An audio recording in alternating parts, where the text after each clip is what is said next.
Mic check one. Mic check two. Think we're good?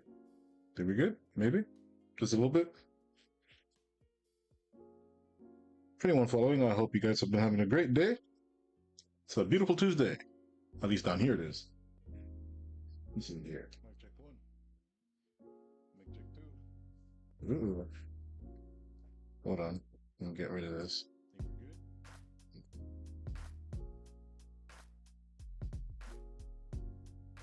I'll hear you double checking.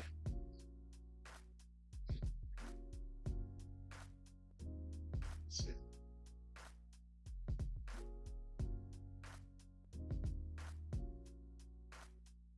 We got a lot of things to go over for today. So we're probably not going to play too many games. Not too much, at least not for today. There's quite a lot of stories that I actually do want to catch up on.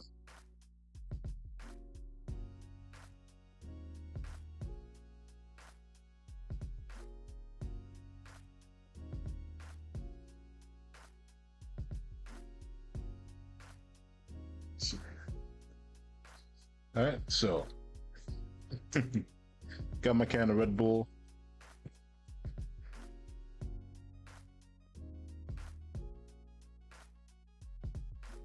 Let's see, got my can of Red Bull. Hopefully, hoping not to crash.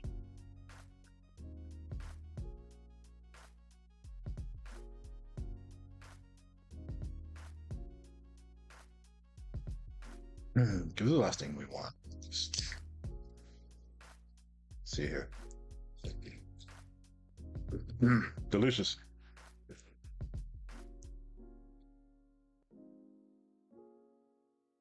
So I want to go over some articles that I found pretty interesting, at least as the weekend was going on, and I'm like, okay, maybe I want to read these during stream, you know, just have a little article day. Yeah, article day. Mainly due to the fact that I just wanted to sleep all weekend. Maybe it's because, yeah, I don't know, too much caffeine. Quite an addiction, really. But I don't have something to make Cuban coffee with. So, guess Red Bull is gonna have to do. It's kind of funny. Red Bull's probably like the amount of Red Bull I probably could have like bought a machine to make such coffee.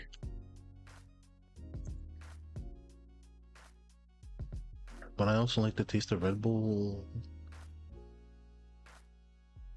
If it's not Red Bull, it's gonna be NOS. One of the two, for sure.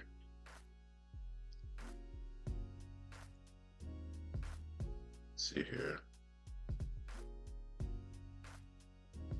So in this story I got, let me pull this up, and my avatar as well.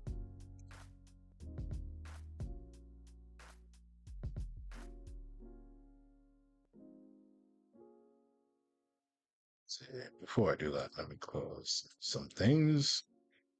La-di-doo. Here we are.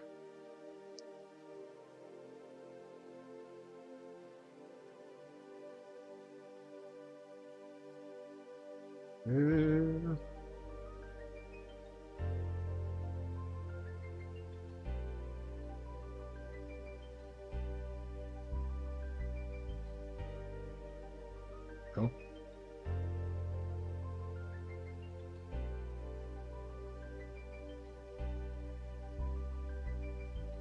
All right, so let's see. We got this article over here from Car Scoops. We got a few articles from Car Scoops. This one's a little bit more on the serious side, right? So let me remove this real quick. I'm sorry, but there it is. So the EU apparently wants to ban carbon fiber in cars, and automakers are nervous. But why would they be nervous? Sub headline, the header. Carbon fiber is lighter than aluminum and stronger than steel, yet the EU wants to ban it from cars by classifying it as hazardous. Okay. Well, to be fair, I think it's mainly because carbon fiber is not something that can be welded back together. If your car has like for example a carbon monocoque chassis, you know, it's built with CFRP, right? The car's totaled if it gets cracked. That's it. It's done. Depending on how big the crack is, maybe it can be saved, but for the most part, generally when we mean crack, as in it got dealt in a collision with, chances are the structure of the carbon fiber chassis is no longer salvageable anymore. And that could pose problems if you're forcing the car to, you know, to be continued to be driven on street roads. So let's see what the EU is thinking about. A new EU draft proposal could classify carbon fiber as hazardous automotive material. Ban would threaten car makers relying on carbon fiber to cut EV weight and improve range. This right here is actually a really good point. Carbon fiber is really good at being lightweight while also being just as strong, if not stronger than steel, in certain applications, such as chassis rigidity would be one of them. Obviously, you would not want to have carbon fiber in like, for example,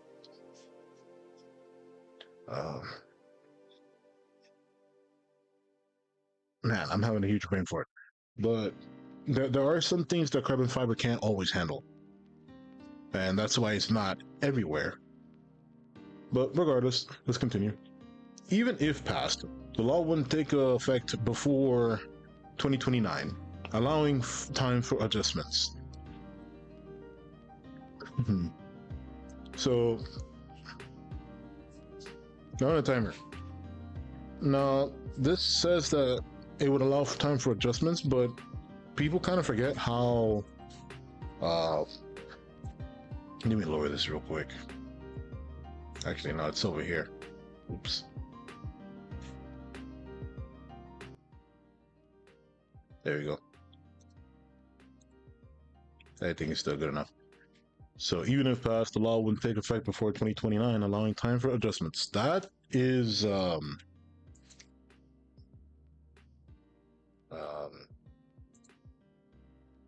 I guess it's a decent amount of time, but as we've seen with some car manufacturers are extremely late to respond to changes. And some will probably be able to get it done, but at the cost of, again, the EV weight and range. So I guess EVs are probably going to start heading back to being plus 4,200 pounds, and their range is going to suffer.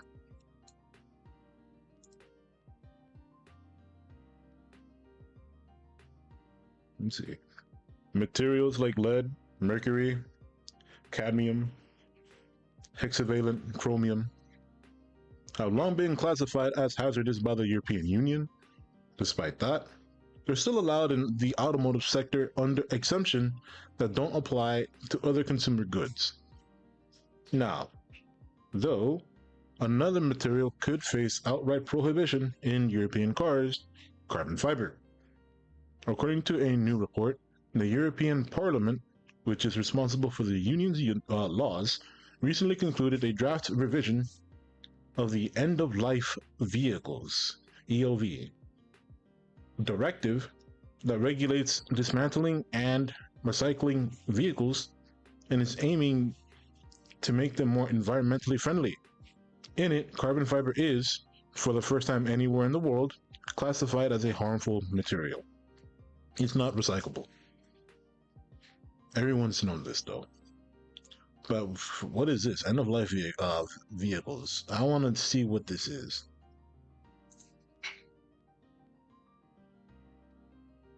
The AI overview states an end of life vehicle is a vehicle that has reached the end of its useful life and is considered waste.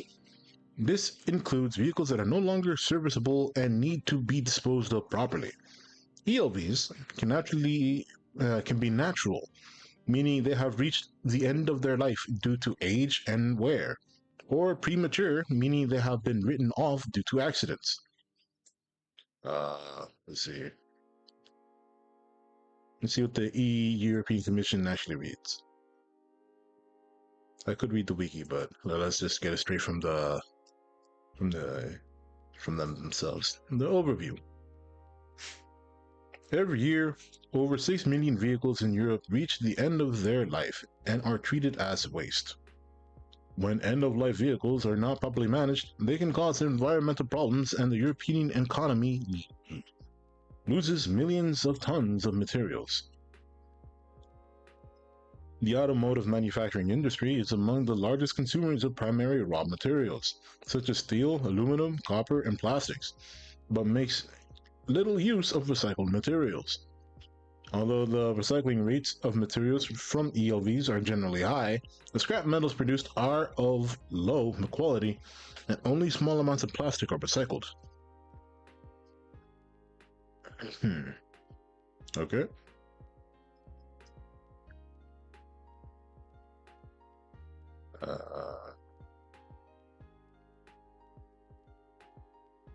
It's out of my face. The Directive on End-of-Life Vehicles, ELV Directive, sets clear targets for ELVs and their components.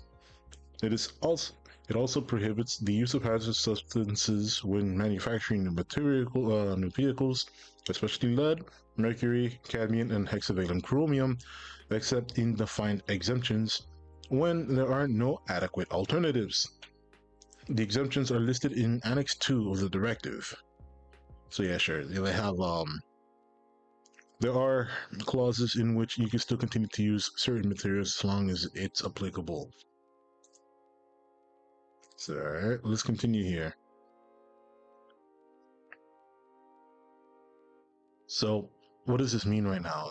Carbon fiber is not recyclable and is being used in mass, starting to be used in mass in EVs. For BMW, I know that the i3 is it's a very funny looking car, the i3. Let me check this out. Check this out. i3 BMW.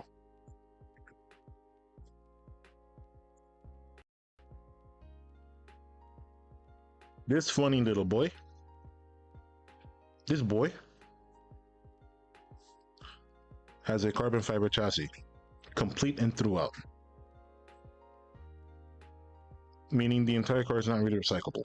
And as we know with lithium battery technology, it is also not recyclable. Meaning this is just a large amount of waste that can't be used after this vehicle has been totaled, or the battery is gone, etc. Just discarded like trash. So the directive is to make sure that the companies keep using materials that can be recycled for their cars. At least that's what what I'm getting. That's the vibe I'm getting from this article. Let's see. Carbon fiber is used extensively in the aircraft industry as well as many other applications, such as wind turbine blades, cars, and, to a lesser degree, motorcycles due to it being stronger than steel and lighter than aluminium. While it's pricier than both, as its construction is far more difficult and costly, in many instances, its advantages outweigh that con.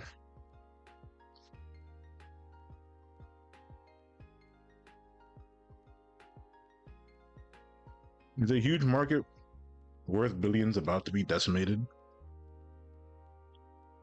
I know that there is a pretty decently sized market for carbon fiber, especially if you own all the machinery to make the parts. Like you kind of good because a lot of people are coming to you. Those machines are not cheap. So if you own the machinery and you got other people that are coming into because they don't want to buy the machinery, they'd rather rent out the machinery. They'd rather pay someone else than buy the machine themselves, especially if they're only making like a limited run set of parts, which could include some boutique manufacturers. Like I believe Lotus, their new EV sports car, is carbon fiber, if I'm not mistaken. Other certain cars, such as like let's say back in the past, McLaren, the P1 and the P1 GTR, they are both carbon monocoque chassis. And as we know, that's a hybrid slash, yeah, that is a hybrid um, powertrain. But those were limited production cars, so they only had to make enough chassis to just to make the cars.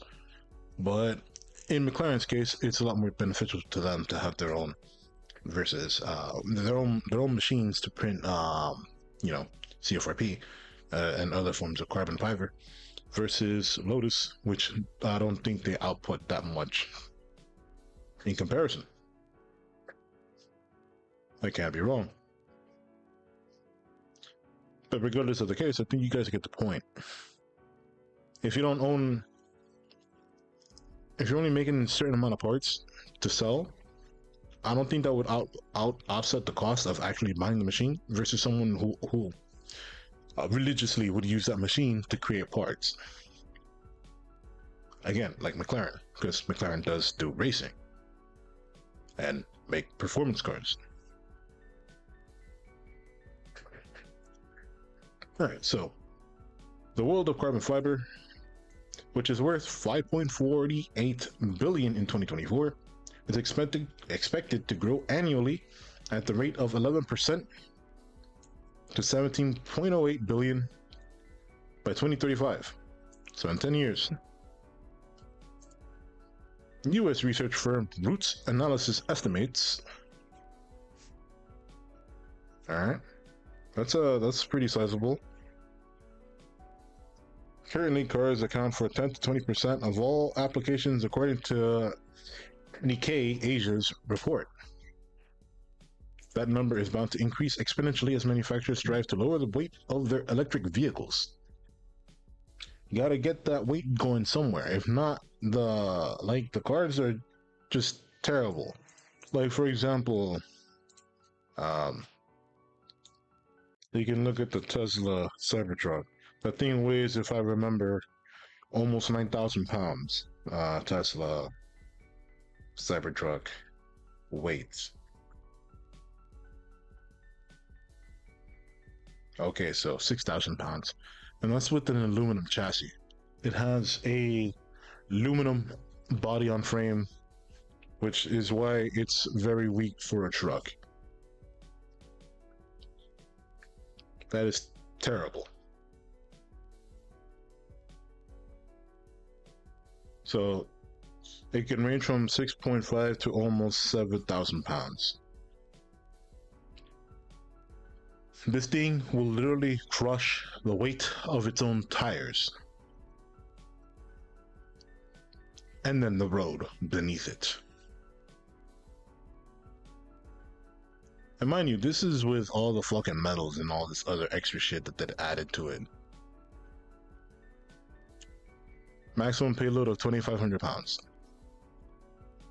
This right here is extremely weak.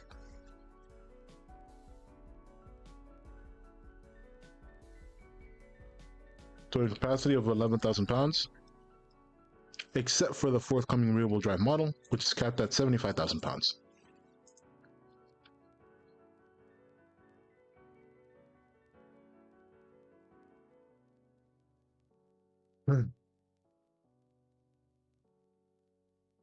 This is good enough to pull another car and a truck, but that's it.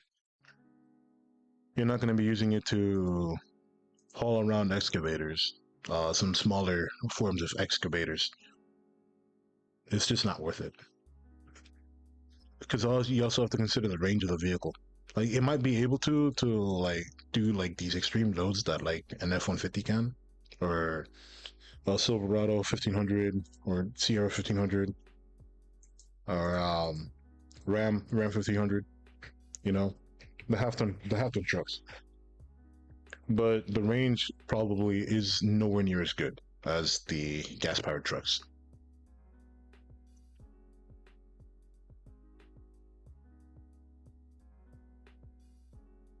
And also the safety risk, as I'm pretty sure some people may have seen the Cybertruck go up against the F-150 in Whistling Diesel's little comparison battle, and the aluminum chassis broke.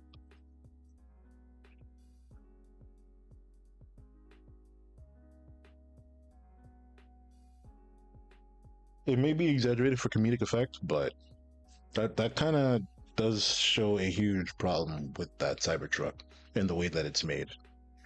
Um, for example, if there's something that's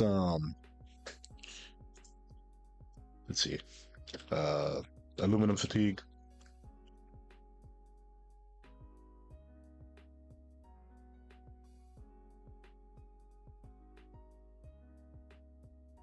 Okay, so there's something called the fatigue limit.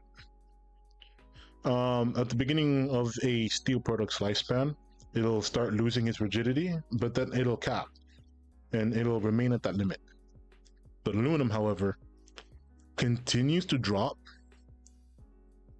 on like it falls off until it literally breaks itself off. So Wisdom Diesel may have basically performed an accelerated extreme version of what the fatigue limit is. So maybe you have like a good 2 years of like actual use for the truck, and then out of nowhere, your chassis snaps in half. But you know, like I said, Wilson Diesel was doing extreme abuse case scenarios, so there's that. Because as we know, most Tesla Cybertruck owners are probably not going to be doing that type of work with that truck to begin with. But it is very noteworthy, especially considering that it's not using carbon fiber. It's not a carbon fiber frame; it's a aluminum chassis frame, like we said, and this is about carbon fiber. Our other EVs are going to also go to carbon fiber, or not carbon fiber, aluminum chassis designs, and increase their weight and get poor range. Who knows? Let's see. Let's see what the rest of the article has to say. The extra weight of EVs compared to ICE-powered vehicles is due to them having to haul a big battery pack, usually on the floor. I mean, that's actually to its benefit. You want it on the floor. Using carbon fiber is seen as an ideal solution, especially by premium manufacturers whom price is far from the first priority, unlike handling and range, which are compromised by all that weight and definitely matter much more to them. So we're talking about like exceptionally niche case scenario. This probably would hamper the Navarro's sports cars. Navarro, I believe. Navarro? Eh?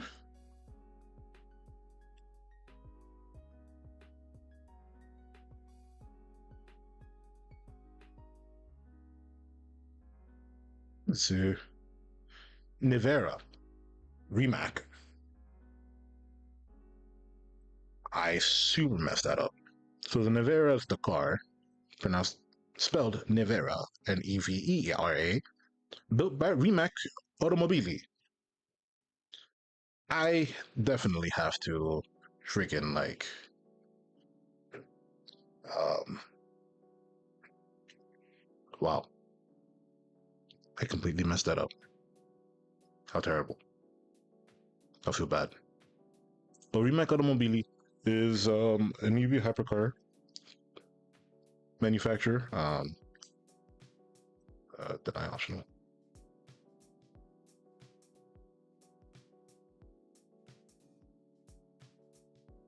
They deal with extremely specific EV cars, and as you could probably tell, they definitely are using carbon fiber for their designs for sure. So this would impact them. But as for something like the Nissan Leaf, where Nissan probably wouldn't even care, Nissan unaffected. All right, let's continue. Caution: carbon fiber can be harmful when getting disposed of. So why does the EU consider the material to be hazardous? The reason that when carbon fiber, which is bound with resin, is discarded, filaments may become airborne, causing short circuits in machinery, and more importantly, pain in humans if they contact the skin and mucosal membranes. Okay, so if they breathe the materials in, that is worth the consideration because it sucks. Like you're basically breathing in. Like if this is the reason why we wear masks when dealing with fiberglass, because that stuff will shred your lungs. And it's gonna be there for a while.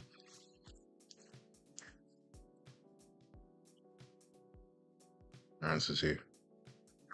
As Nikkei Asia points out, the ones who stand to lose the most if this ban goes through are three Japanese companies: Toray Industries, Teijin, and Mitsubishi Chemical, who combined hold 54% of the world's carbon fiber market.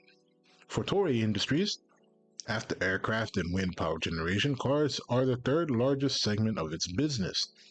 Moreover, 50% of that is in Europe. So it would be greatly affected if this proposal gets voted into law. This is a chassis. This is a monocoque chassis. We got the support beams for the rest of the engine, quote unquote engine bay. Actually, yeah, this is meant for an EV powertrain for sure. So I see no drag shaft. Hell, it might be mid-engine rear-wheel drive. Who knows? Let's see. Apart from EVs, many brands use carbon fiber in their ICE or hybrid cars, like McLaren. I spoke about this. Even makes the whole chassis of its supercars out of it. This guy knows. This guy knows his stuff. He knows. The good news is that even if this ban is adopted in Europe, and that's a big if, as it's bound to be met with lots of resistance, it won't come into effect until 2029. So 4 years from now.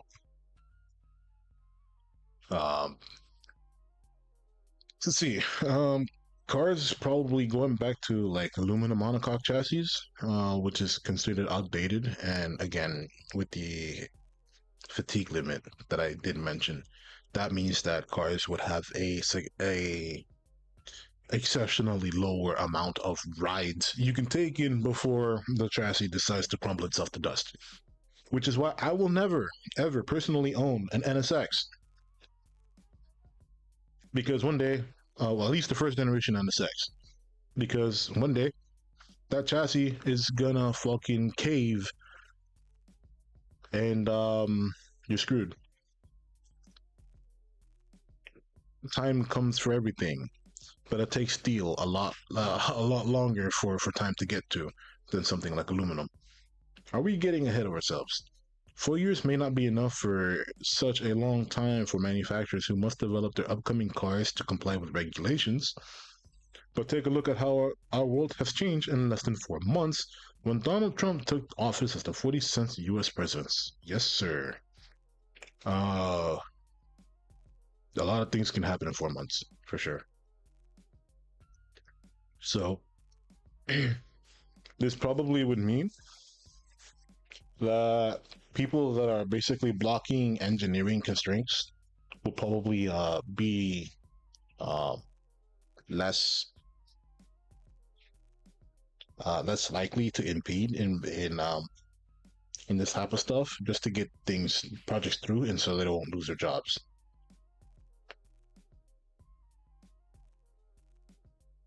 Either that, or they're just gonna go back to like old school shit, like I said, aluminum chassis, aluminum monocoque chassis, or good old steel tubular space frames, which I don't think are I don't think that's legal in the EU. I don't even know, to be quite honest with you.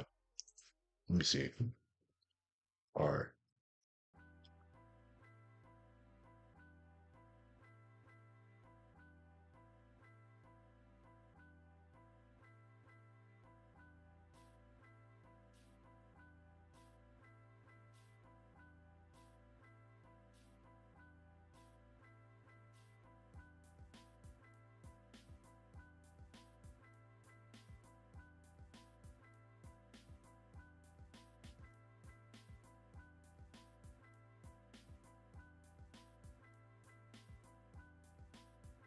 mm, I would have to read into their legislation to figure that out, and we don't have time to read 900 pages of articulated bullshit. So we'll spare ourselves that pain. Let's see here. A single decision. The 25% tariffs on imported cars, which was implemented on April 2nd, sent economies all over the world into a spin, yet nothing set in stone, as many countries intend to negotiate with Trump's administrations over this measure that harms their business. So, perhaps we shouldn't worry too much about a possible ban on carbon fiber in Europe just yet, unless, of course, we were execs in one of the aforementioned Japanese companies or McLaren. This dude knows, like I mentioned. I mentioned it. So that's one article. That's cool. That's cool. Um, I don't think there'll be a ban. If anything, there'll probably be um maybe they should come up with dedicated plants for handling carbon fiber related materials, so that way workers can opt to go work in those conditions, and you can provide workers with the appropriate types of gear, so they can protect their lungs and skins when dealing with carbon fiber, broken shards of carbon fiber. But even then, you know, I'm not a civil engineer, so I wouldn't know. I'm just an idiot with a mic, like I always say. We'll close that one. Let's see here.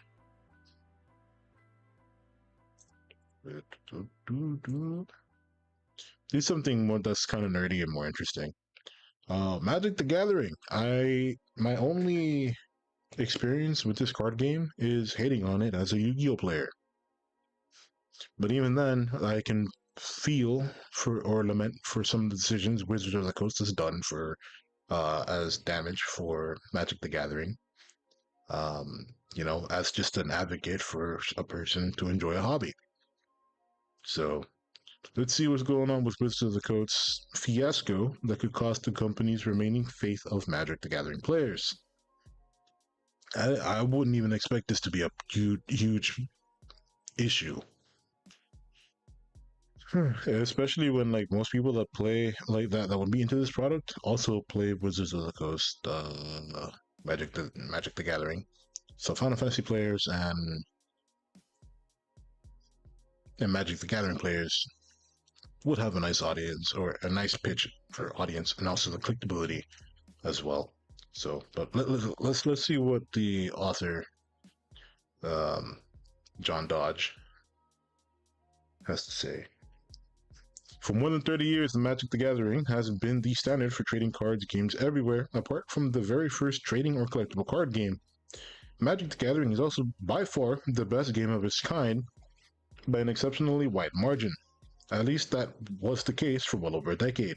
While games like Pokemon and Yu-Gi-Oh burst into the scene relatively early and established themselves as serious competitors, No other TCGs or CCG has managed to truly usurp the place that the Magic the Gathering holds. That is true. And that being said, new games like One Piece are constantly coming out, just as they are quickly amassing fervent fan bases of their own. And as hard as it is to imagine that any of them will replace Magic the Gathering as the greatest of them all, Wizards of the Coast isn't doing its own game any favors by putting it once again at the center of one of the most off-putting corporate controversies the industry has ever seen. But PR name. Well, one small mistake snowballed into a PR nightmare. I haven't heard anything bad going on, so this is weird for me. Let's see. Yeah, explained. As reported on April 4th by Cards Realm, Wizards of the Coast's latest blunder begins with a misplaced shipment of Universes Beyond Final Fantasy kits. Introduced after the success of crossover products such as 2020's Secret Lair X The Walking Dead, which gave players the chance to introduce cards such as Rick, Steadfast Leader, and Negan, the cold-blooded to their favorite decks, the Universes Beyond line is World of Warcraft's way of folding other popular IPs into Magic the Gathering. Yeah, kind of like we kind of wanted Yu-Gi-Oh to do the same thing as well, but Konami, think they are beyond that, and I guess they're proving everybody else correct. Same thing with Pokemon, but Pokemon, no one expects a pro crossover with Pokemon. It's usually like Pokemon crossover going to cross over to other IPs, but since they have their own TCG, they don't need to cross over with anybody else. So there's that. The Universe Beyond originally came with some serious caveats, effectively regulating them to non-standard legal specialty sets. Their popularity has opened the door for them to become an integral part of the competitive Magic scene, even in Standard. In fact, 3 of the 6 standard legal sets being released in 2025 are Universe Beyond products, and Final Fantasy is just the first of them. Oh, no. Excuse me.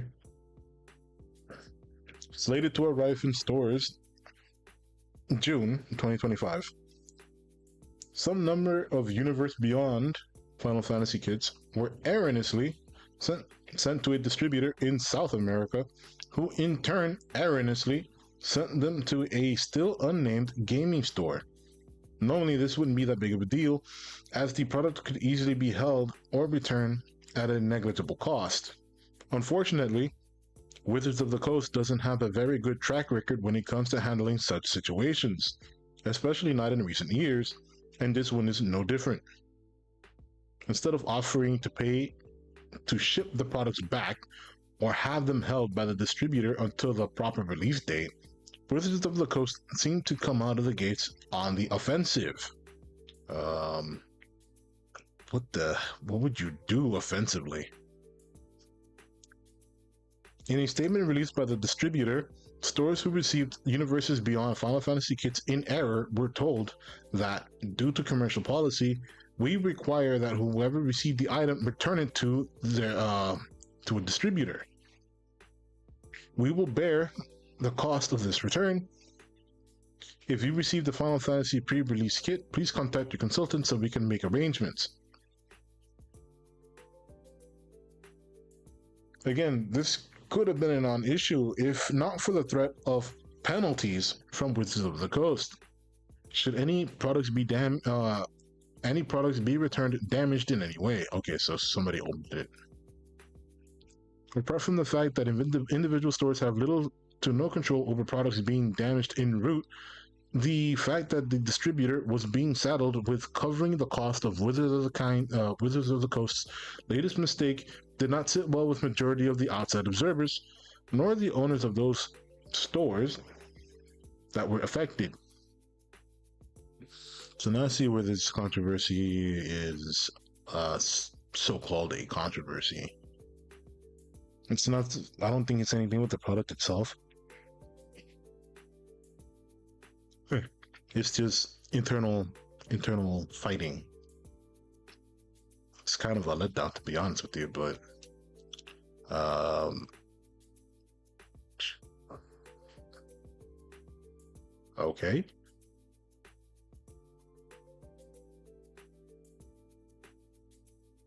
Yeah, this is a corporate war, something that the people are not going to see. In the days that this report broke, dozens of universes beyond Final Fantasy cards have been leaked to the internet, presumably to the jargon of Wizards of the Coast and their parent company Hasbro. There we go. There it is. Just like we said. They're going to open the box. Whether those leaks came as a reaction to how Wizards of the Coast handled their own blunder is up to for debate. But there is no doubt that this entire situation has dealt a profoundly deep blow to the company's reputation. Very good to surmise that they actually do have one, as far as I'm concerned. Oh man, there's been so many weird things going on with Hasbro and Wizards of the Coast. It's kind of sad, but hopefully they can pick themselves back up. They shouldn't be having this stuff. Like this type of issue. Like they're a legacy company. Come on. Or rather, it would have,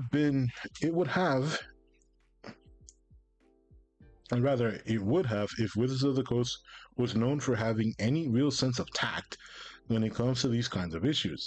Yet the past few years has proven that such a notion wouldn't be possibly farther from the truth.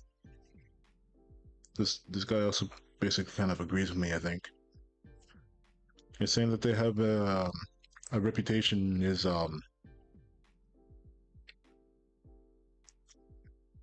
rather how would I say this?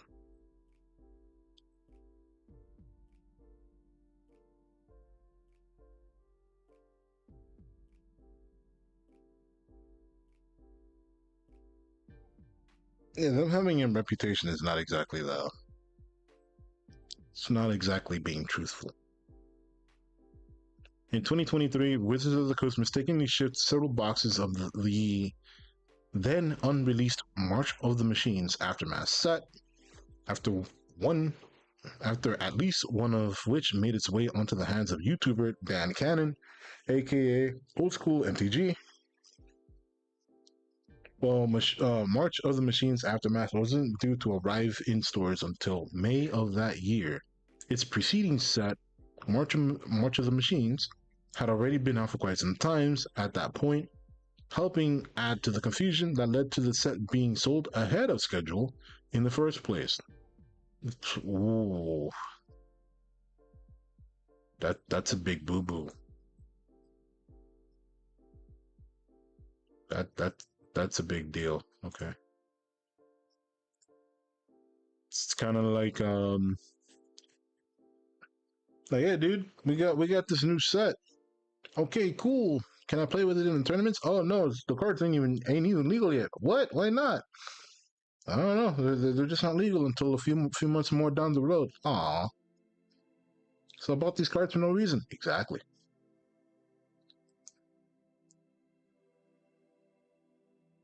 That kind of sucks. After opening a box of March of Madness Aftermath on his stream, Cannon was visited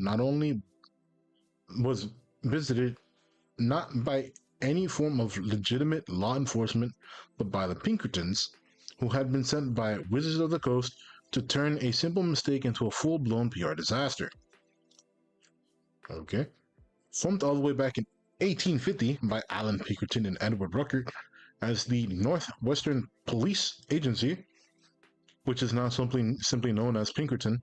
The Pinkertons provide private investigators, security officers, crisis managers, and other forms of high-profile consulting for companies and individuals who need it. On the surface, That might seem endearing, yet the Pinkertons have spent nearly 2 decades cultivating a reputation as strike breakers with a penchant for violence and a generally unhinged demeanor. What the fuck? What? What kind of TV show bullshit is this?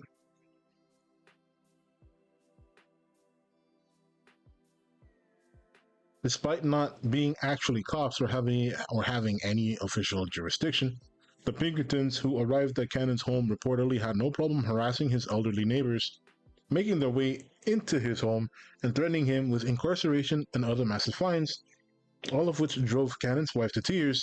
In the end, Wizards of the Coast got their cards back. Cannon took down the original video he posted of said cards, and the company refuted any claims of impropriety on the part of the investigators they hired.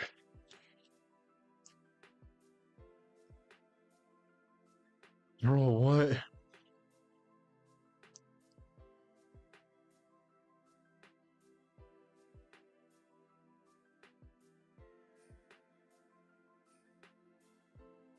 This is. I can see how this all connects. I am starting to see. Ouch.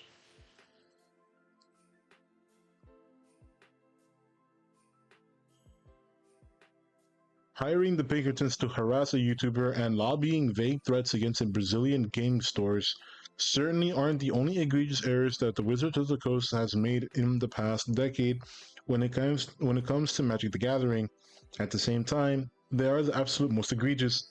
Not to mention that those that stand to diminish the player base's good faith in Wizards of the Coast to an all-time low.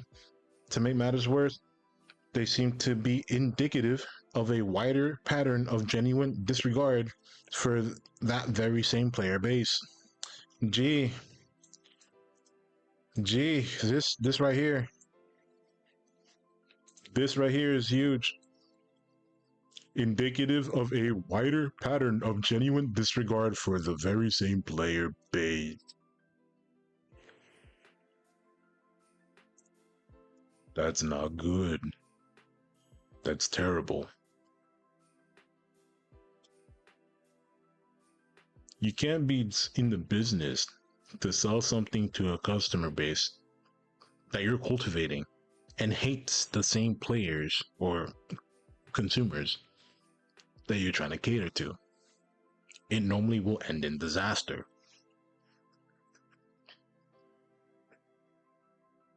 On their own, these terrible decisions could be just that. Yet it seems that there is no line in the sand that the Wizards of the Coast won't cross in the name of the almighty dollar. Even though they've been basically hemorrhaging Hasbro for who knows how long? Like my guy. Like Hasbro hasn't really been making money off of them from the last time I checked. If anything, they're causing Hasbro money to stay afloat. Like Hasbro has to keep bailing them out from last time I checked.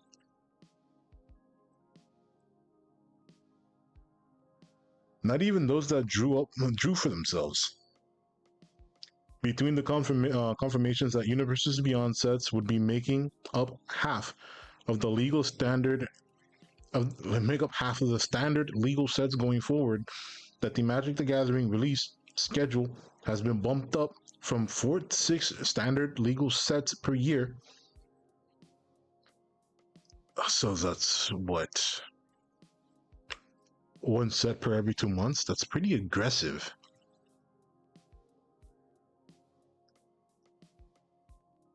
So instead of one per year, now it's instead of one per season, and now it's 2 per season. Or 2 per month. Bro, they're trying to milk their player base. This is terrible. And not just milk the player base, they're basically trying to get as many people from other people that may have they just eyed Magic of the Gathering before. Magic the Gathering. Like they eyed MTG before, and they're like, looks interesting, but I don't feel like playing it. But then a crossover or something that they also like happens to be within Magic the Gathering. They're like, ooh, okay, I'm sold. I'll buy your cards now. Something like that. Sheesh. Okay, so let's see here. And that the premium price of Universes Beyond sets would be the new standard in and of itself. It is clear that the only thing driving these decisions is a decidedly numbers go up strategy. So you get more sets per year, but you also increase the price of the sets.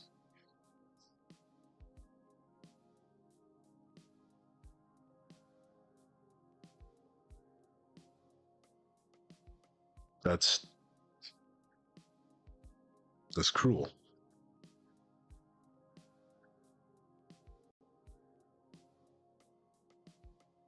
Because who knows what that'll mean for power creep. You want these sets to succeed, so you generally have to incorporate a little bit of creep here and there in order to ensure that the new sets have a more nicer time um, in the competitive scene because people want to win. Makes sense, right? It's just a normal card game gimmick.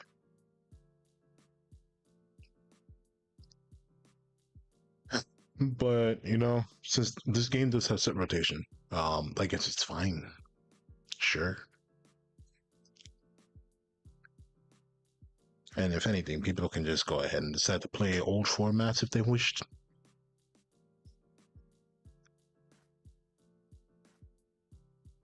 And who knows if Wizards of the Coast even has the rights to reprint certain sets, such as the Final Fantasy ones. That's another thing. So, if let's say these crossover sets get rotated,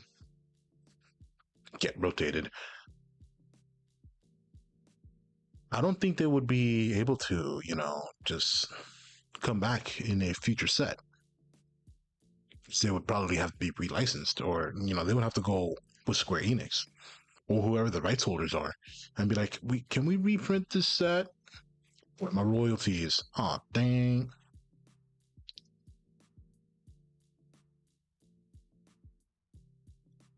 But I guess only time will tell. But usually, from what I've seen, crossover sets usually never get reprinted. They only have one existence, and that's it. This is why I'm not fond of crossovers. And for example, fighting games. Tekken is notorious for its crossovers, as well as Soul Calibur. But what if you end up liking that crossover character a lot? You like how they play, how they move, how they operate, and then the new game comes out, the player base shifts to the new game, but your crossover character's not there anymore, and it probably will never come back. I miss Noctis, man, but no one really plays Tekken 7 after Tekken 8 came back. I'm pretty sure there's probably a few every now and then that I probably might be able to find matches with, but for the most part, not really, not that much. It's already bad enough my connection's pretty dog shit right now. Um, I'm still working on that. So even if I do find a match, it's not exactly the most fun experience for both me and the player.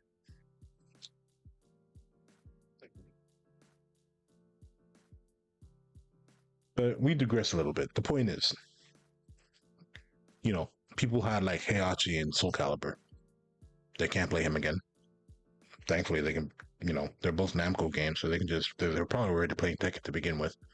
So there's that. But what about Link or Spawn from the old Soul Calibur games? They can't play them again.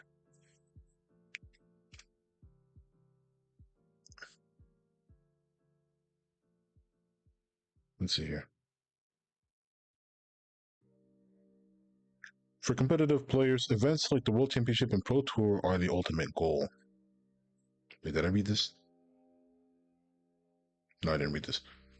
In most other games and most other products, this wouldn't be a sticking point for consumers. But Magic players want to play Magic.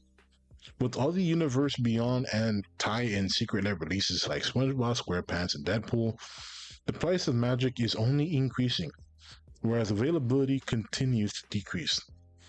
And where other games could offset this by sheer ease of access, Magic is inherently less accessible game by its very nature.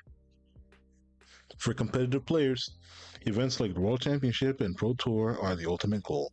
To compete in these events, however, players have to grind their way through a myriad of other Magic the Gathering tournaments. While there are digital paths to take, the majority exist in the real world. For every qualifying event on Magic Arena or Magic the Gathering Online, there are hundreds taking place in card shops all across the globe.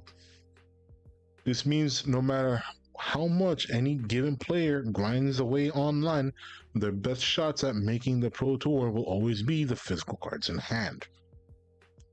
That these cards are only getting more expensive and harder to acquire is bad enough, but the fact that Wizards of the Coast continues to treat their own mistakes regarding those cards as though someone else has committed an assault against them personally makes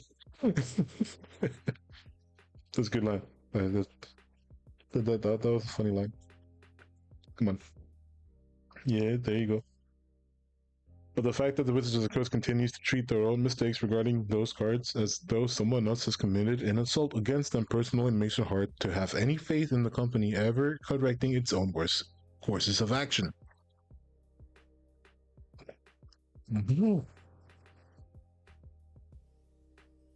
Jeez.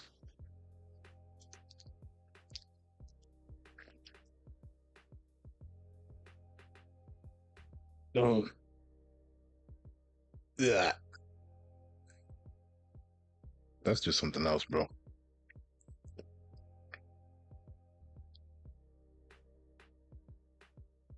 Where Wizards of the Coast and Hasbro can start making up for mishandling Magic the Gathering. MTG will survive, but that doesn't mean that they can no longer make things better. That is true. This is to say nothing of the ways in which the various paths to the Pro Tour have been gutted over the past decade, nor the ways in which the allure of competitive Magic the Gathering as a whole has faded. The loss of the entire realm plays wow. The loss of the entire realms of play, like the Junior Series, for a game that should attract the younger audience, or any semblance of official judge program for a game that so desperately needs one, has further enforced the idea that the competitive Magic is no longer something Wizards of the Coast sees as an integral part of the viable marketing strategy. So they basically moved on from core audience to catering of purely the casual sides, disregarding any type of like Yonder or like they basically traded in the mystique of a potential competitive side for just here kids, just play with these cards, just play, buy and play. That's it.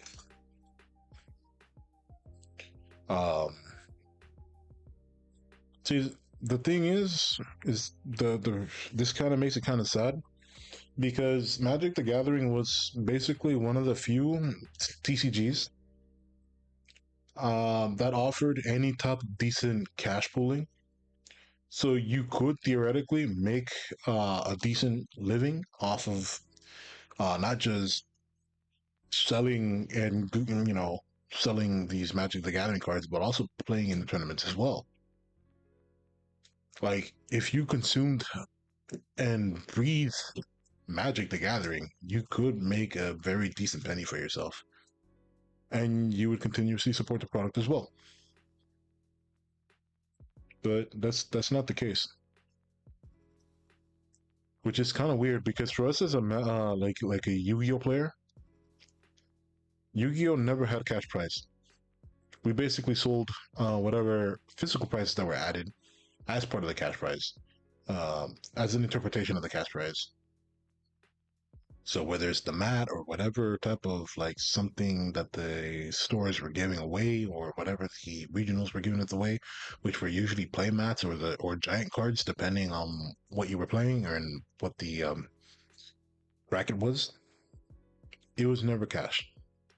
You basically had to find somebody who would want to buy it. Which, trust me, there were plenty of people that would want to buy it, but I don't know. I would like to keep my giant card if I had a giant card.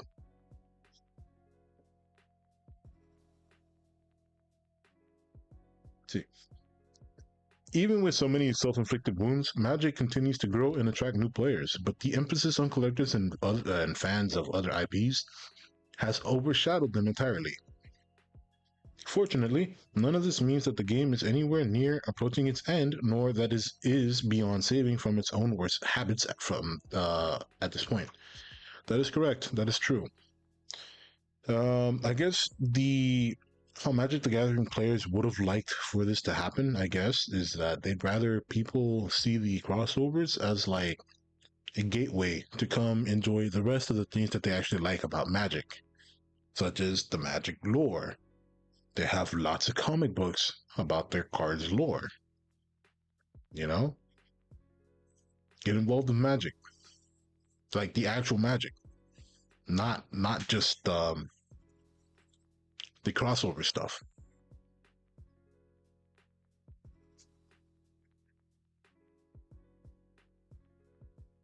Realistically, neither Wizards of the Coast nor Hasbro has any intention of making Magic the Gathering any cheaper or reducing the number of Universes Beyond products they release.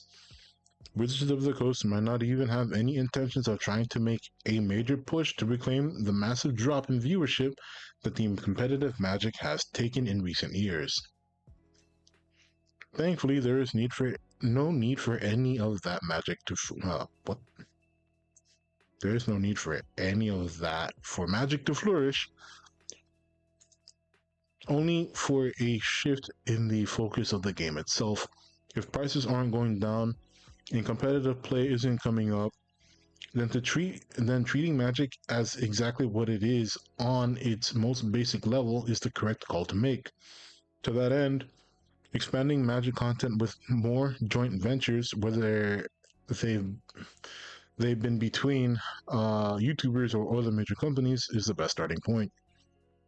Simply put, Wizards of the Coast needs to make it their mission to help players relight that original spark they discovered the first time they sat down for a game of Magic. Honestly, this is a bit of an exaggeration, but I'm gonna say it like this: Magic is, or any TCG really, it's not a game that you enjoyed as soon as you sat down. It's something that you enjoyed because your friends were competent enough to know what was going on in the game, and you were able to have fun because you were hanging out with friends. None of these games are going to get you in the door as soon as you open a pack. That's not realistic.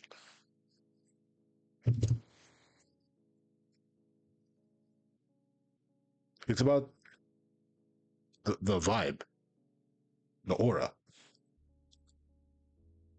the things that were going on surrounding what was happening the first few times you were playing Magic. And as you eventually got used to the game rules, you could enjoy your time hanging out with your friends and actually playing the game. And then you got into it, you go down the rabbit hole of the Magic game itself. So you go from Nublet to Cash Soul and then to Hardcore.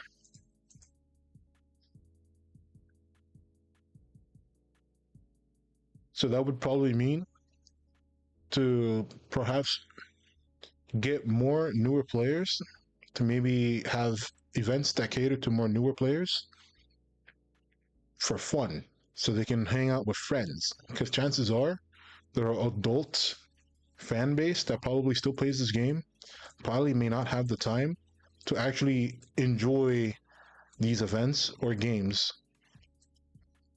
but they probably still try to support the game in any way they can, such as actually buying the product. But that's just my opinion. When everything else is exhausted, it will absolutely be the casual, largely EDH focused players who keep this game alive. After all, EDH, what the fuck is that?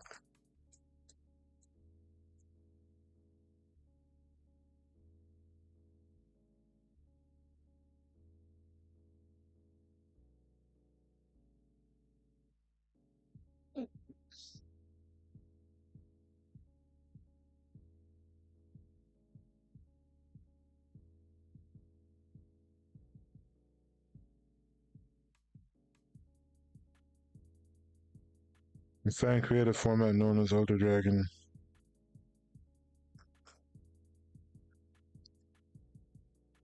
Elder Dragon Highlander. Okay. I've heard of Highlander. Okay. Largely EDH focused players who keep this game alive. After all, and leaning into that is only ever a good thing. This dude is correct. So when everything else is exhausted, it will absolutely be the casual player base that keep the game alive. Absolutely right. I kind of covered that earlier. I'm just saying, you know, I did cover that earlier. I basically said that it's more of the nooblets and casuals that have the time, the younger ones especially that actually have the time to sit down and play with these cards and hang out with other people at events.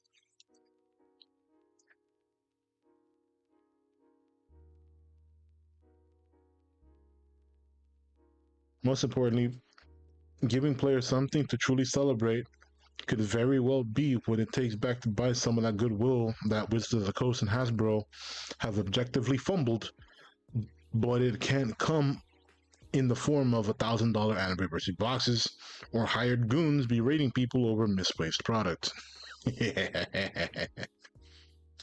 Oh man, this dude. Okay, this article's cool. That was a read. That was a hell of a read. My heart goes out to you, Magic players. My heart goes out to you.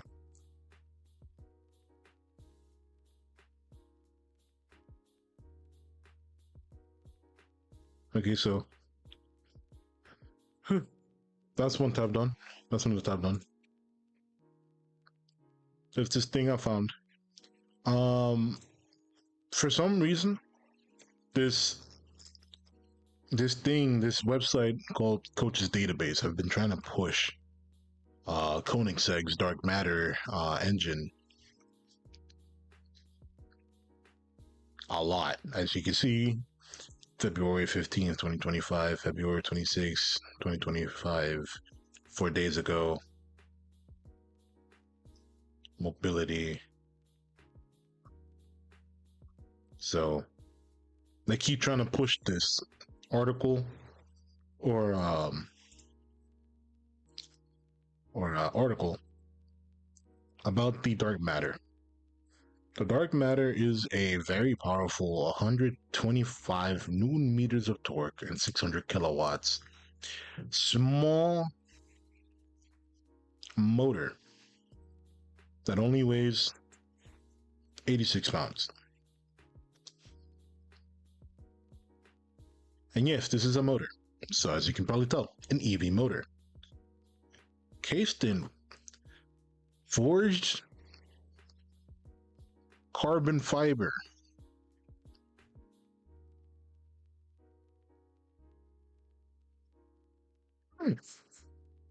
Oh man, this is carbon fiber. Sounds like a problem for somebody in the near future. All right, let's continue with this. What this article has to say about Koenigsegg. I like Koenigsegg. The Swedish performance leader Koenigsegg introduced its most recent creation to the automotive industry recently. The upcoming dark matter power unit in the Koenigsegg Gemera transforms the automotive sector because of its unprecedented power density ratio. This advanced engine technology produces 800 horsepower while only weighing 86 pounds, exceeding the present performance standards of the motor industry. That is true. Um, let's put it this way: for a gas engine, so ICE, the current standards are four-cylinder 2.0 liter engines. Now, depending on the manufacturer, that may be slightly less at 1.8 or maybe slightly more at 2.2 to 2.4, depending on who you ask. But the main goal is that they roughly want to make around 200 horsepower, roughly.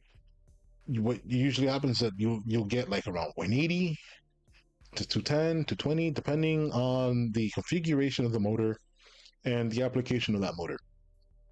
So, 200 horsepower is pretty good. That's enough power to start getting cars that weigh around 3,300 to almost 3,600. We're being generous here.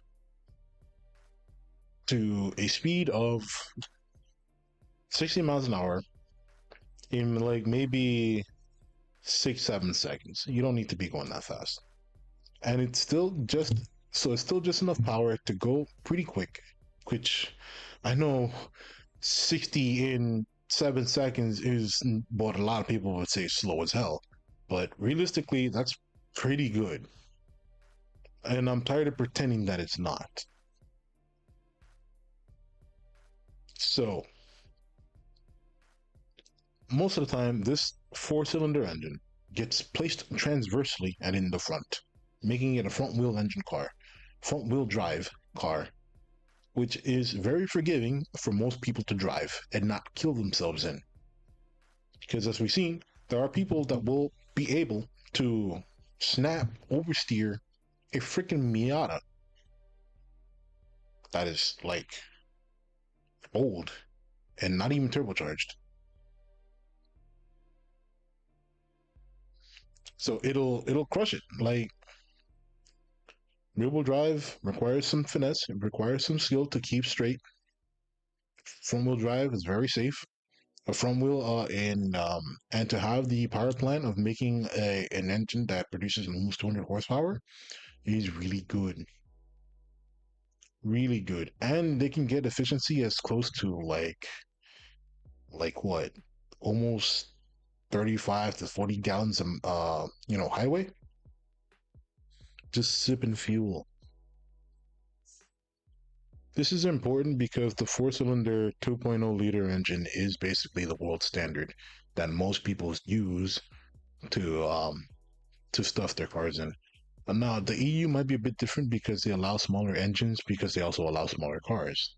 But generally, the metrics and power and feel of these cars are going to be roughly about the same because that's what the companies want. They want their cars to somewhat feel the same because that threshold of skill, they can't have it going too high because then customers are not going to want to buy their cars because they're more scared about their own car killing them on the road. So we're going off on a tangent, but my point is that oh boy, having an engine that produces 800 horsepower while probably weighing about maybe 1/5 of what an engine normally does is crazy.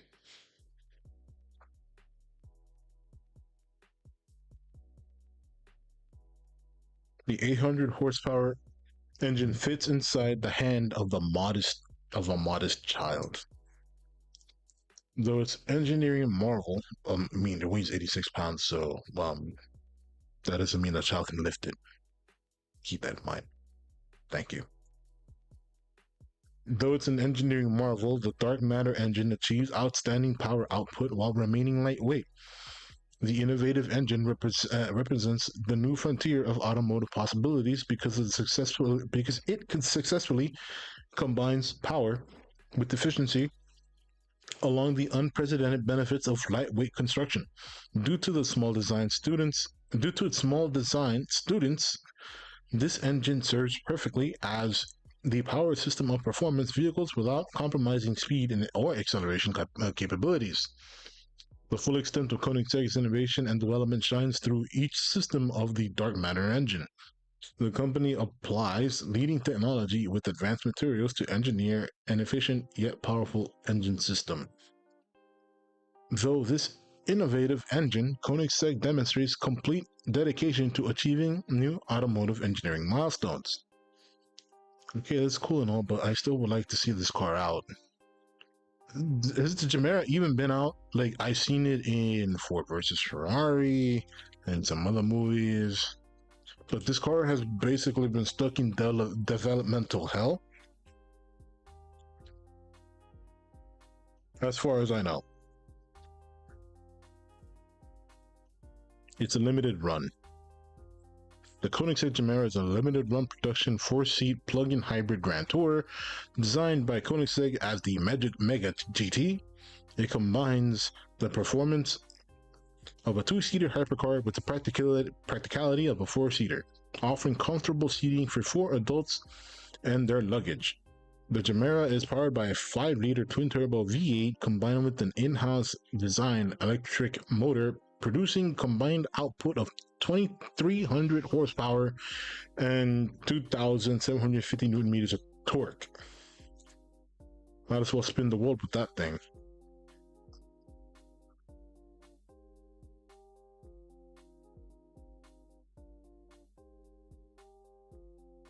So it's in production. It just hasn't been just not being sold in high numbers, which is typical for for Koenigsegg. Koenigsegg doesn't produce high volume cars. I just have yet to see one down here in SoFlo.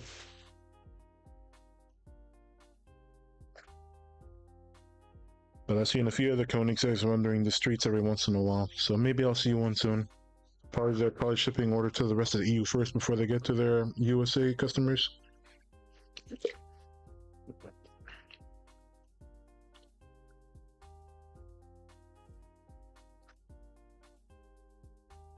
The full extent of Koenigsegg's innovation and development shines through each system of the dark matter engine. The company applies leading technology with advanced materials to engineer an efficient yet powerful engine system. Though this innovative engine, Koenigsegg demonstrates complete dedication to achieving new automotive engineering milestones. You should see the complete transformation that occurs in the performance vehicle design. Implementing the dark matter engine will lead to dramatic changes within the high-performance vehicle market. This engine's remarkable performance ratio outmatches all other engines competitors in market today. That's also correct. Vehicle owners benefit from intense driving thrills because the dark matter engine has power capabilities of reaching 800 horsepower. The dark matter engine possesses multiple performance-related benefits because of its lightweight design structure. The lightweight vehicle engineering helps with handling and faster speed, making this engine an excellent fit for sports cars and high-performance vehicles. The automotive world will experience a significant change through this game-changing engine, which exceeds performance expectations. So considering that we saw that the design of this car is made with forged carbon fiber, and we already read earlier that the EU wants to ban carbon fiber, do we know how structural it is to have the carbon fiber casing over this motor? I don't know if it's for aesthetics or what. Usually forged carbon is an aesthetic type thing, so we'll have to see if Koenigsegg does a response to the design of the motor.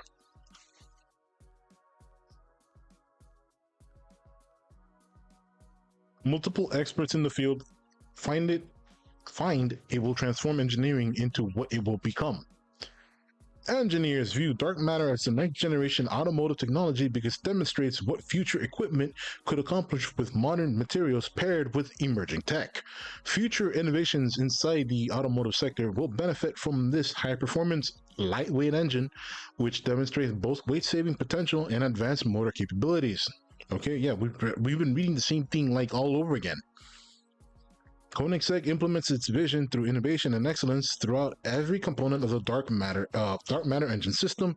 The latest scientific breakthroughs in materials science and engineering allowed the company to develop a power efficient engine. The revolutionary engine represents Koenigsegg's absolute dedication to exploring automotive engineering full potential. Okay, I swear we're basically reading rehashings of like the same thing over and over and over and over. Like it's just like I like Koenigsegg, but damn, you don't gotta deep throw too hard.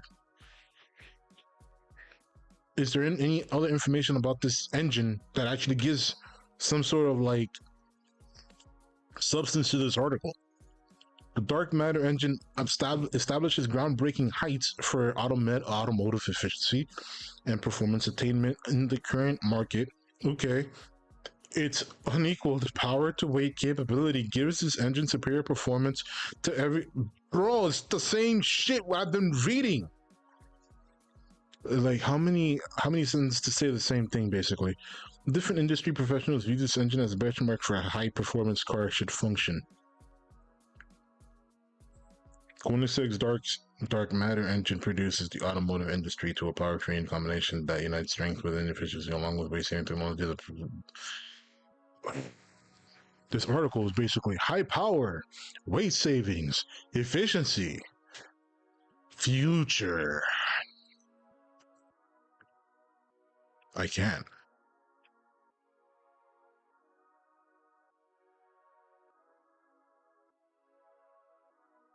It's really the same shit over and over. Bro, this article sucks.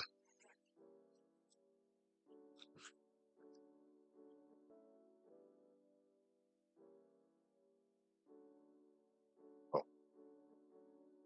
it's kept reading the same thing. Terrible article. I can't even, bro. That was egregious, dude.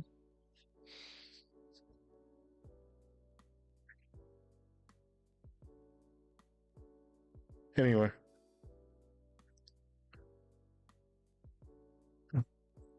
So, is as if that article was disappointing enough.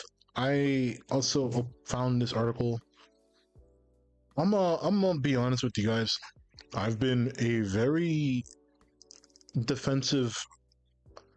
I've been pretty defensive about the Hurricane engine because I was interested in seeing what Dodge could do with the possibility of a turbocharged straight six.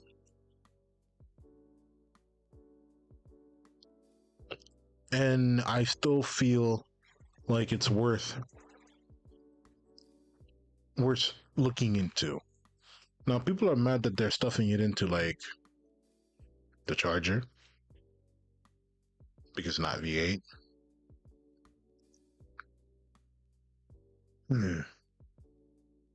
And people have made up their ideas of what a muscle car should be. And you know what? You can have that. Fine. But I guess it's Dodge's fault for continuously trying to market this car as a muscle car, when they probably could have just given this car a new name that isn't affiliated with the muscle car era and called it a sports car. Because ultimately we do want a sports car from Dodge again. Now, Dodge also has another problem. They are known for extremely inefficient and extremely ridiculously high powered engines.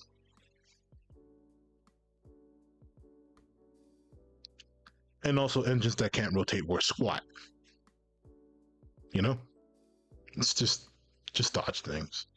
But this engine does provide one of the things that make Dodge a Dodge.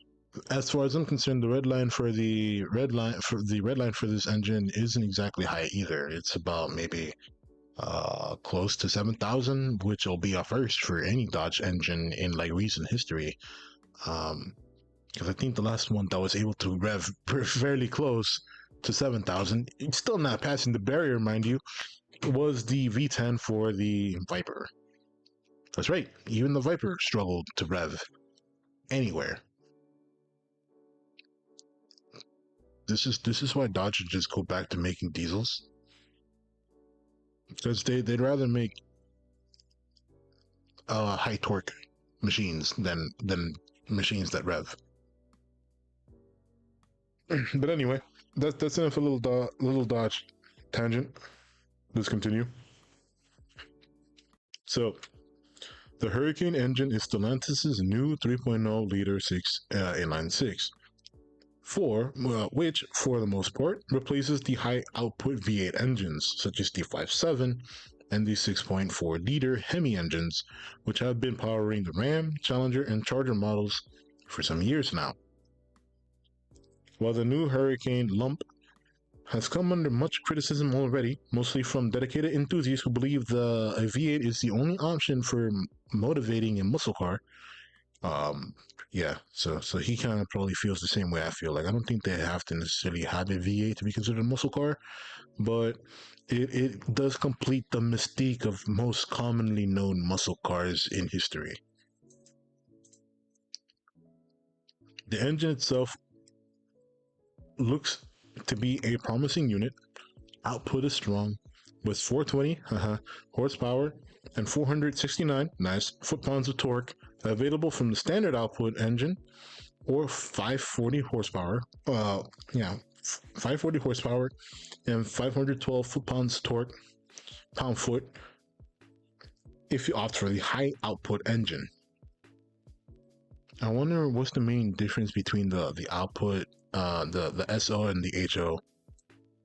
I forgot. I need to look that up. But if it's really just ECU tuning, bro, it'd be so easy to just get the standard output and fucking crank this bad boy up, baby. But of course, you would have to crack the software first, which I don't know if anyone's done yet. The twin turbocharged. That's right, we cracking cars out here, boy. The twin turbocharged inline six Hurricane is not only powerful, but it's also considerably more efficient than the engine it replaces too. Plus, Stellantis has developed the engine with electrification in mind. The future looks bright, then, with more power and increased efficiency on the horizon for Stellantis products. See, electrification is fine, because I would like to see if they would do a parallel hybrid. A parallel hybrid with this 3.6 would be killer. That'd be sick.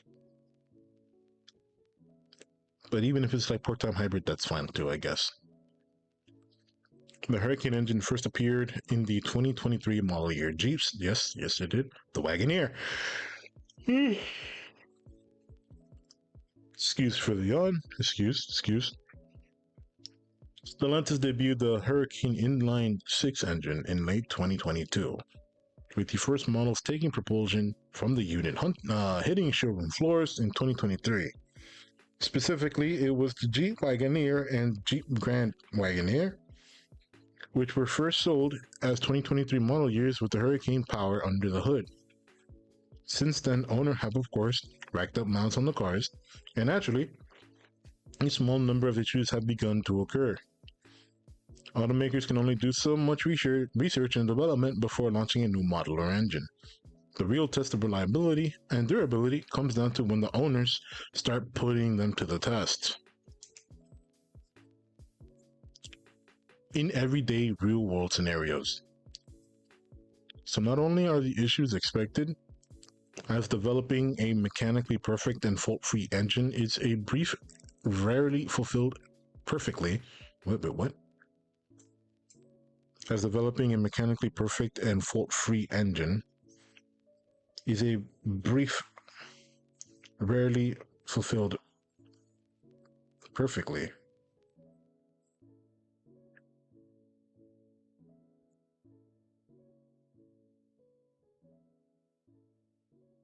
I think I understand what he's trying to say. I do. I do. Mm. I just didn't know you can use brief in that manner. If it's being used in the way I think it's being used. But earlier iterations of the first few models of both cars and engines are usually the most troublesome. This is due to the lack of real world time they have had on the road, and as issues become known, automakers such as Stellantis can react by updating future models. Cool. The aforementioned 2023 models year Jeeps are no exception to this rule. The owners have been sharing issues with their Hurricane powered SUVs to prove this point. Owners have begun to notice common issues with the Hurricane engine. All right. Some owners on the Jeep Wagoneer forum have shared their experiences, with some claiming to have had numerous frustrating and unsettling issues with the Hurricane powered SUVs, misfired codes, oil level warning lights, and even failed engines under 20,000 miles. That's this is huge. That's that's a big deal. That's a big deal. Have even failed engines under 20,000 miles have been reported, but on the whole, most owners seem impressed by the inline six's refinement and power delivery. Another owner on the Reddit echoes the same thoughts, commenting, "The engine has a solid engine so far. I have about 40,000 miles on it, and I've had zero issues with it." Nice, nice. However, one issue in particular is rearing its ugly head repeatedly. A sticking thermostat. Bro, this has been like a fucking parts problem. This is like, this is no longer just a Mopar thing. This is definitely a manufacturer error from whoever they got the part from. Because I've seen so many issues with so many cars of recent era just having problematic sticking thermostats. I refuse to believe that is part of this would be Mopart's fault. I've seen them in BMWs, I've seen them in Mercedes, I've seen them in like um my older Challenger as well. My older Challenger has I've gone through like how many? I think I've gone through three thermostats already. It's not fun, which causes the Hurricane's engine's temperature to skyrocket when driving. According to some owners, it's a quick, easy fix, while others are being told that it's a nationwide issue and getting hold of the replacement part is tricky, with mainly dealers struggling due to back orders. There are also a number of outstanding recalls relating to the 2023 and beyond Jeep Wagoneer models, but fortunately, nothing which directly relates to the Hurricane engine. Okay, that's just Dodge being Dodge. On the whole, then, it would appear that the boosted inline six looks like to be a worthy and reliable replacement for the old school Hemi V8 lumps upon which Stellantis has relied so heavily for many years. Aw. So, slightly related, Chrysler and their Slant 6 engine. This thing is a little cute little beast. It what powered you if you didn't have the money to afford a V8.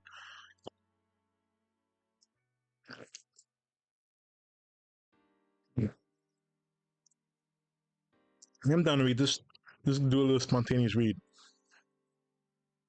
The history of the automotive engine development is long and varied, with the single-cylinder gas engine that powered the patent Motorwagen in 19th century to the 500 plus horsepower electric motor in the 2022 Porsche Taycan GTS.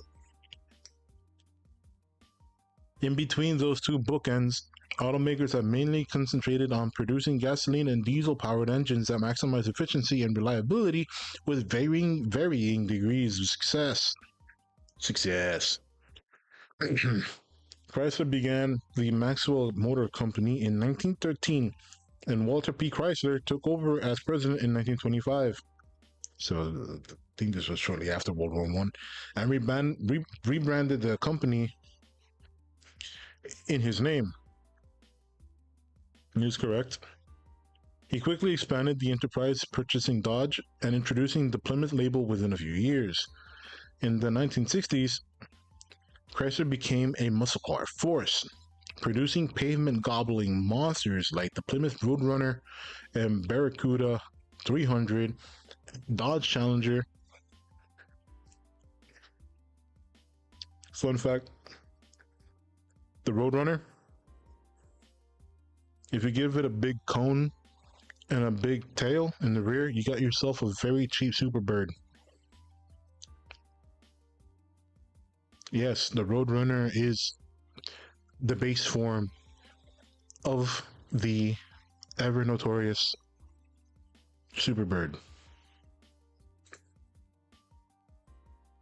Chrysler introduced the 170 cubic inch slant 6 engine in the 1960 Plymouth Valiant and the 225 cubic inch version in larger models. The slant got its name from the 30-degree angle necessary to fit the motor in the Valiant's small engine bay. It remained in use in various Mopar car models until 1984 and US-based Dodge trucks through 1987. During that time, Chrysler issued many variations of the Slant 6 in different displacements with a variety of carburetors and emissions control systems. Let's take a look at each version of this durable engine and rank them from least to most desirable. Okay. The Slant 6 has also found its way onto boats, tractors, and a wide range of farm and industrial equipment. For this article, we will stick to versions of Chrysler used in the cars and trucks of its various brands. Thank you. The 198, I'm assuming that's the displacement in cubic centimeters. Oh no, it's cubic inch. Cubic inch. Yeah, my bad. The weakest variation of the Chrysler Slant 6 is not the smallest, but rather the 198 cubic inch version that replaced the 170 cubic inch original in the 1970. In its first 2 years of production, the 198 put up a respectable 125 horsepower and 180 pound-foot of torque. But the dawn of emissions control regulations led to power sapping updates in the following years. In the 1973 and 1974, the 1998 cubic inch motors put out just 95 horsepower. Ouch! Went from 125 to 95. That's rough. That's terrible. And 150 pound-feet or less of torque versus the 101 horsepower and 155 pound-feet on the very first 170 cubic slant inch sixes. Inch slant sixes. I can't read. The 198 engines can be found in the early 1970s models such as the 1970 and 1971 Dodge Challenger and Plymouth Barracuda coupes, but by 1975, the 1998 had been phased out in favor of the 225. Unfortunately, the federally mandated addition of the catalytic converters meant that those mid-70s 225 cubic inch slant sixes weren't any more powerful than their just retired oldest siblings.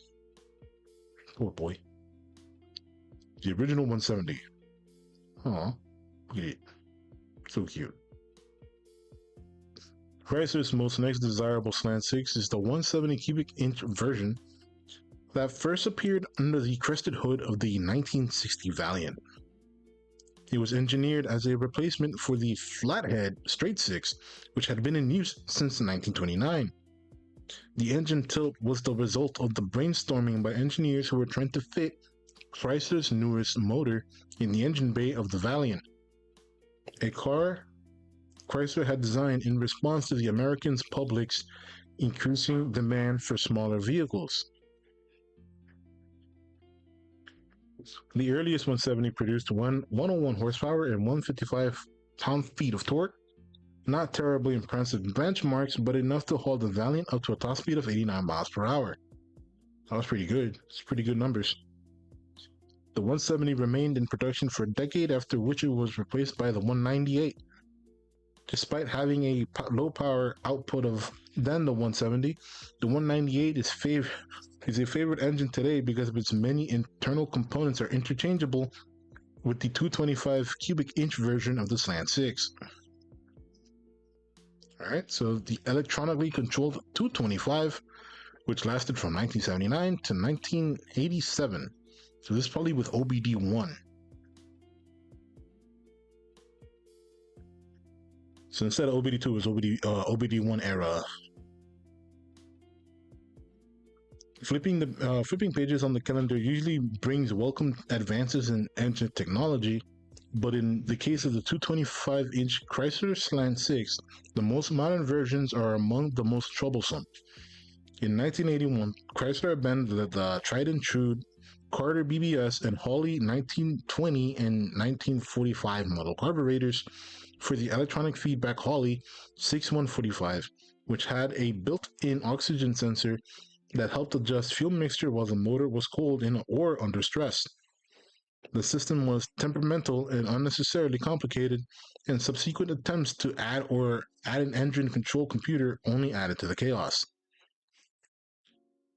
These needless gewgaws also introduced hard-to-trace vacuum leaks into the 225's ecosystem, and the difficulties and troubleshooting issues with the engine's electronics undoubtedly hastened the demise of the Slant 6 in the mid-80s. The last cars to get the 225 Slant 6 were the 1984 Chrysler Fifth Avenue, Plymouth Grand Fury, and Dodge Diplomat, many of which ended up in police or taxicab fleets. Dodge trucks could be purchased with the 225 through the 1987 model year. Nice. So we're going the late 1970s 225. That's the Aspen. Cool. Nice, cute little coupe. Gearheads everywhere are familiar with the expression, "There's no replacement for displacements." Hold my turbochargers. The idiom claims that increasing in an engine's size is always an improvement. Must have been crafted.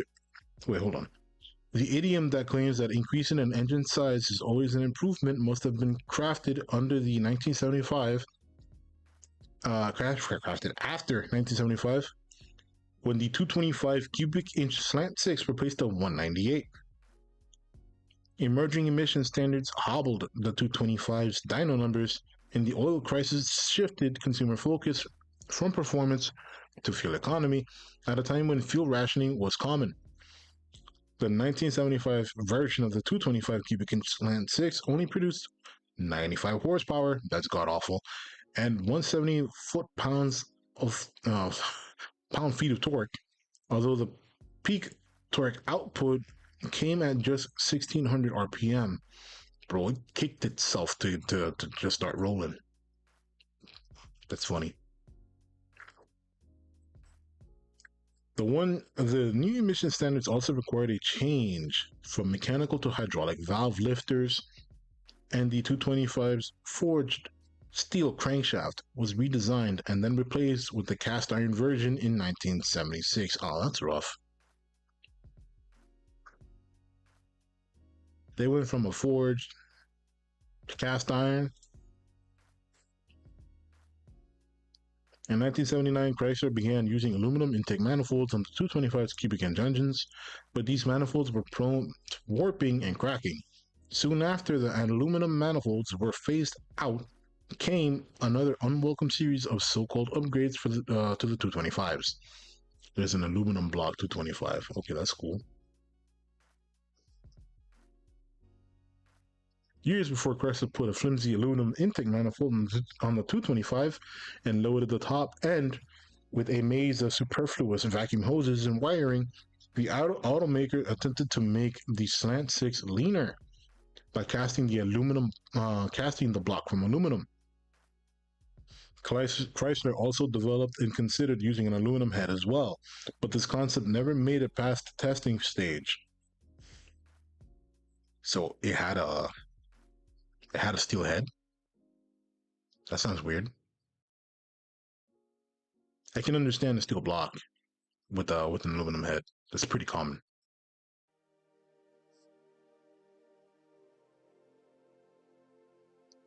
Let's see.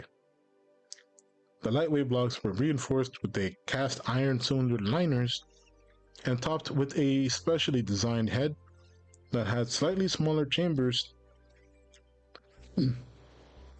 placed closer together than those intended for iron blocks. The updated head design was carried over to all 225 engines beginning in 1963. The shift to aluminum blocks required a significant investment in new factory machinery, and Chrysler produced about 50,000 aluminum block 225 powered vehicles in 1961 and 1962. While those numbers seem robust, the retooling wasn't sufficient to keep up with customer demand and Chrysler's project needs, and production shifted back to exclusively cast iron blocks after the 1962 model year. It's a shame. The Super 6. The Super 6. 225 Super 6. That's nice. American buyers grew wary of the 1970s emissions regulations that ultimately restricted airflow and sapped the 225 of its strength. From 1960 to 1963, the 225 put out 145 horsepower and 215 pound-feet of torque. But by 1976, those numbers had dropped to 100 horsepower and 170 pound-feet. That's a shame. In 1977, Chrysler responded by introducing the Super 6, which replaced the standard Holley 1945 one-barrel carburetor with a Carter BBD two-barrel model and matching intake manifolds and air cleaner housing. This bad boy right here. It's that bad boy. It's a really small engine. You see the floor down there. Really clean engine bay too. The upgraded car boosted output close to 1960s levels without an adverse effect on fuel economy, partially because Chrysler made the idle adjustment screws relatively inaccessible to prevent owners from tinkering with the car's tuning. Mopar Connection magazine upgraded a 1967 Dodge Dart to the Super 6 package and reported a noticeable improvement in idle quality, the off-idle performance, the engine's cruising attributes, and the acceleration of the vehicle. And so number one, the Hyperpack 225. Let's see, hold on. Cubic inch liter. 225. So it would be a 3.7 liter engine. Nope. Give me back.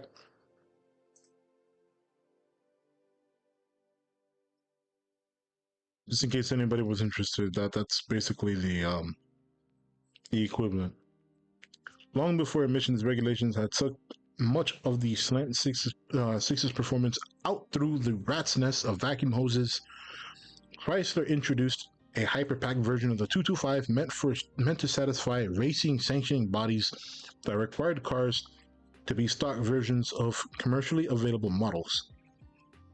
The Hyperpack included a 4-barrel carburetor and intake, an upgraded cam and pistons, and newly designed exhaust header. The Hyperpack system was available in the 1961 and 1962 Plymouth Valiant and Dodge Lancer models and improved 225's output to 1960 horsepower. That's really good. We almost got 200 horsepower, baby. Almost 200. It's really nice. Enough to rival many V8 engines of the era. The system was also available for 170 cubic inch engines and boosted the output to a smaller motor from 101 to 148 horsepower. Clifford Performance used to sell an aftermarket Hyperpack kit, and in 2003, Motor Trend put that kit in an aluminum block 225 and ended up with an engine that produced 231 horsepower and 280 pound-feet of torque. Damn! Whether using rare aluminum block or a common as nails iron block, if you follow our recipe, you'll have a car that idles at 900 RPM, runs great in traffic, delivers decent fuel economy, handles well, and blows your mind when you mash the gas pedal and the rear skins explode in a cloud of tire smoke. Nice. That's cool. That's cool. A little love for the Slant 6. Although I do wish that the Hurricane engine would have made its way to like a car that wasn't named in a Challenger, and the Challenger could have lived um, without all this bullshit. The Challenger, the Charger. Because we know that we still have the EV models. I think the EV models are out right now. The 6-pack, Charger 6-pack isn't out yet.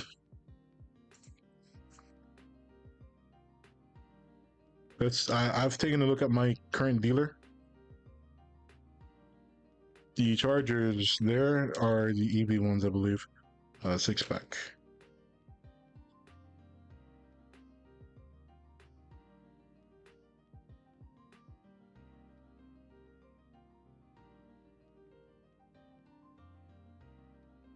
Release date. Yeah, it's supposed to be coming out soon. It's still not out yet. It'll arrive by summer. It's gonna be cool.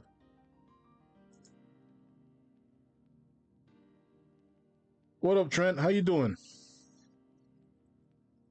Glad you're doing good, man.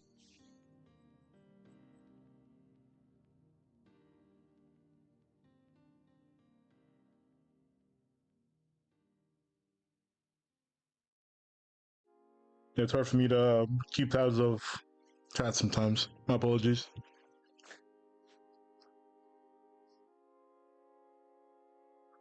Let's see here.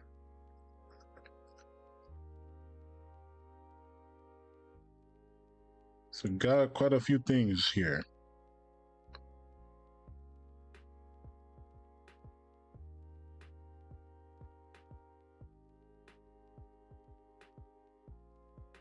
The EU to ban carbon fiber for hazardous waste,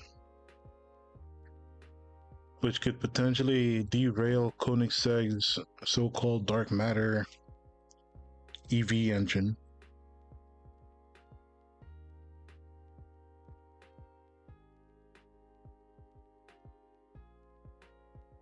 EVs are just taking L's.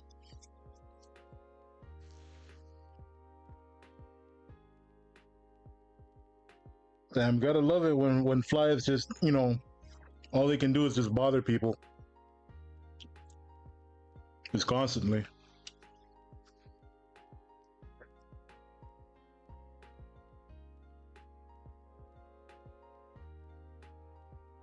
Let's see.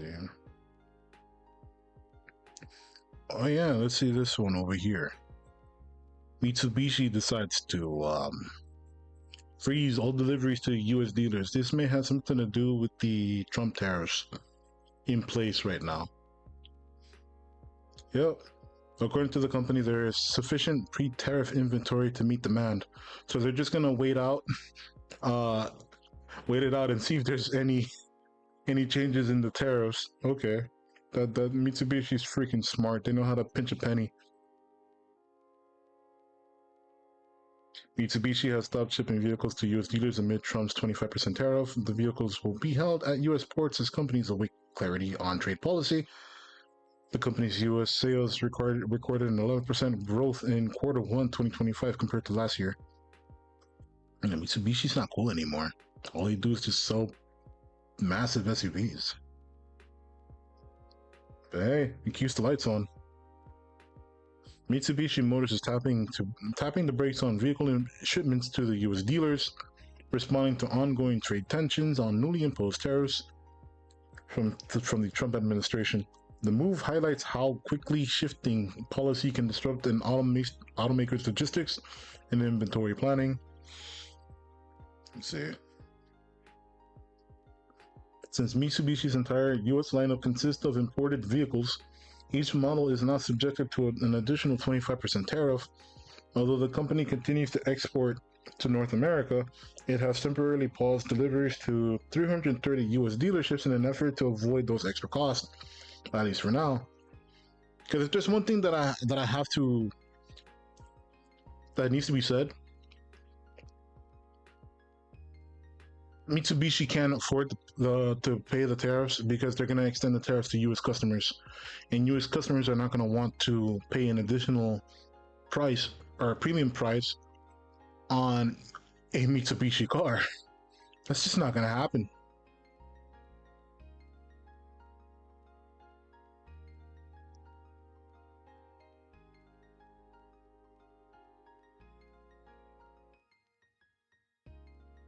Like,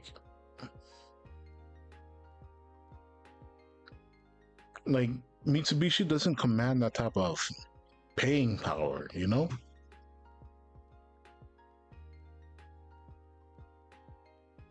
According to Jeremy Barnes, Senior Director of Communications and Events at Mitsubishi's North America, vehicles will remain at U.S. ports until the government announces its next steps on tariffs.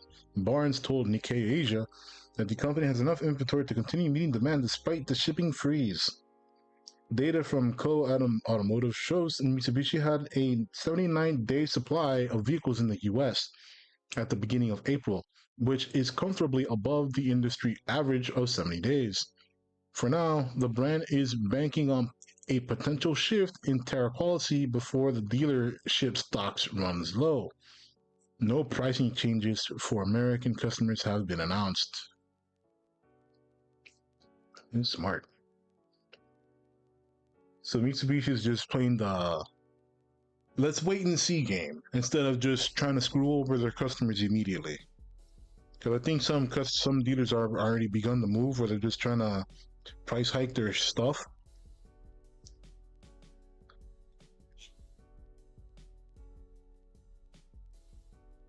Which has been weird because it also affects the used car market, because other people are not going to want to pay for a higher price if they can get a car that's used and fulfill the same needs. So the demand for used cars are also going to grow and higher. 4chan got hacked?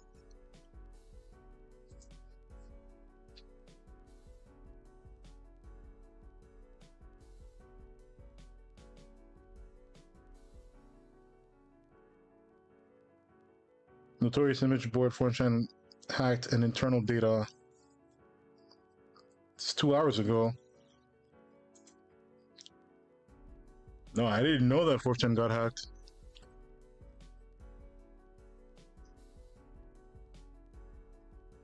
Notorious internet forum 4chan was hacked on Tuesday. At the time of writing, 4chan's website was not loading, and users on the social media reported the site being intermittently down for hours. Messages on rival message boards such as TechCrunch has seen celebrated the hack. You telling me the website that I'm currently reading this off of is actually celebrating the hacking? Okay, that's funny. Yeah, sure. I'll let you have at it. Which TechCrunch has seen. Oh no, I get it. I get what he's trying to say. I get the perspective. They've already seen other boards celebrate 4chan's getting hacked. With one person claiming that the hacker responsible for the breach was inside 4chan's system for over a year. So this was premeditated for a while ago. If it's to be believed. Several screenshots showing that what appears to be 4chan's backend circulated online, showing the site's alleged backend source code and templates to ban users, which would only be accessible to the site's moderators. Also in the leaked data was a list of alleged 4chan moderators and janitors, who are users who can delete posts and threads but have fewer privileges than moderators, who can also see IP addresses of users, for example. Okay, that's dangerous information there. That's dangerous information. Given 4chan's known violent political ties, this cyber attack could potentially expose the people who run these forums, which have been become central to alt-right movements. Bro, what alt-right movements? The bald man with glasses and the beard sides down. His panties.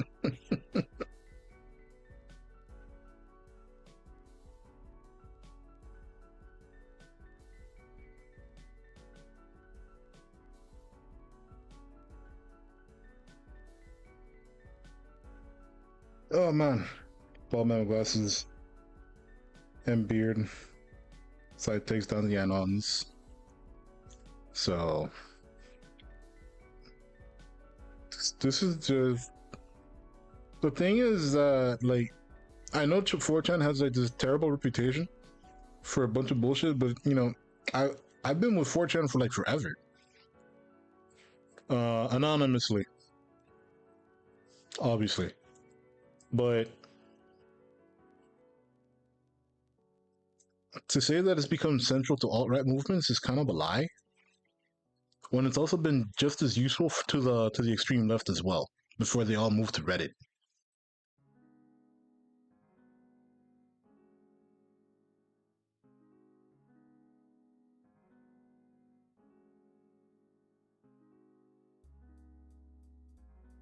Yeah, but like anything that's like quote unquote alt-right is just more than discourse that rarely translates to real life, you know, happenings. You know what I mean?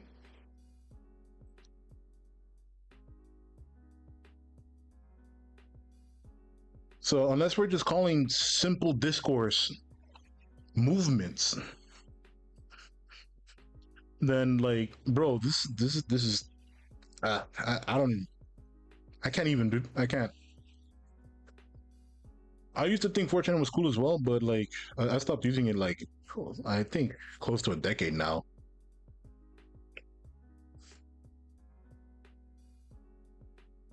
Let's see. TechCrunch reached out to several email addresses that were leaked and spoke to one of the people behind one of the email addresses.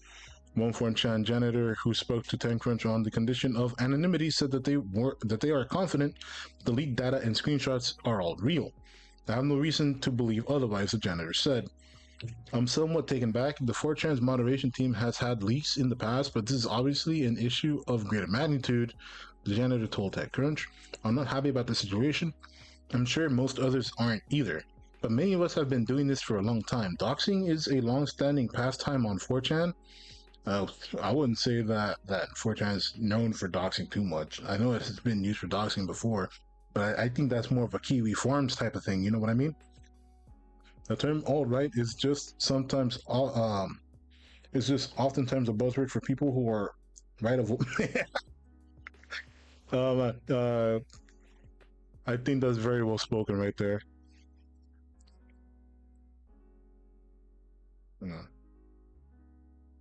Let's see, where was I at? But yeah, like doxing was more of a Kiwi Farms type of thing rather than 4chan though. I think they're more infamous for that.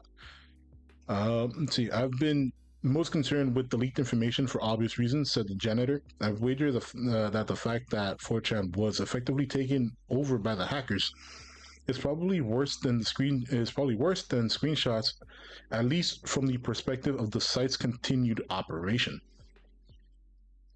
The janitor also said that it appears that the hacker obtained the personal information of 4chan past subscribers, who are users who pay the site to bypass post counters and access VIP boards, per the janitor. 4chan did not respond to an email requesting comment sent to the site's press email address.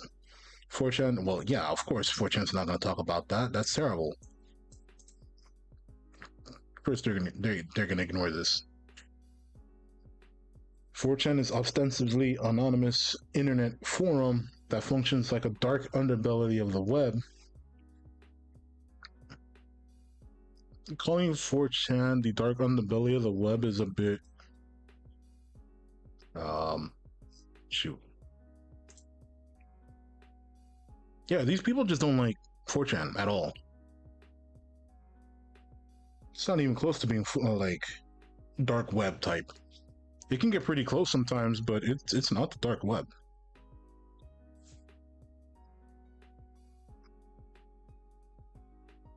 Search. I lost myself. Where am I? The janitor also said that it appears the hacker obtained personal. Okay. Most of the time, it's an image board that seems to be populated by bored users who try to shock each other, often by posting some of the most vile content imaginable. That is the 4chan that I know most about, and that's mainly limited to like the B board. Other boards aren't even as bad. Just stay away from B board if you don't want to puke your lunch out. And yeah, Dark Belly is crazy.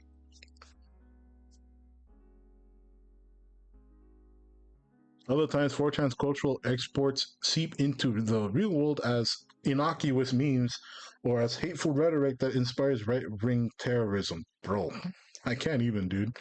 This site's fucking crazy. Memes like Pepe the Frog, Rage Comics, and Wojaks were originally popularized on 4chan but have become ubiquitous across the internet. Which is funny because I know the left loves using Wojaks. If 4chan was leftist, they'd be calling it the modern day Underground Railroad. They already have Reddit for that though.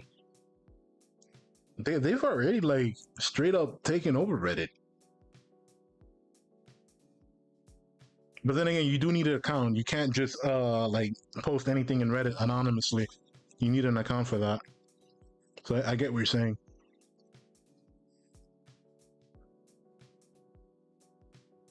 And Pepe to this day didn't do nothing wrong.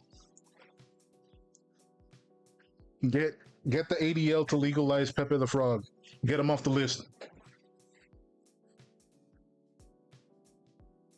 Yet 4chan's strongest legacy comes from its political boards, where the alt-right rhetoric can radicalize young users into adopting white supremacist ideals. QAnon, a group of far-right conspiracy theorists who back President Donald Trump, originated from 4chan.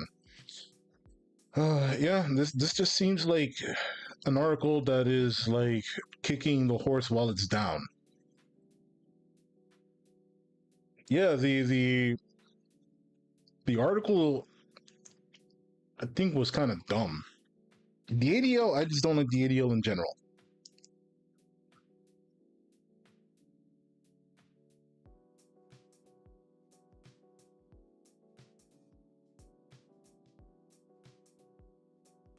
See, is this one?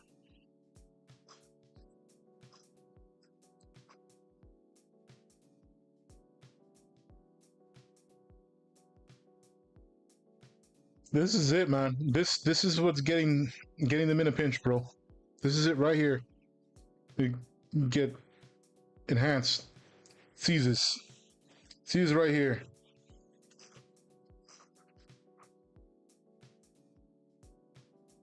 Pepe the Frog is a cartoon character that has become popular internet meme and often referred to as the sad frog meme by people unfamiliar with the name of the character. The character first appeared in 2005 on the online Cartoons Boys Club. In that appearance, the cartoon is also first used his catchphrase, "Feels good, man." Pepe the Frog character originally did not originally have racist or anti-Semitic connotations. Internet users appropriated the character and turned him into a meme, praising the frog in a variety of circumstances and saying many different things. Many variations of the memes become rather esoteric, resulting in the phenomena of so-called rare Pepes.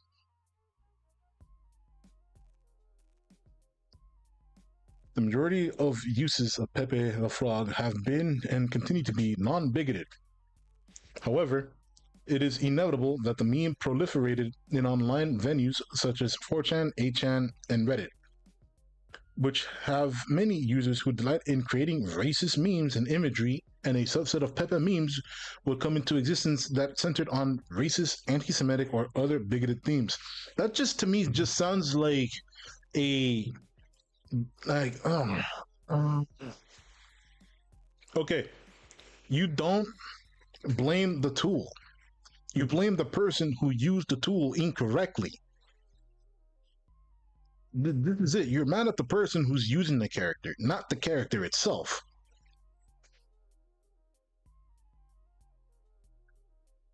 I can't tell you why they have an article, bro. This is just like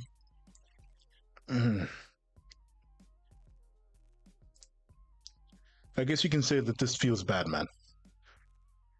In recent years, with the growth of the alt-right segment of the white supremacist movement, a segment that draws some of its support from some of the above mentioned internet sites, the number of alt-right Pepe memes has grown a tendency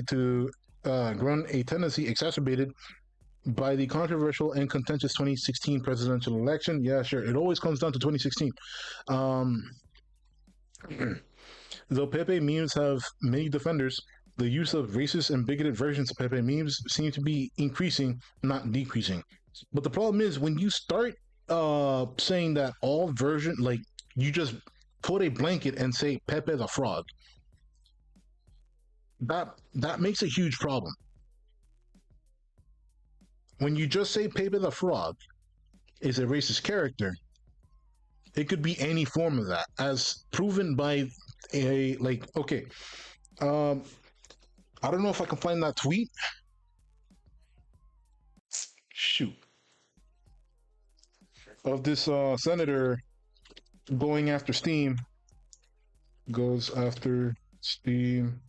No, the ADL, ADL goes after Steam.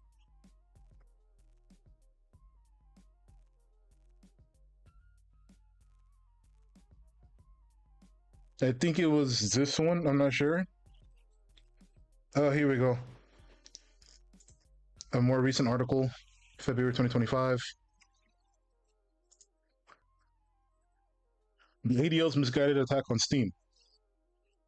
They were saying that like bro that even like Pepe the Frog was like super useful. Here it is. Mentioned it. We got we got it. Their report's biggest claim, the vast majority of so-called hateful content was Pepe the Frog, a meme that, while hijacked by extremists in recent years, remains widely used in mainstream gaming culture. Of course, is going to continue to be used.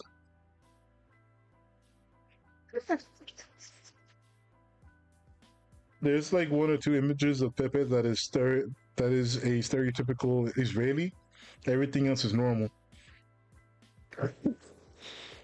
Yes, you have a degree in sociology. So yeah, I need to take that course too. I don't. I'm usually in my own bubble, but at the same time, I can pick up on some BS when I see it. So yeah, they're still going with this. The ADL is still going with this. And then I remember they were trying to get Steam shut down for this stuff. Let's see here.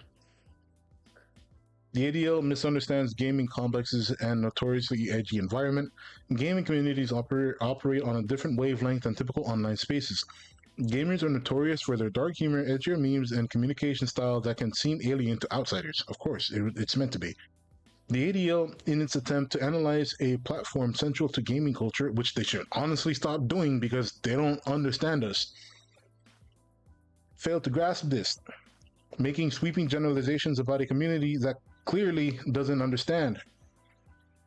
That it clearly doesn't understand. Take their report's biggest claim, the vast majority of the so-called hateful content was Paper the Frog. Yeah, we just read that. Yet the ADL doesn't distinguish between actual extremist Pepe and a harmless, widely used gaming meme. Instead, they lump them together, inflating their numbers. This dude gets it. This dude gets it. Whoever wrote this article gets it.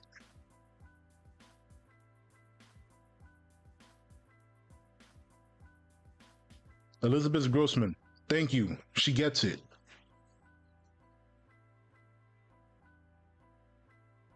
How Copson promotes misogyny. Is that an actual article? Bro.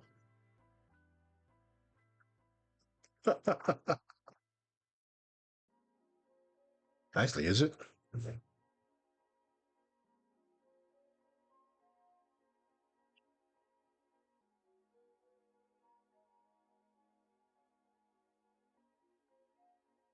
Wait.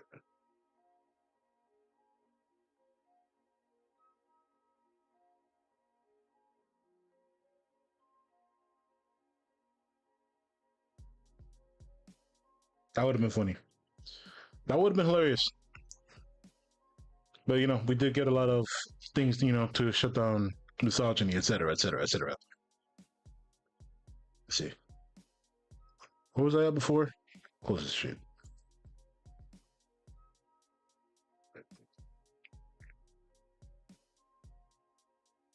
Yeah, their AI system, Hate Vision, they have an AI built to identify if a hateful symbol was used.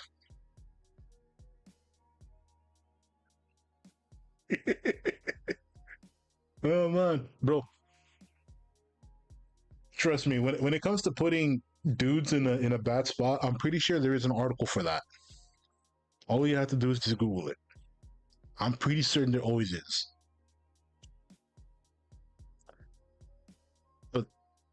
But dude, they have an AI that's meant to track down, yeah, identified nearly 1 million extremist symbols, over half of which were Pepe. So over half of the 1 million extremist symbols identified, half of them were Pepe. And this is what happens. Like I know, like one point of contention would be the Manji symbol. You have Manji, and then you have the swastika. And the worst part is that there's two different forms of Manji. The one that rotates, I think, clockwise, which I think that's the swastika one, and then the one that rotates counterclockwise. And people don't really know that there's actually two different versions of this Manji. And it's a Buddhist symbol. So this is like you going to Japan and going to their temples, or going to the Middle East and going through their temples for tourist reasons. And you see these symbols and you start getting scared that they're probably white supremacists there, when that's couldn't be further from the truth. Context is very important. Oh man. Let's see here. The AI was trained on a limited data set of images and keywords the ADL pre-selected as hateful, but it failed to differentiate between legitimate extremism and gaming's irreverent meme culture. Worse, it didn't distinguish between US-based international users, ignoring the fact that gaming communities operate under different cultural norms worldwide. I think I think it's Hindu. Let me see. Let me check Manji.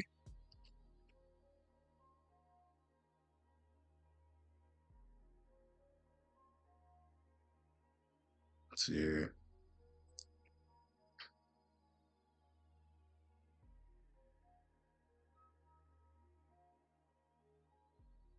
I don't think we should continue too much.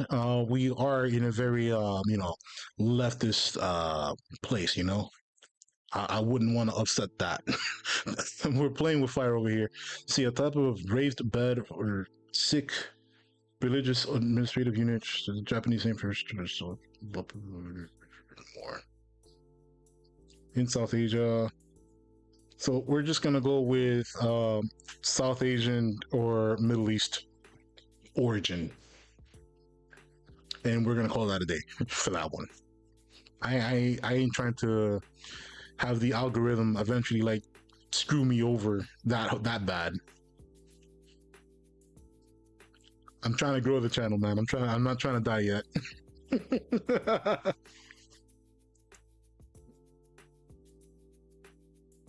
Let's see here. Ooh.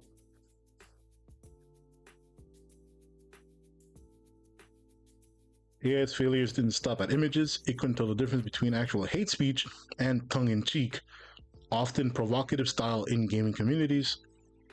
While gaming culture can be abrasive, and the vast majority of players understand the difference between in-game trash talk and real-world hostility, the ADL, not so much. The ADL also went after copy pastas, blocks of text, and pasted to provoke reactions, identifying 1.83 million potentially harmful ones without bothering to check context. Their keyword-based approach flagged terms like boogaloo. How is boogaloo hateful? Uh, Americaner. What the hell?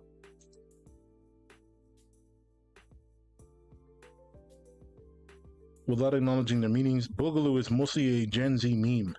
What? I don't.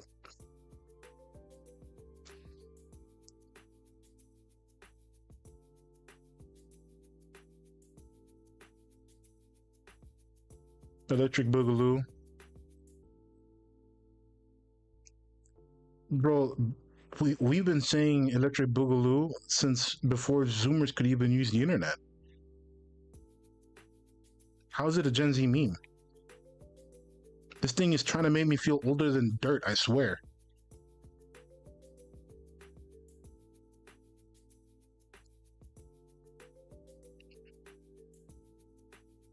Yeah, without acknowledging there are multiple meanings, Boogaloo is mostly a Gen Z meme, not a secret alt-right code word in gaming. Boogaloo does have alt-right connotations, but there are other connotations like the ones listed above. Amerikaner can refer to a cookie, the German word for American, or even a famous YouTube user's name. They also flagged Goyim as a slur, despite it being a common and sometimes affectionate term used by Jewish people themselves. Bro, some people want to be black so bad. In group of Jewish people, it is often non-offensive, though the term can be used in an offensive manner by anti-Semitic people. The ADL made no distinctions.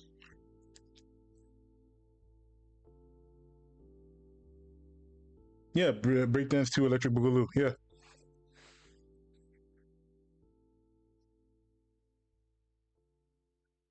Curious, I did a Steam keyword search for Amerikaner, and the first result was a left winger calling out of racism. The second was mocking Americans in Counter Strike, and the third was a non English post. None of the search results, in my opinion, rose to the level of extremism. So I searched Boogaloo and found out references to the classic electric Boogaloo meme, a non English speaker using the term in a gaming forum name. The ADL didn't bother with this level of nuance. They just scrapped forums, pulled words out of context, and called it a day.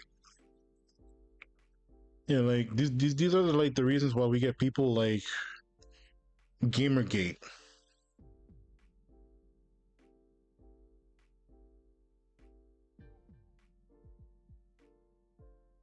I'm not sure what Goyim means.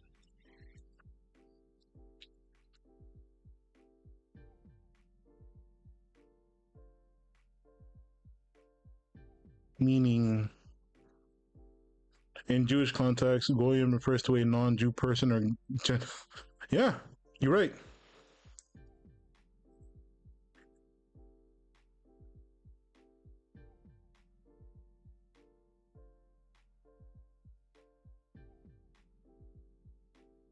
Yeah, I kept track of Gamergate. It's funny because I've been kind of saying for the longest time it's kind of weird that you're just gonna brush a giant wave of people as extremists for no reason, and then it turns out that the events of Gamergate were exacerbated by the media, which is correct. That is true. And Elon Musk actually found the receipts thanks to the Doge department.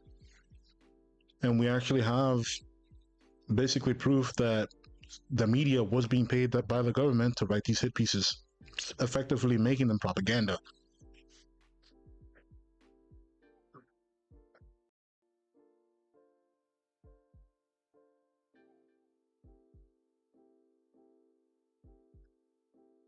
Like I'm just trying to play some video games, dog. I ain't trying to fucking go out on seminars or anything of any of these weird bullshit, man.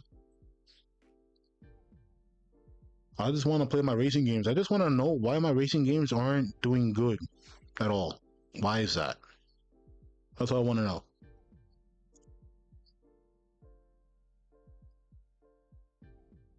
Because between the bureaucracy of like, th- one of the things that I like cards for is that you can always tell political intervention and acceptance based on what's going on with car manufacturers as well as the cars themselves and what people choose to buy for their dailies.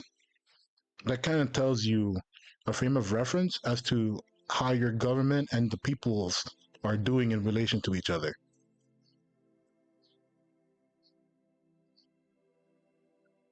But right now, everything's been so hard and awful.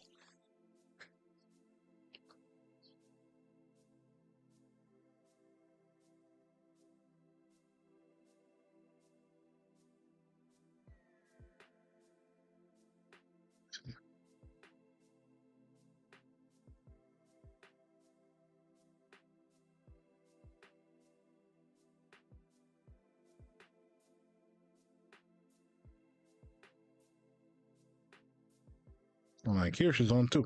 Shoot. Let's see. Who is this? Mentis?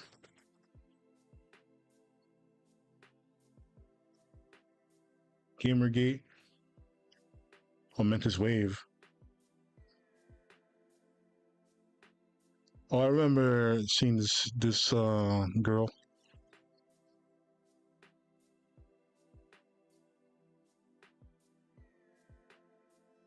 I guess we'll start here.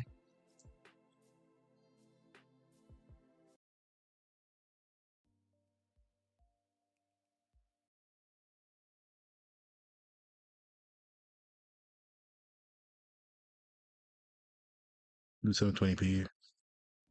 Should match our frame rate. Disclaimer: this video is not intended to condone or encourage harassment towards anyone. Yeah, sure, that's cool, that's cool. Wikipedia is not a valid source of information.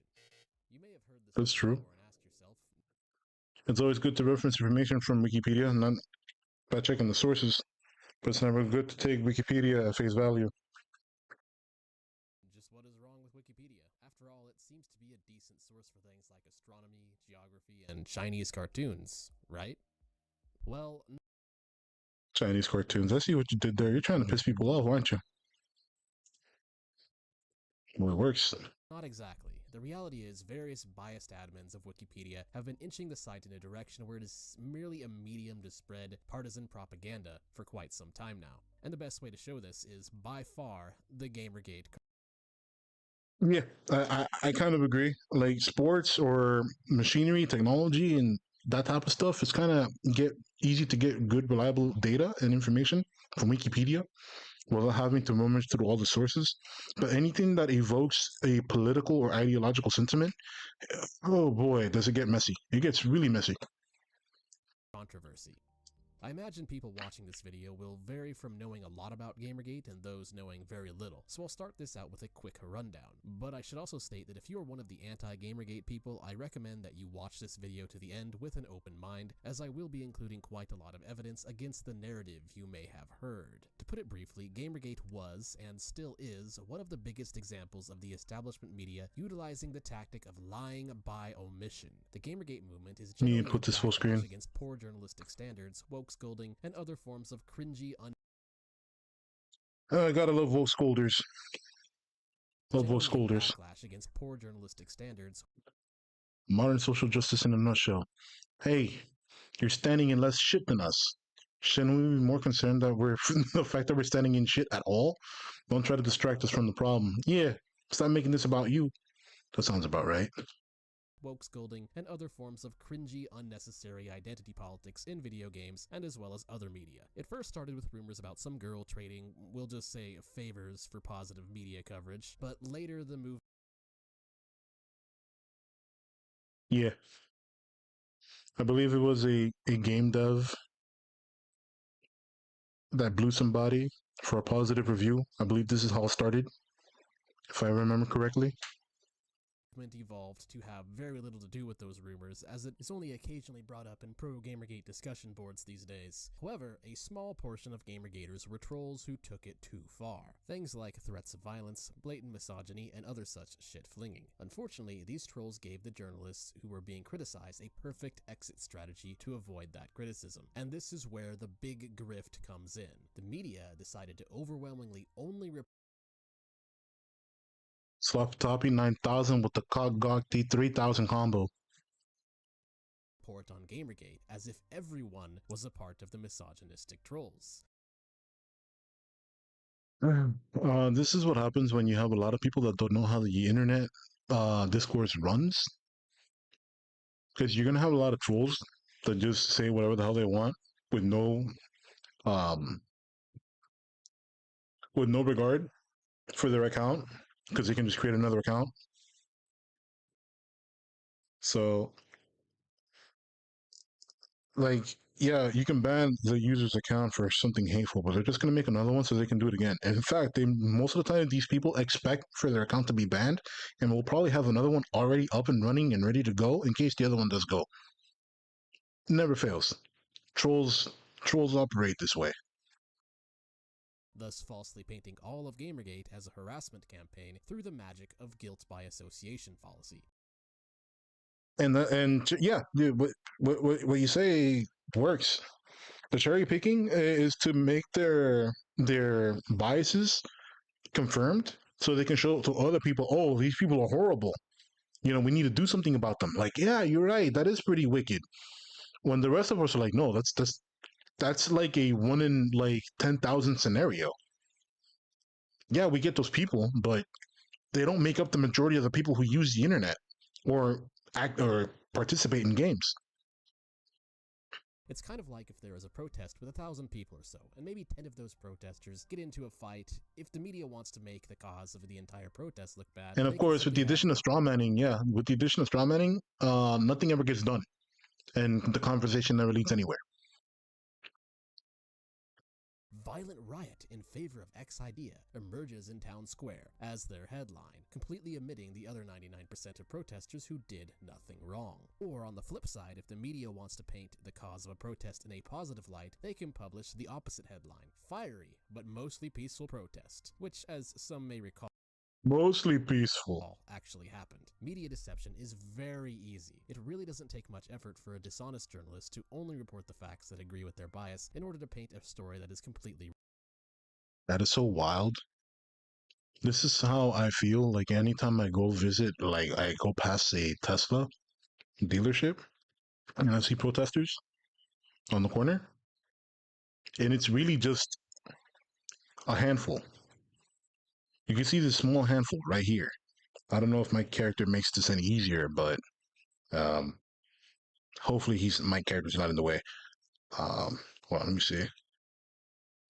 I can't even tell, but he shouldn't be in the way. But this frame that seems like there's a lot of people versus, in fact, not a lot of people. And just to sell the idea that there's a lot of people that are in tune with what's being presented is insane. Gotta love photography. Gotta love photography. Ridiculous. Simply omit whatever facts don't suit your narrative, and presto, the remaining facts suit your narrative. This, in a nutshell, is the truth of Gamergate. And the big irony in it all. Nah. CNN would be like Tesla dealerships are being vandalized. What? Nah. It's about these peaceful protesters getting in trouble for protesting in front of Tesla dealerships. That would be a more appropriate headline for CNN. Is that because of a big part of Gamergate is a critique of media bias, and journalists use dishonest tactics to paint all of Gamergate as extremist bigots, said journalists actually proved that Gamergate is right about them. So with the basics out of the way, we can now look at Wikipedia's Gamergate. I wonder who's going to read through the whole thing. How much of this they got correct, and it's one of the most ridiculous pieces of propaganda. Sounds like he's going to go through the whole thing. In fact, Wikipedia is possibly the biggest source of misinformation regarding Gamergate today, and continues to stand as the largest reason why it's impossible to have a reasonable, intelligent discussion about Gamergate. Your average person is just going to plug Gamergate into Google, see Wikipedia as the first result, and eat up the propaganda while having no idea that just about everything in this article is a dishonest spin job. So let's get down to refuting it. That's correct. The summary at the top. Side note, I've already read this before, but it's so easy to see the bias in which this Wikipedia is presenting this information at that it should set off a red flag regardless. Gamergate was an online harassment campaign initially conducted through the use of hashtag Gamergate that promoted sexism and anti-progressivism in video game culture. First problem, there is no real evidence whatsoever that Gamergate was an organized harassment campaign. Everywhere that Gamergate was, or still is, actually organized, such as Kotaku in Action, GGWiki, Gamergate.me, or even under well-known figures like Bodal Biscuit, rest in peace, all Rest in are peace. or were predominantly focused on ethics and journalism, and a counter-movement against wokeness in the media. To actually find any alleged misogyny or harassment, you have to dig through individual troll accounts or even random shit posts on 4chan in order to find it. The most obvious proof of this would be in KIA's rules. How can a movement be a, quote, harassment campaign, end quote, if their biggest organized community actively bans doxing individual accounts, misinformation, trolling, and harassment? If a movement Well, this is also kind of hard to organize a bunch of anonymous people to do something all at once. Unless there's like some clear goal that they can do at any point in their discretion whenever they can possibly can. Such as the harassment campaign suffered by some streamers at the release of the funny wizard game Harry Potter. Not Harry Potter. What was it? Damn it, I played it too. Hogwarts Legacy. There you go. They just gave a list of the people who were actively playing the game on stream, so at anyone's discretion, they can go on ahead and harass them whenever they possibly can. That's targeted. that is supposedly founded on violent death threats bans the use of violent death threats on their primary discussion hub, they certainly aren't doing a very good job at being what they are accused of. This evidence alone should be a red flag to anyone with common sense that the establishment narrative on Gamergate is clearly not founded in reality. And we are just getting started here. Beginning August 2014, it targeted women in the video game industry, notably game developer Zoe Quinn and Brianna Wu, and feminist media critic Anita Sarkeesian. The harassment campaign included doxing, the threats of rape, and death threats. More blaming the entire movement for the worst of its trolls via guilt by association. This is an example of another common grift employed by the cult of woke. The claim that criticism of X person or group automatically equates to hatred and harassment of X person or group. To put it simply, it's a straw man argument. This rationale only makes sense if you interpret all criticism, regardless of context, in the most bad faith interpretation you can possibly think of. While there may have been a small handful of genuine shade thrown in the direction of these three people, a lot of what I have seen about them is genuine criticism, primarily how all three of them are arguably guilty of professional victimhood, which is a form of cry-bullying for the purpose of attention, and in some cases grifting victim bucks. Hold on, let me read this. Headline states, new study suggests people with dark personalities weaponize victimhood to gain advantage over others. Gee. How do you become a professional victim? 1. Make a statement that is demonstrably false or idiotic. Step 2. Accuse everyone who criticizes your statement in step 1 of harassing you. And step 3. Receive sympathy or donations from gullible simps who fall for your grift.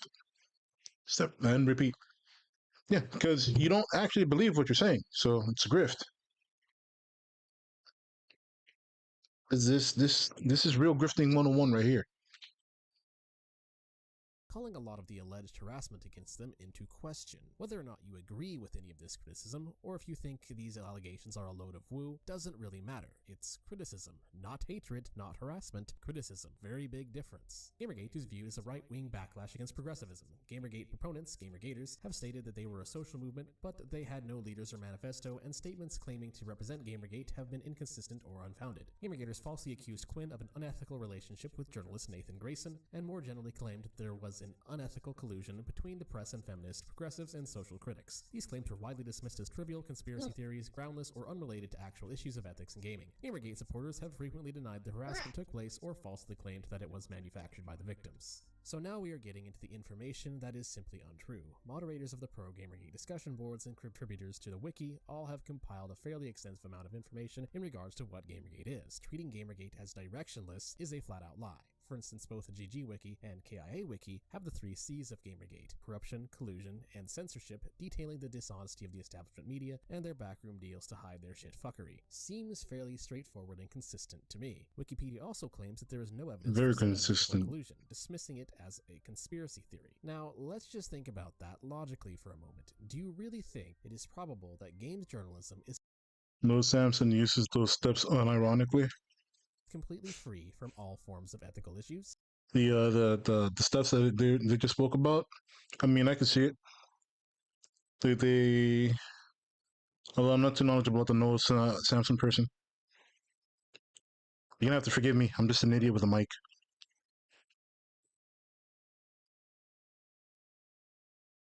Come on, play.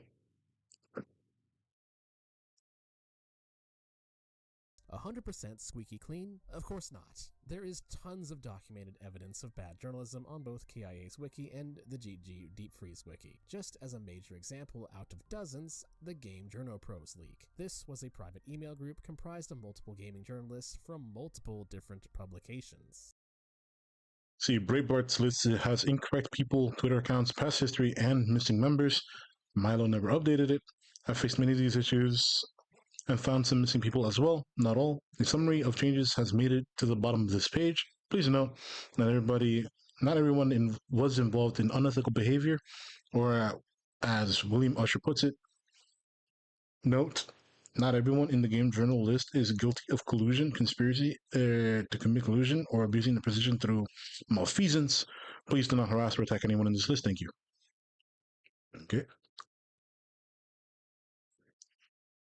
Oh, he's one of those guys, is he? Oh, okay. Some of them were found to be colluding to publish similar stories in order to give those stories the illusion of greater legitimacy, when in reality it was just people meeting behind closed doors. Have you ever suspected that members of the establishment media collude to push certain narratives? Well, at least in regards to gaming media, this seems to be the case. Proof of this mailing list, along with the leak and list in full, are available online and easily found by searching for it in DuckDuckGo. The effects of it could also be found. I like how it has to be used by DuckDuckGo, because we know Google wouldn't give you the answers if you Googled it. In the Gamers Are Dead campaign, where multiple articles from multiple different major media circles all bore the same strange narrative that the identity of gamers has died to some mysterious, massive wave of alleged misogyny. And this is where another big grift comes in. Notice how Wikipedia's Gamergate article doesn't mention the Game Journal Pros leak anywhere. It's completely omitted. And yet, on the GG Deep Freeze wiki, it's cited as the primary factor in what truly set Gamergate off. While the whole conspiracy was the match that started the fire, it was not the barrels of gasoline close by that truly made Gamergate explode into what it was. In fact, in my opinion, Gamergate would have likely happened at a later date, even without the whole rumors about trading favors for positive reviews thing happening. Later date, even without explode into what. As the scale of the impact of the scandal grew, gaming journalists were placed under increased scrutiny by the readers, and many conflicts of interest were discovered and spread. In late August, actor Adam Baldwin coined the hashtag Gamergate in response to the deluge of exposed breaches in video game journalism, a hashtag that was quickly adopted by those arguing for better ethics. Shortly after, the Coordinated Gamers Are Dead media campaign began, with several different outlets posting articles decrying gamers, gamer culture, and the gamer lifestyle, all within the same 24-hour period. The timing of the articles and united message they spread caused hashtag Gamergate supporters to immediately suspect collusion, which was all but confirmed in September 2014 with the revealing of the secret Game Journal Pros group. Yeah, that sounds about right. And it's funny because they still do that to this day. It still happens. Most recently, Assassin's Creed, how they kept using the phrase "return to form" everywhere in their articles. It's like, bro, calm down. This is not revolutionary to Ubisoft or the Assassin's Creed franchise as a whole. It's just another mid game. It was. In fact, in my opinion, Gamergate would have likely happened at a later date, even without the whole rumors about Evidence of corporate media corruption, arbitration gate, conflicts of interest between developers and reviewers, the media filming the bed, and the 1% of Gamergate that was engaged in harassment. trading favors for positive reviews thing happening. Sounds about right. The problem of journalists colluding on narratives in order to give those narratives a false sense of consensus is a very big problem, not just in the gaming media, but establishment media today as a whole. And it is this collusion and conflicts of interest that truly makes Gamergate what it is. And as for the last line here, it isn't completely untrue, but it does need to be pointed out that it's not so much feminism, but toxic wokeness in general. Most Gamergaters I have seen have nothing wrong with strong female characters in their games, otherwise similar hatred would be directed directed at Japanese developers, which have had solid female lead roles in their games for years. It's a when it gets combined with preachy identity politics that it tends to draw their ire. There is a very big difference between minority and female characters existing in games and forced representation, i.e. tokenism, where a character is created purely for the sake of virtue signaling and imposing a social justice bias into the story. There was a fairly well-done explanation of this put out recently by Literature Devil on why manga triumphs over woke Western comics in the market by focusing on diversity of story rather than the cringy tokenist diversity we see in Western media.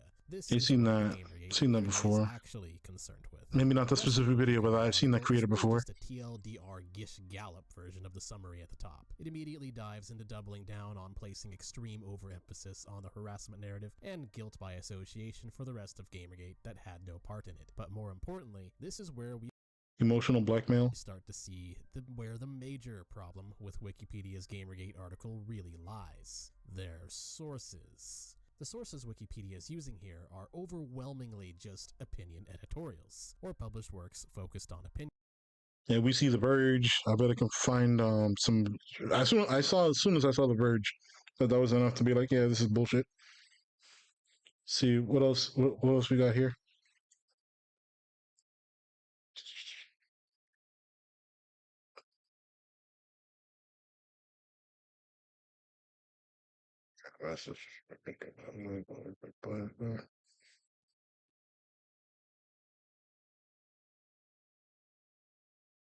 Yeah, meet the female gamer mascot born of anti-feminist internet drama, blah blah blah. Just they do not actually provide any serious evidence for their claims, nor any study with provided methodology that can I just read your comment. Be falsified, and therefore yeah, protect that horse at all costs. They have no more basis in fact than any random effort post you might find on any random forums. For example, the first 5 sources that are not books are all opinion editorials. To emphasize how idiotic that is, even 4chan's news board does not allow the use of opinion editorials. Yes, that's right, 4chan's news board has higher standards for sources than Wikipedia. Big W for 4chan. This is nothing short of absolutely embarrassing. So let's look at some more highlights. In the section on harassment, aside from just being an example of dishonest emphasis and omission, good old metal slug, bro.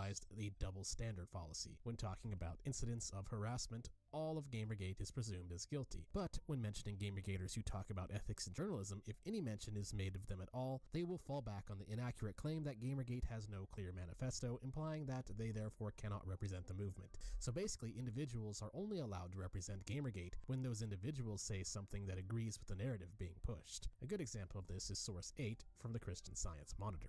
In the section on organization, the false claim that what was the headline? Source 8 Gamergate and a new horde of digital saboteurs. Gamergate revealed just how quickly online mobs are able to harness hacker tools to imitate, harass, and humiliate. But the opposite can also be true. You guys can also hire hackers to do the same thing to them. See, anytime someone lists their source as the Guardian Vlogs or, yep. As soon as you hear Guardian, Verge, or just you might as well just stop right there. Just stop it and call it a day. You know that conversation's not going to go anywhere, and you're just wasting your time. From the Christian Science Monitor.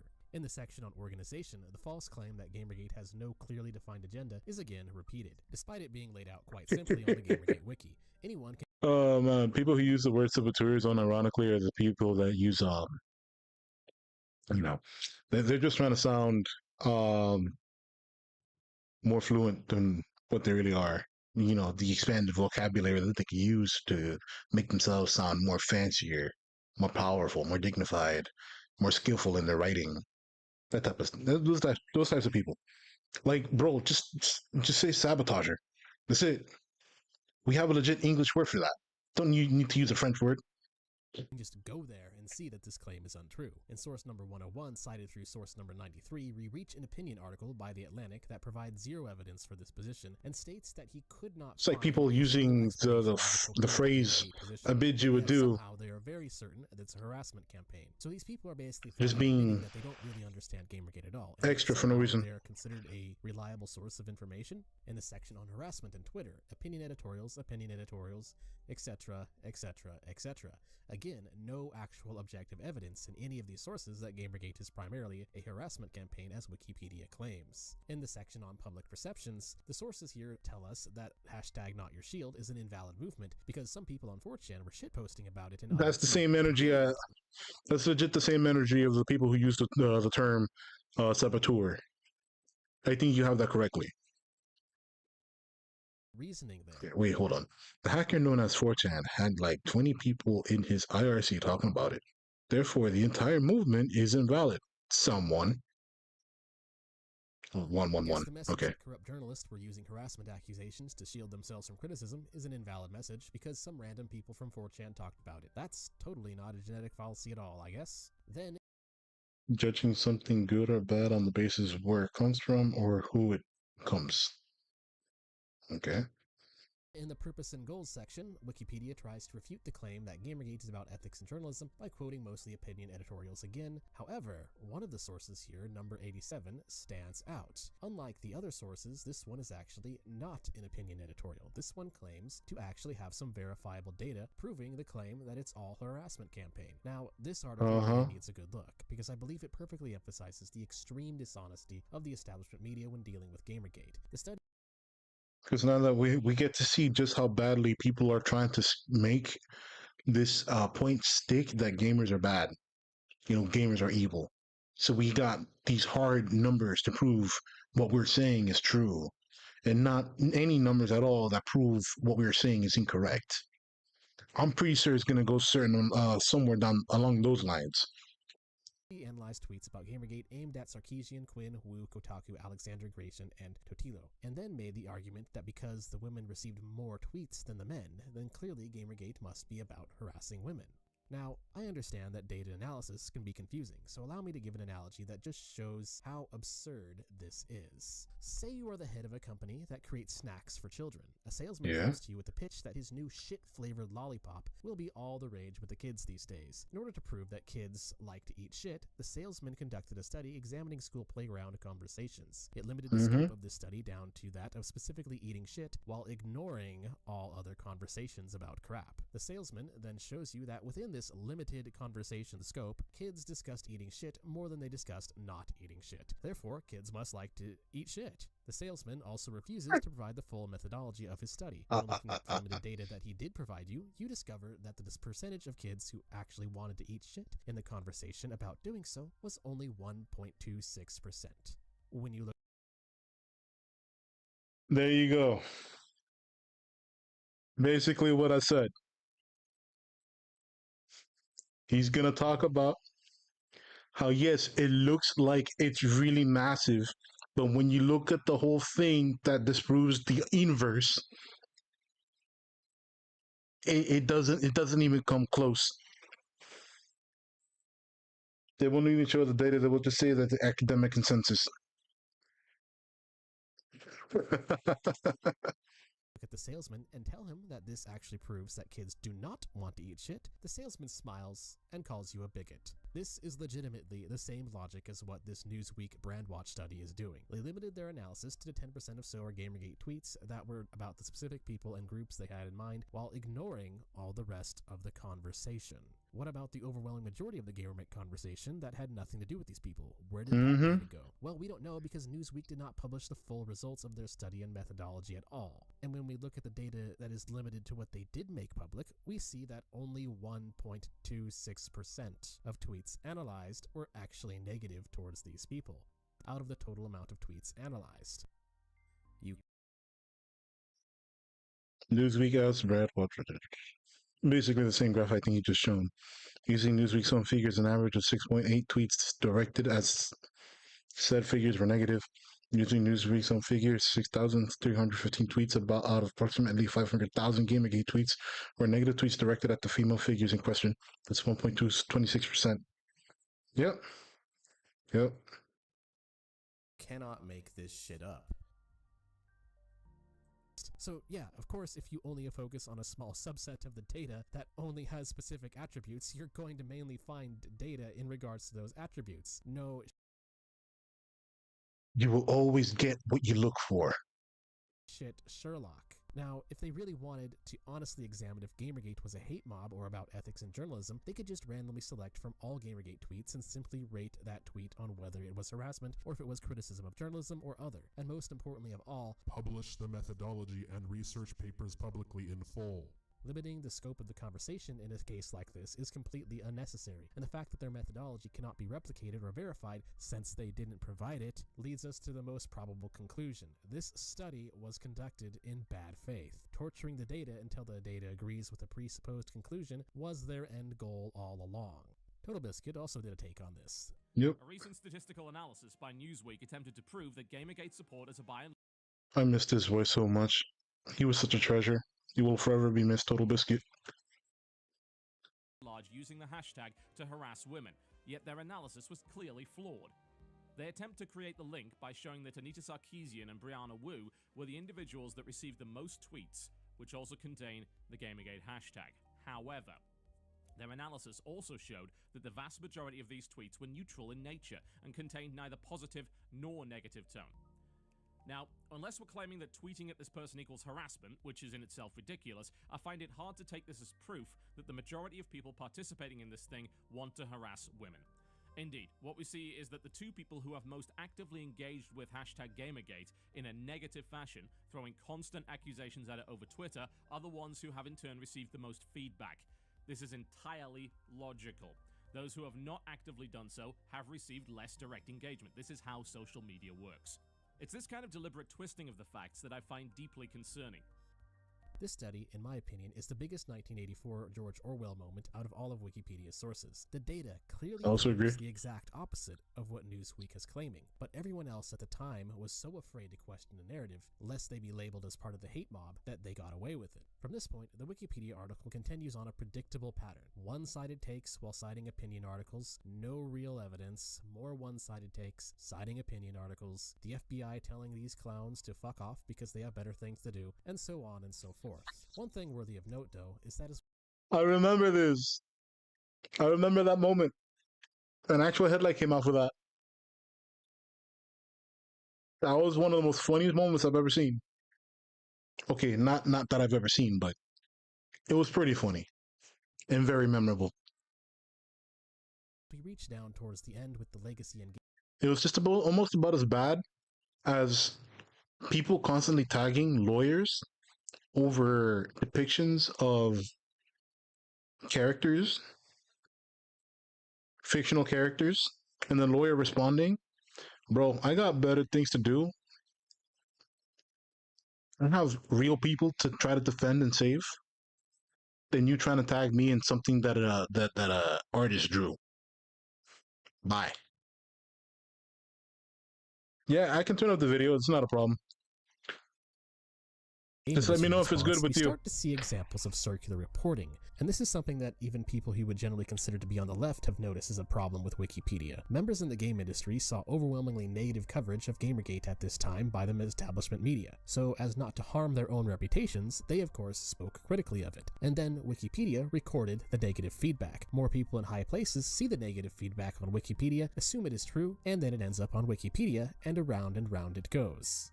This, in my opinion, calls the legitimacy of the entire thing into very serious question. How many of these news articles are genuine original takes, and how many are just jumping on the bandwagon after reading about it on Wikipedia? This is the main reason I'm not going over 100% of the Wikipedia's Gamergate article in every single source. It would get redundant, as most of the establishment media simply repeated the same misinformation with slightly different takes. This circle jerk can also be seen in many BreadTube videos that mirror the propaganda playbook of placing a dishonestly high amount of emphasis on the harassment narrative narrative, while making zero effort to even acknowledge, let alone refute, arguments from the other side. Basically just intellectually lazy grifters copying their narrative from Wikipedia in order to virtue signal, downloading approved opinions.xml, you get the idea. Nothing special there. We can find further evidence against this narrative on the GG Wiki, which claims that Wikipedia administrators fabricated a harassment narrative which then spread through the media without correction. That's a pretty harsh allegation, so let's see what evidence they have to support it.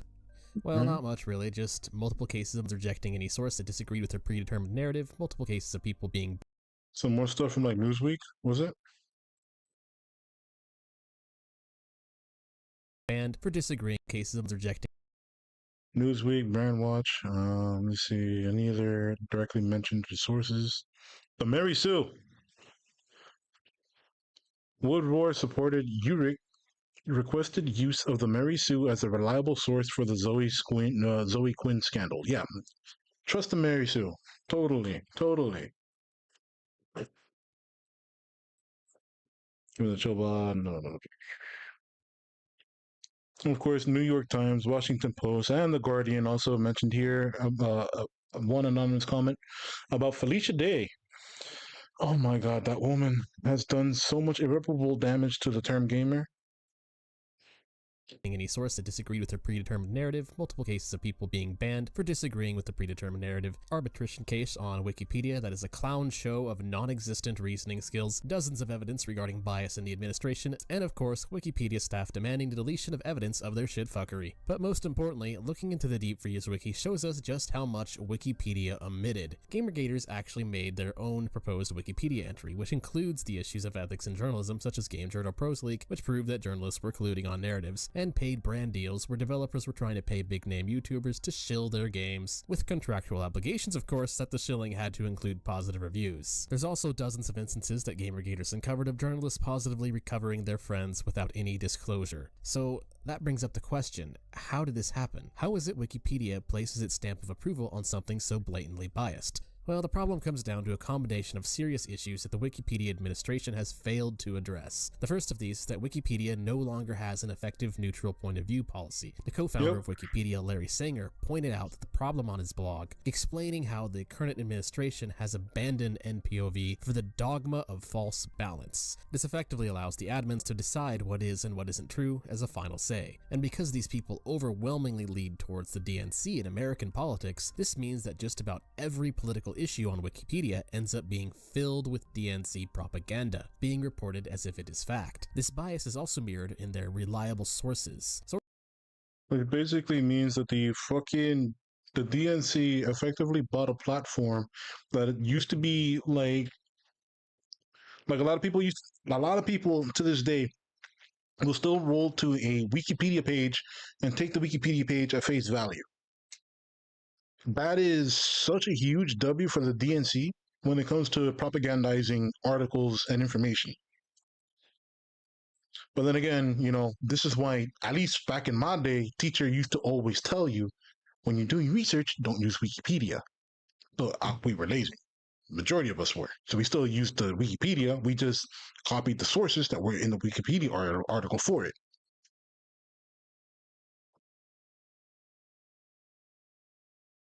Top 5 fanboys you'd crack. No, you're gonna have to name them. Sources that regularly represent a highly opinionated leftist bias, like HuffPost, are allowed, while sources that present highly opinionated right-wing bias, like NYPost, are blacklisted. This just further shows how Wikipedia no longer follows their rules for maintaining a viable neutral point of view strategy. Oh, and by the way, WikiLeaks is blacklisted. Yes, I'm not kidding. If anything shows that Wikipedia is completely full of it, it's this. Because it's important to note that nothing on WikiLeaks has ever been proven false to date. Which is hilarious because I think back in the 2016 election, someone can correct me if I'm wrong, but I believe WikiLeaks was like almost instrumental in single-handedly taking down Hillary Clinton's chances of winning the vote with the younger people. Because I believe there was like a huge debate about that, or like whatever information that came up with WikiLeaks about her.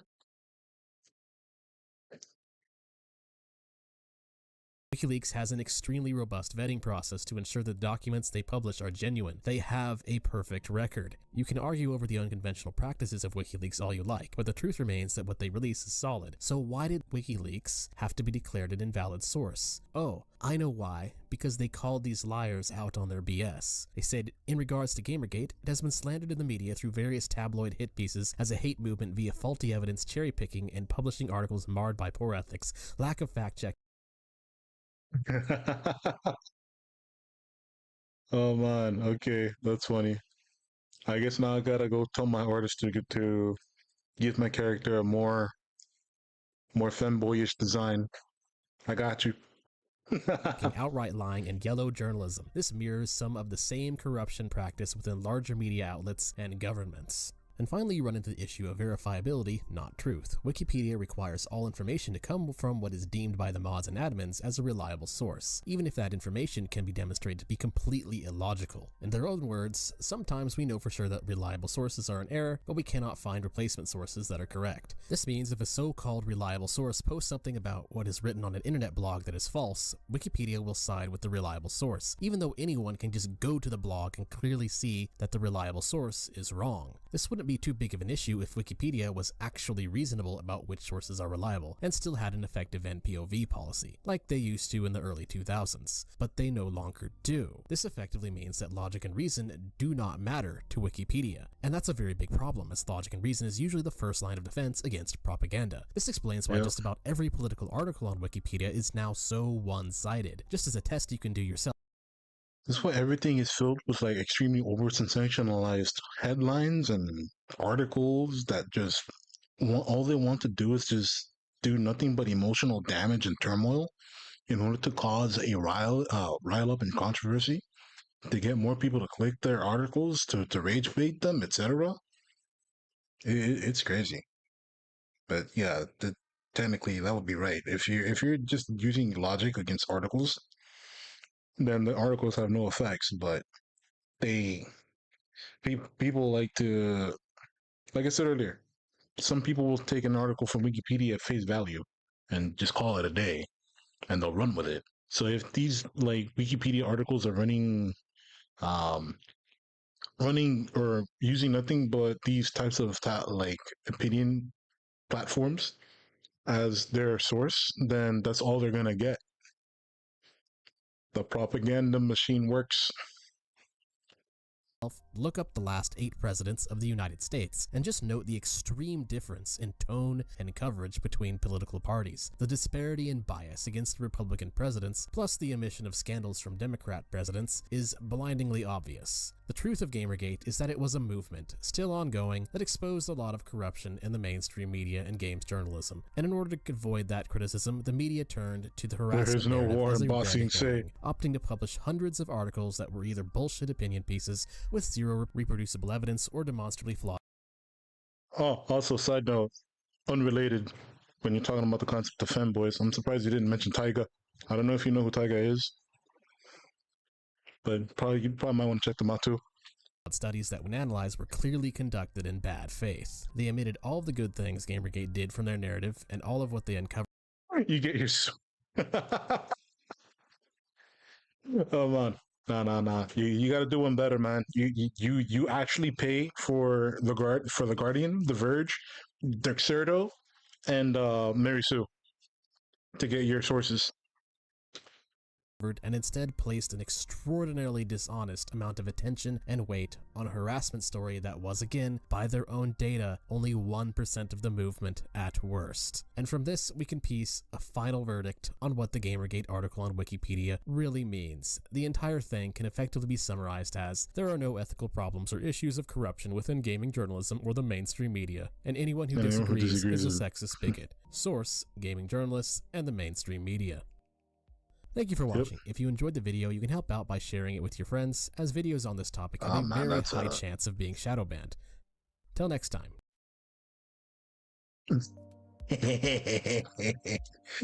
Oh man, I'm sorry about that, or not, depending on how you feel about it. That was a great video. That is high quality. Hopefully one day we'll make videos like that. Oh.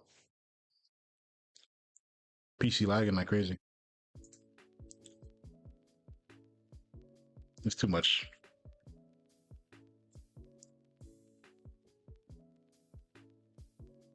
Well, yeah, he does lean into that type of thing.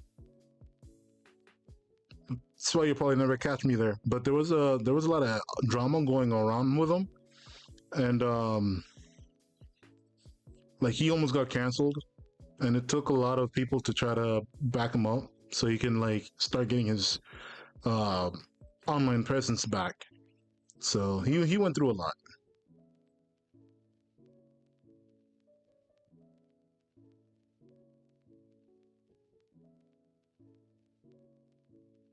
The journal have investigated themselves and found no wrongdoing. When I read Wikipedia's page on Gamergate, I couldn't believe what I was reading. The amount of lies was gross, and then the future generations read about the history of Gamergate, and this is going to be the info. Oh man, no, it's not that he did much. So he was basically being called a pedo, and he was getting stalked online, getting all of his accounts banned, just by the nature of his character being a Shota femboy. So it didn't help that a larger online creator, Nuxtaku, accidentally said something he shouldn't have that damaged his reputation even worse.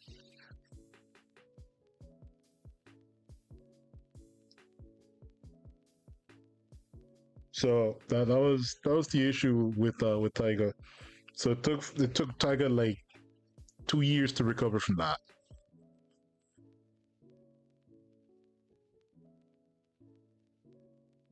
Let's see.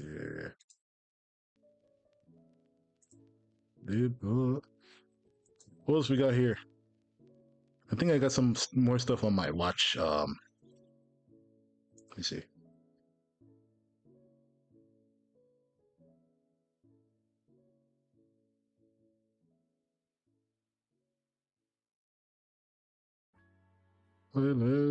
Like, I'll watch later. Review all.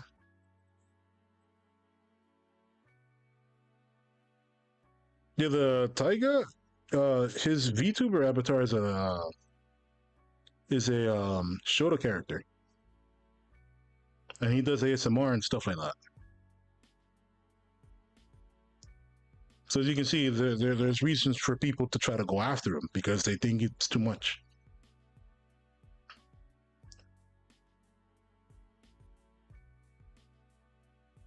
Let's see.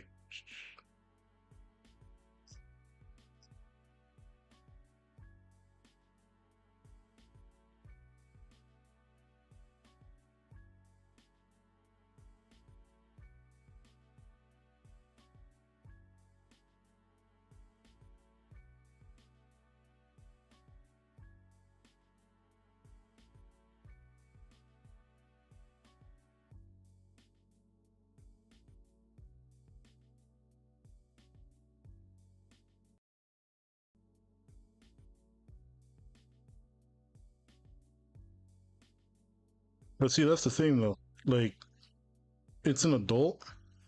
The character just happens to be short, and I get that some people have like this strong distinction, and for other people, it's extremely weird, and that's perfectly reasonable. But I don't think you got to go after somebody and try to kill them for a fictional character.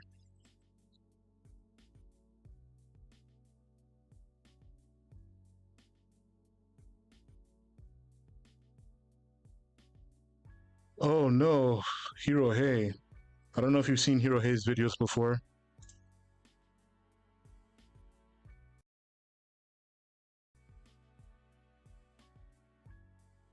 Let me pause this.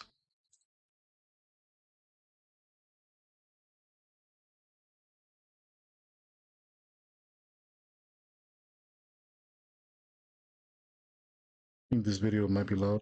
So, Bungie's got a new game set to release on September 23rd, 2025 called Marathon. And it's supposed to be this like co-op first-person shooter, extraction shooter sort of game. players working together in what they're calling quote-unquote crews, which I believe go up to 3 people. So potentially you'll have like 2 teams of 3 going up against each other, and they define the gameplay loop as get in, gather This game looks super weird, and that's saying a lot. as much loot as you can, and make it out alive. The reception for this game is already rather tempered at best, but many are saying it looks worse than that. For example, saying it looks really boring, really bland, and uninspired, etc., etc. Well, in a Reddit post from the other day, on Sunday, April 13th, a Marathon dev came out with a statement addressing the issues that people have in his own special way, which you'll see in a moment, while also mentioning that he is a dev who also worked on the one, the only, Concord. Before we read that, let's get some more Ooh. context. Imagine having the only thing in your profile and it's Concord, and that's what you're leading with. Very, very confident of you. Very confident. On the public reception. Here are some of the top comments from the trailer that I was just playing. Comments reading, at the end of the marathon is layoffs. Hearing that there's a new marathon game out and then finding out it's a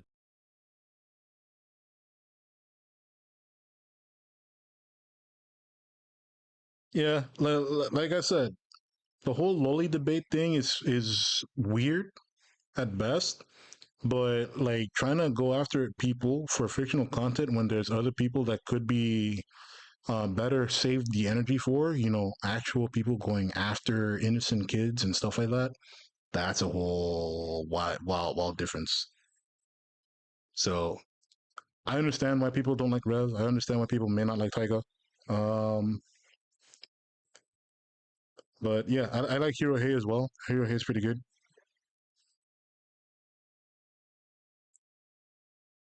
It's more like, for me, it's more of the matter on principle, because I believe art should be free. So by exercising the First Amendment, yes, I have to basically safeguard some of these people's dumbass opinions and arts so they can continue having them, as by virtue of the First Amendment, which also means, unironically, protecting their loli or the Shota. So as long as they're not going after real people, which is where we go after, then that's a whole separate case. Which, yeah, for sure, get the cops on them. That's a different story. Completely off the wall. team-based extraction shooter took me from such an elated high to such a depressing depth so fast that ancient Greeks are writing an epic poem about it. Art style has changed a lot since the first trailer. Back then, the teaser trailer embossed a gritty, surreal, and unforgiving feeling. An eerie one, to say the least. This trailer felt arcadey, plasticky, and casual. A very different feeling compared to the teaser trailer. This is quite conflicting, to be honest. And I love how the general vibe in the comments is that everyone's just really underwhelmed. Alright, with that context, let's hop over to the Reddit post from the Marathon dev, who's also an ex-Concord dev. And I'll be joining you over there in VTuber mode. Hopefully you saw yesterday's video where I briefly mentioned what's going on with that. But super ultra quick TLDR. Oh, he's also getting a VTuber model. Let's go. VTuber model, or maybe not using the model at all. It kinda just depends. But the idea is it'll help me make more videos, get more content out there. And on top of that, it can also just help me get videos done more efficiently, because to be quite frank, it's less editing when I use the VTuber model. I noticed yesterday, like I got that video done way quicker than usual. Not that my videos are highly edited to begin with, I'm not saying that. But regardless, more efficiency is still a good thing. Okay, Yep. with that all said, we're over here on Reddit with the title For That's a very cute model. So he's leaning into the cute femboy aesthetic. He really doesn't want. Yeah, he's fully embraced femboyism. Okay, let's go. former Firewalk / Concord dev talks marathon. Yeah, you know it's gonna be good. Hey all, former Firewalk Studios dev here. I've been a longtime lurker for many years and rarely post to Reddit / any social in regards to what is going on with my life as a developer / artist. After reading the comments about Marathon being Concord 2.0 on Reddit, YouTube, and Twitch, I just wanted to share a little insight into what a 40-year-old man is feeling after dedicating a large portion of his life to making video games. I mean, I guess maybe, but like it sounds like what you really want to do is try and like make people like think it's not going to be Concord 2.0, right? So for the past 17 years, He could definitely use some cat ears. Or maybe a full fursuit. Who knows?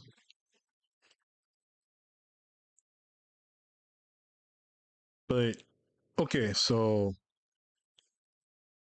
this dude spent about 10 years helping produce Concord, which costed Sony almost $800 million in damages.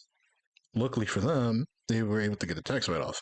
And you, as a game developer, managed to land yourself into another studio to continue making games even after the fact of Concord. And now you're wondering why your game's being compared to Concord again after you just worked on Concord. Some people don't. I don't think some people just get it. I've been part of some great projects. But by the way, not exactly a compelling argument to be like, it's not Concord 2.0. We just have Concord devs working on this. Continuing though. For the past 17 years, I have been part of Full fursuit with crop top and short shorts.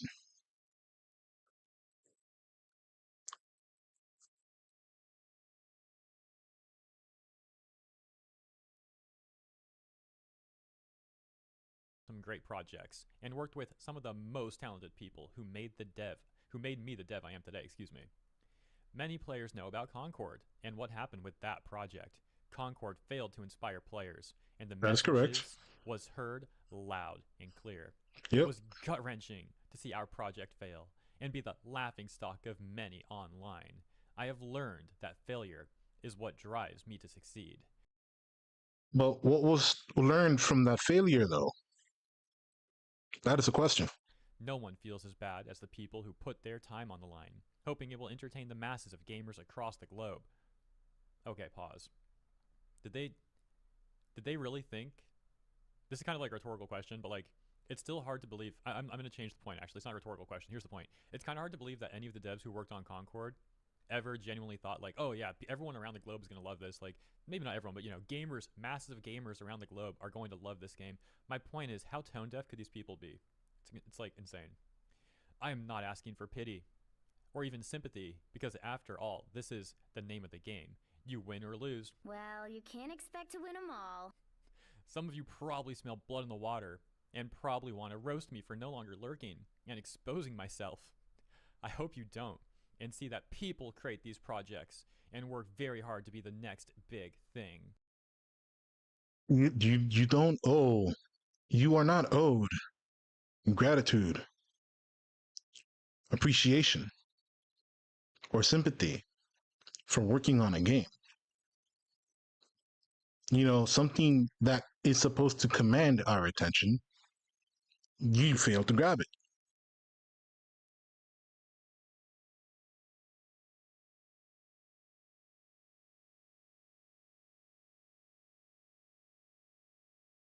Yeah, they think they're perfect. They're not understanding that, you know, we don't owe these people squat just because they wasted 10 years of their lives developing a game for a super niche specific audience. Like, this is like complaining about making a MMO strictly for furries and wondering why people that aren't furries aren't playing the game. Like, you knew what your base was. You knew what you were targeting. So you should have adjusted accordingly. And then it may not have taken 10 years to release the game. And it wouldn't have costed about approximately $800 million.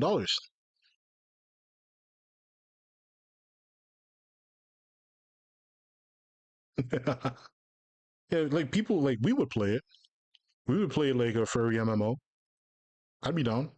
The closest we had was like Terra, but that game died.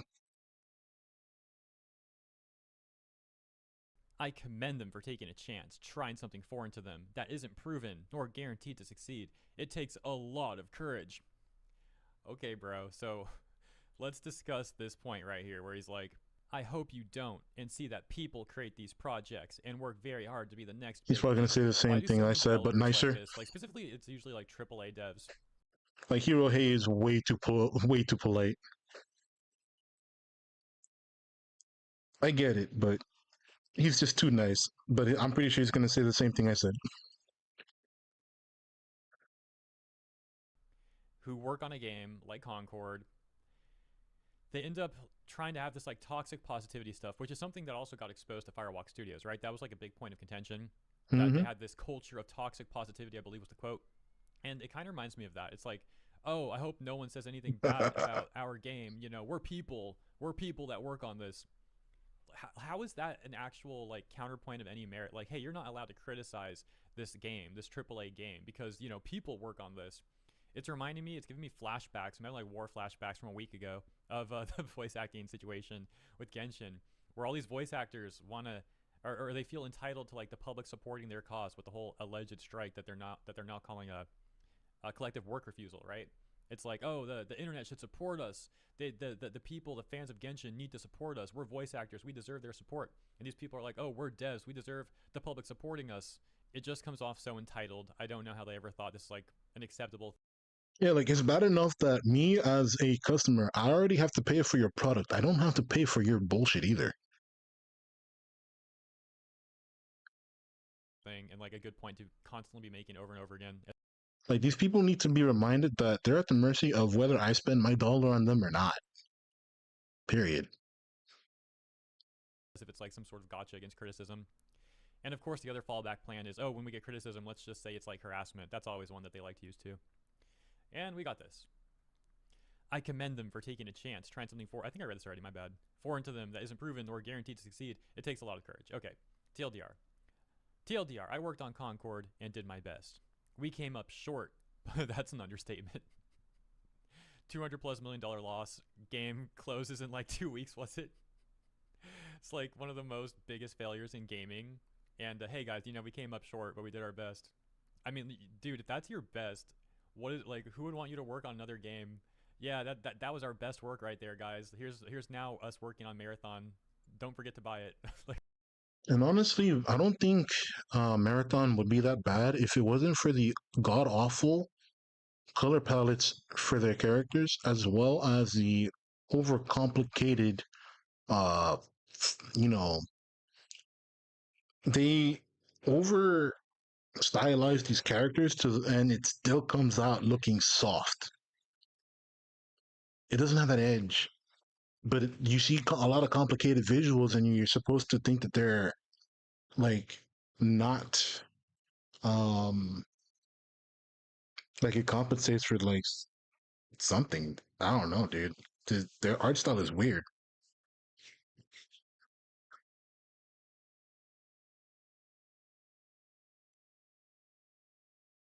See, Conquer didn't fail though.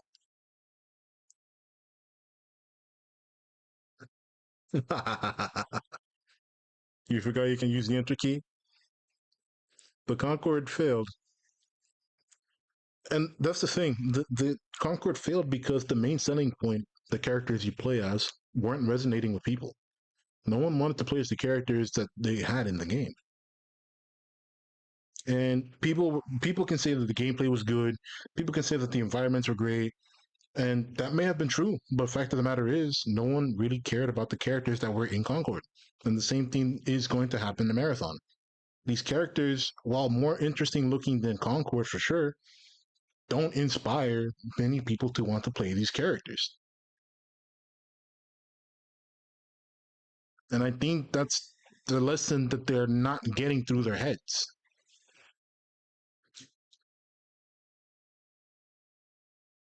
okay, bro. We came up short. Please don't punish others for our mistake. We are all human beings. Oh my gosh, there we go again. We are all human beings who are trying to create something special, and Marathon is no different. Be kind and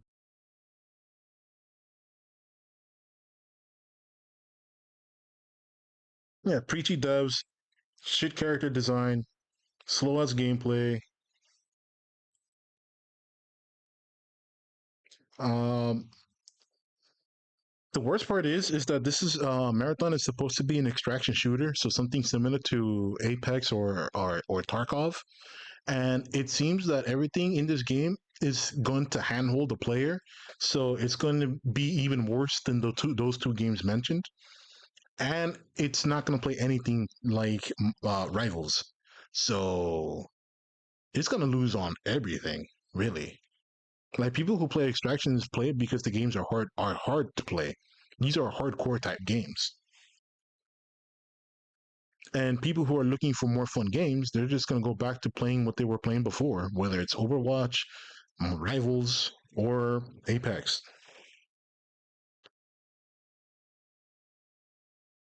Be cool, as video games are meant to be fun.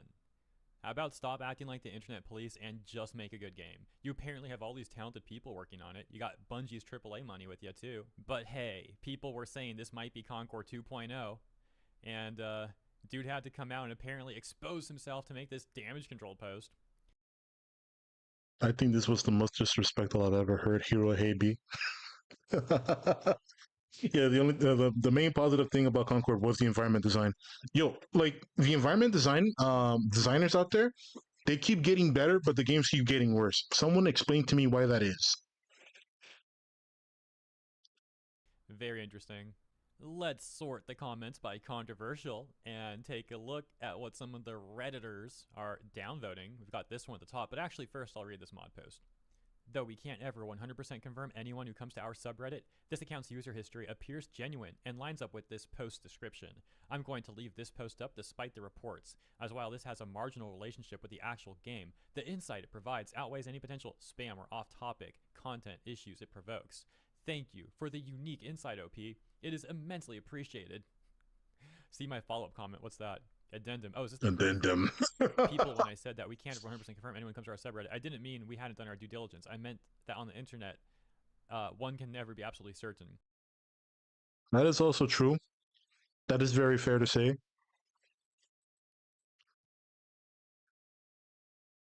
A 30-second glance at their user profile / history, a glance I did 17 hours ago immediately validated this user's backstory via their LinkedIn to the highest burden of proof we can possibly provide on a platform like Reddit. Please stop reporting this post and DMing me about this. Okay, I find it funny how this mod is like, oh yes, this post is so uniquely insightful. It's such a insightful post. It's like, bro, the glazing, it wasn't very insightful at all, really. I mean, it's hilarious. It's just saying what they've been saying for any time a game is about to face massive scrutiny of the mob. It's the same shit. It's the same thing that happened with AC Shadows. It's the same thing that happened with Concord. It's the same thing that happened with fucking shit. What was another game? Suicide Squad, Kill the Justice League. It's the same thing that happened with there's a lot of games we can keep going back and over, but the same post. It's the same post. Hilarious to note that this guy and others may have, this guy and other Concord devs, ex-Concord devs, are now apparently working on Marathon. But aside from that, it's not a very insightful post at all. So I don't know. It just seems like some unnecessary glazing there. But let's see some of the most downvoted, most controversial responses, because those are going to be pretty interesting, I'm sure. To clarify what I mean, by the way, sort by controversial on Reddit. That's a thing. I think it means like posts that are getting lots of upvotes and downvotes. There's like an upvote downvote battle going on or something. Always. Sorry, but bland, homogenized paint by number games like Concord deserve to fail. Ooh. Devs need to be reminded that AAA games exist to be sold as products. Thank you. The first reaction to the game is a resounding meh. Then rather than taking it as an insult or ignoring it, maybe ask why. Then put in the work to understand the reason why people are not responding to it and try to course correct before it is too late. Isn't this game supposed to release sometime late 2025? I think beyond the time to course correct has gone. They've locked in. This is what the game is going to look like. I believe it's supposed to be in alpha right now, if I'm to remember correctly. Yeah, I take back what I said. They still have time to course correct, but how much they're willing to course correct is a completely different story. I highly doubt it's going to be any different as what it is now versus what it will be as the final product. Don't ask questions, just consume product and then get excited for a next product. Ignoring the issues, making self-pity posts, and hoping for the best is going to end just like it ended for Concord and Firewalk. You might not want to hear it, and this might get downvoted like crazy, but it is the truth and needs to be said. The main problem with AAA games these days is that they all try to copy-paste from each other because they are ballooning their budgets on useless tech that no one asked for. That also has the side effect of being so performance expensive that it locks out half your potential user base. Like, let's be real. I don't need fire to look exactly like fire. I don't need it to create mirages as it burns. I don't need water to be so lifelike and like all the ripples as you walk across it. I don't need water to be doing all that stuff. I don't need the shadows to be super interactive with how my character model walks. I don't need every game to simulate a stratosphere or skybox or the light sources simulating a day and night cycle.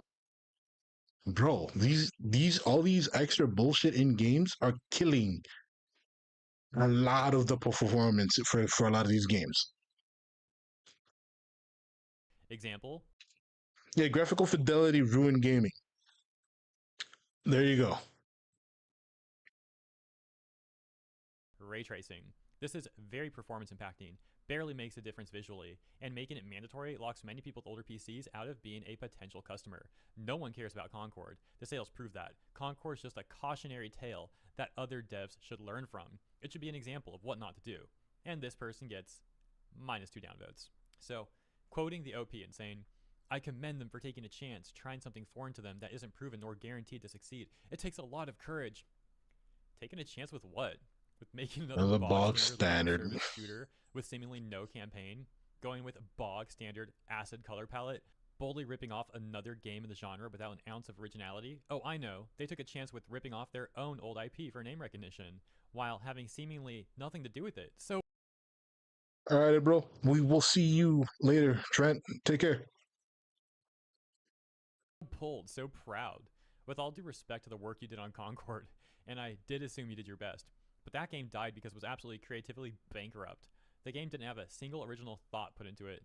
Marathon also looks creatively bankrupt. I'll be happy if I turn out to be wrong on that, but boy will I celebrate if it brings the modern Bungie down. Conversely, though, you've got this person who says, Well, to be fair, Bungie has been extracting money from Destiny 2 players for over a decade. I don't think this game will be able to bring Bungie down like that. It'll hurt them, but it's not going to bring Bungie down. having played Concord for a good 30 hours, I enjoyed it. Wow, that's like 20% of Concord's life right there. Good job. Personally, really good. But anyways, look at this. We've got a response where the OP responds, says, they're really bringing out the heavy hitters for damage control, huh? The OP's like, my opinions Are my own. This is how I feel. Take it or leave it. And the response that another user gives the OP, as well as this comment right below it, bring up the point that I was basically making earlier about the lack of insight, because that moderator was like, wow, this is so insightful. So these comments read, people will leave it. You completely failed to address all the problems with these games, and you're basically just begging for people to play your terrible game because you tried hard. You got hundreds of millions of dollars and years of time, and you could not come up with something more interesting than another generic shooter, and you made it visually repulsive because of some weird man-hating ideological reasons too. I think the man-hating thing might be a little far-fetched in my opinion, but the characters look so terrible in terms of color palettes and silhouettes. So there's that. And this one saying, you didn't talk much about Marathon there, pal. 3 Yeah. responses. Let's see this. Oh, the OP. The OP response says, I don't didn't need to. Search all the other threads on Reddit calling Marathon as Concord 2.0. I'm not your pal, guy. What the frick? What the I'm not your guy, buddy. heck? Antagonizing potential customers that has never backfired before because it is Concord 2.0. No need to talk about Marathon. And another OP response to this one right around here. There we go. Interesting time and place to come post this. The OP says, yeah, I sat by and watched the comments roll in while working at Firewalk. I hope the comments are living rent free, man. He's never going to forget what happened, the comments that people made about Concord. I had to. It's a matter of being professional. This is not how you do professional damage control. You're a dev. You're not a PR relations. You're not a public relations expert. If anything, you're making it harder for your actual public relations experts to do their job by coming out and saying a post like this. And again, just like the moderator earlier said, this guy potentially could not be a actual Bungie dev, but it seems to be the case that it is. He says that this is professional. Ain't no way. I'm not going to sit idle anymore. Oh, wow. Yeah, he's not going to sit idle anymore, guys. He made this Reddit post. Watch out. We've got another OP dev response. First, the comment reading. I'm sorry, what's the point of this post? If you're trying to tell people not to be mean, then that's going to make things even worse. The OP says, to possibly illustrate that devs are human beings. Yeah, no one ever thought that before. Like, what the frig? Why you keep saying this over and over again, man? Like, I already addressed this point. I just can't believe he's still going off like that. Making a game for enjoyment. And yeah, okay, enjoyment, huh? So you're working for free? Is that what's going on here? You're just not getting paid at your big AAA company. It's all for enjoyment, you know? You should feel bad for us and support us. And possibly resonate with others' ability to have compassion and empathy. I'm sorry, but there are people that don't have the ability to play with compassion and empathy when games are starting to cost $90, thanks to Nintendo. You know? Some people have to stretch that $90 game for the next several months, although they could just, after all, just not buy the game, period, and continue buying games that will do the job better for a fraction of the cost as indie games. Either way, they're not going to be able to buy your game because they're not going to be certain whether or not the game will give them that enjoyment that they're looking for. So, not sure who you're trying to sell to at that point. The gaslighting is real, bro. The gaslighting is real. This person says, it's like telling a bully to have sympathy. I think this person's the bully, if anything. I don't think people responding to these terrible games are the bullies. I think the corpos are the bullies, to be quite frank. They made a terrible game, Concord, and want to charge people $40 for it, and then when the game flops and people don't want to waste their money on the game, suddenly they're the problem, they're the bullies. Like, no. And mind you, I saw the trailer for Marathon. It looked extremely high quality. You don't just drop some change for that type of animation and screenwriting and visual effects artists and all this other stuff. They paid some really good money to make that trailer. So chances are this game is probably going to at least cost $40 or more. You know? No, dude, that's ridiculous. It's not how that works. These AAA corpos constantly bash gamers whenever they get a chance, then when their games flop, they play victim, and it's all extremely manipulative. Let's go to this comment. This may be the last one we take a look at, unless there's another interesting dev response. Can we stop pretending that devs making the most generic games imaginable are somehow bold and brave? No other job gets a free pass like game devs whenever something bombs or receives criticism. I feel like they're being babied at this point. So tired of this. Alright, so yeah, those were some of the comments sorted by controversial and the devs' responses to those comments. Let me know what you think about that stuff as well as the OP itself. As always, thank you so much for tuning in. Hope you enjoyed my coverage, and if you did, please consider liking and or subscribing. Appreciate you, and I'll see you in the next one.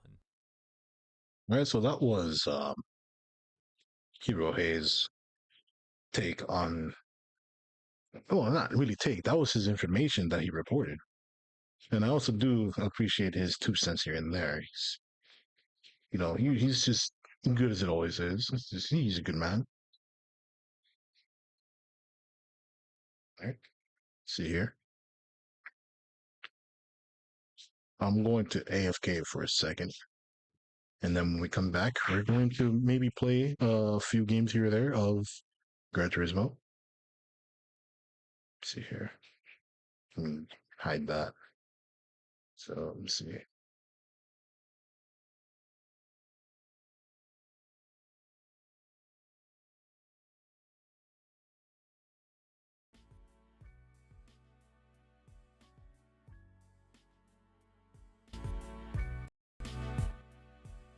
So loud. I'm at AFK. I'll be right back.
We back.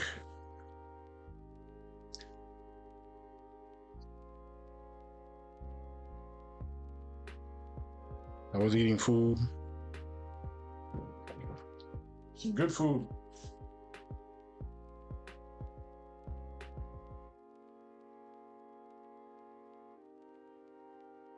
Let's see. We're gonna see what's up in Gran Turismo. Haven't played in a little bit.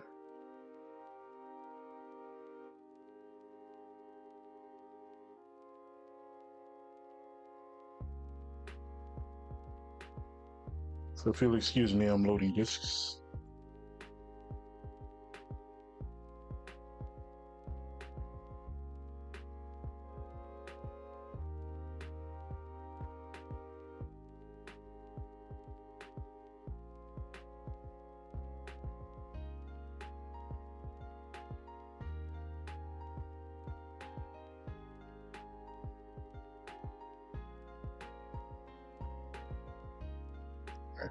Let's see here. This.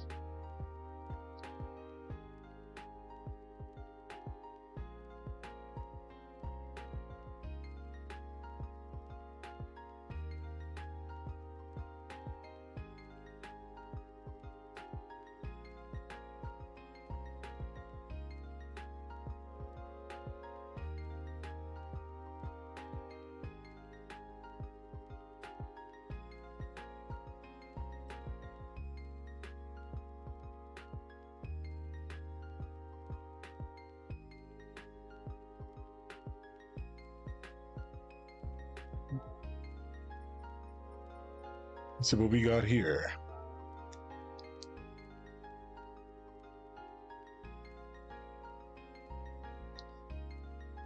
Ooh, we got Autopolis.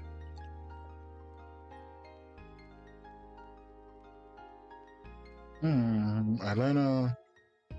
What's the cards? Ooh, 8-6 with Sports Soft. Let's go. Do we have one that fits?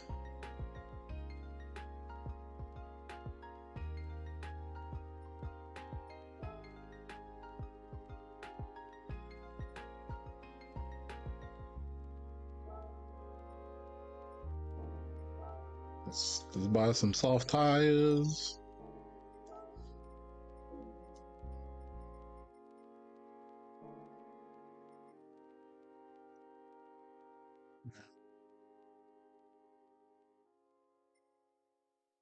In 15 minutes.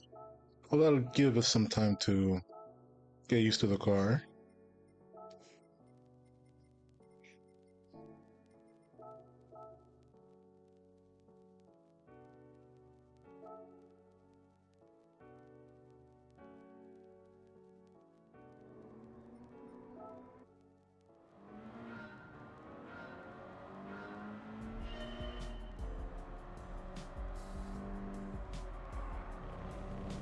But it had a lot more grip than I thought it was, and than what I thought I was going to have.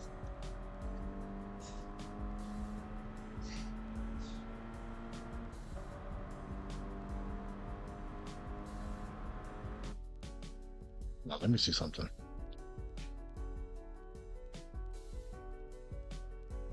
My avatar is too much in the way. There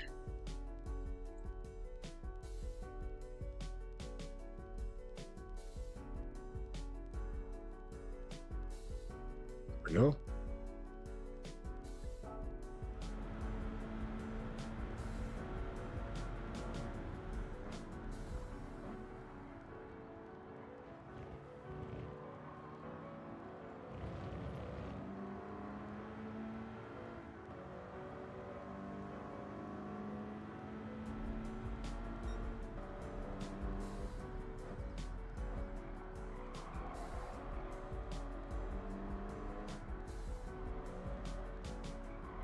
Let's see.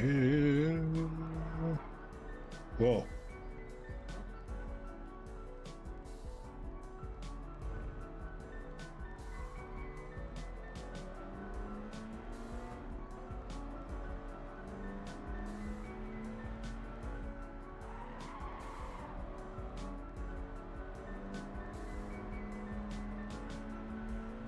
This car is a lot more responsive than I gave it credit for.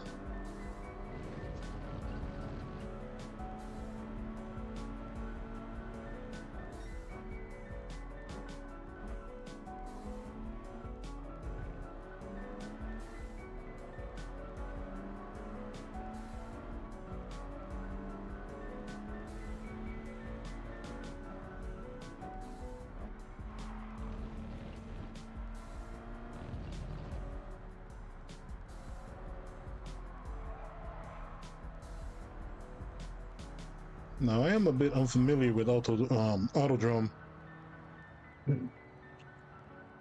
This track is not up that often as I was playing.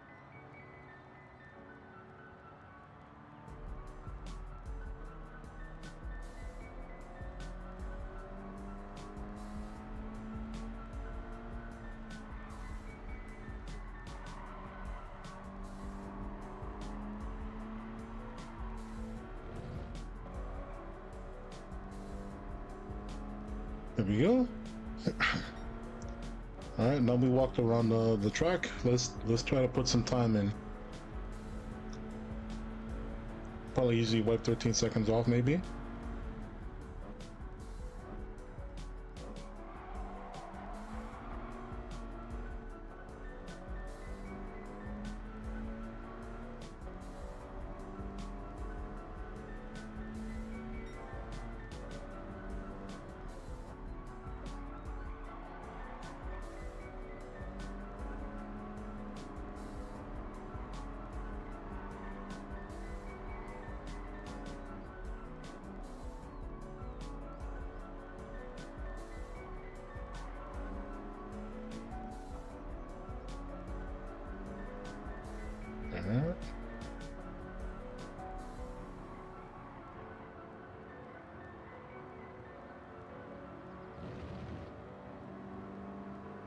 Yeah, this car is so responsive, it's crazy.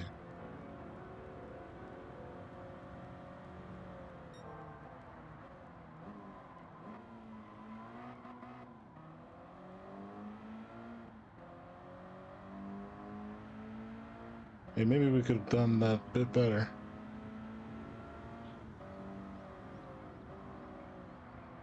Okay, we weren't going that slow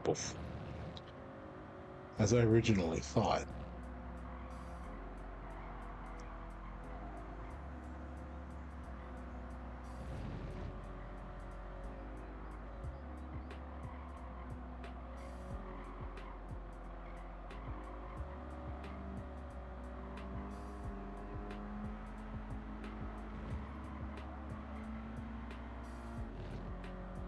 But we did eliminate about 5 seconds off.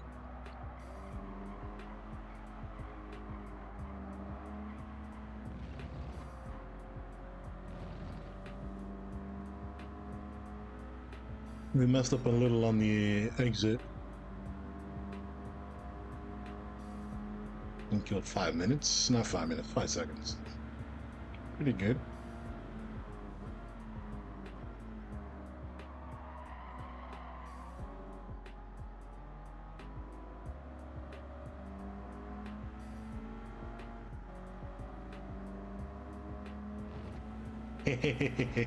Welcome back, Trent.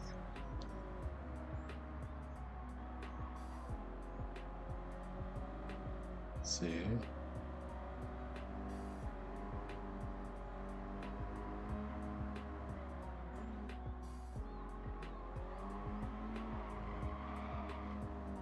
Oh shit. We haven't played any of the new races for this week, so I wanted to see what they were.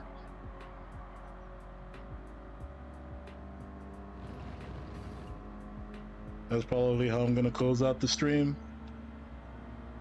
Then maybe we'll play a different game tomorrow though.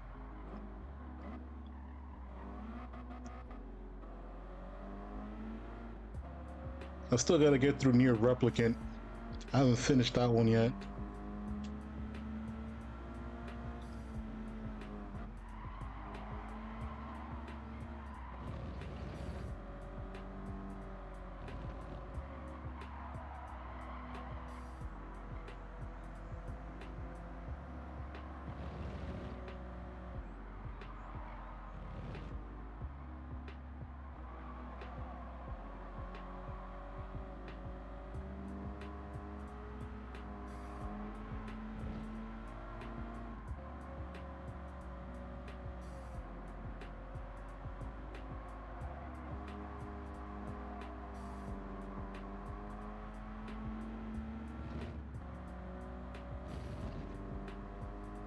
Okay, I think understand how to go through the final corner now. Next is the first corner of the straight right here. Make it nice and smooth. Nope, we failed.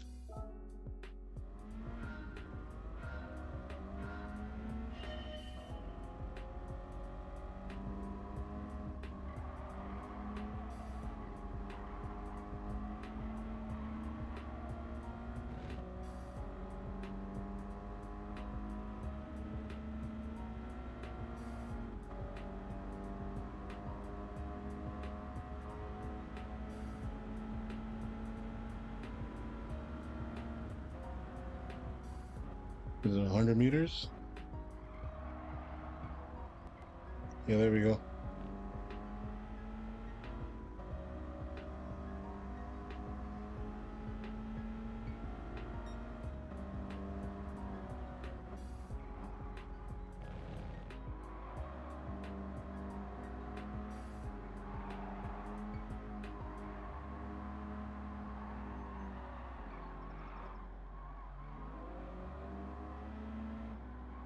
Uh-oh, uh-oh.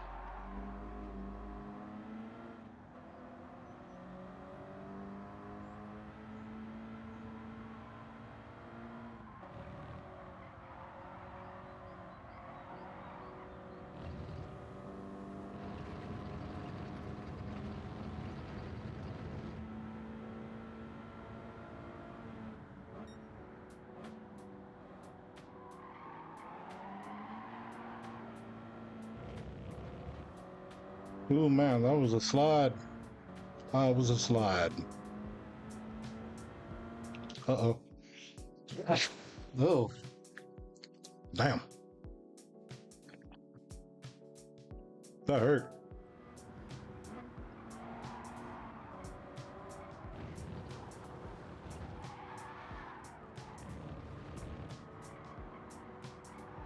And we got 5 minutes left before the race starts.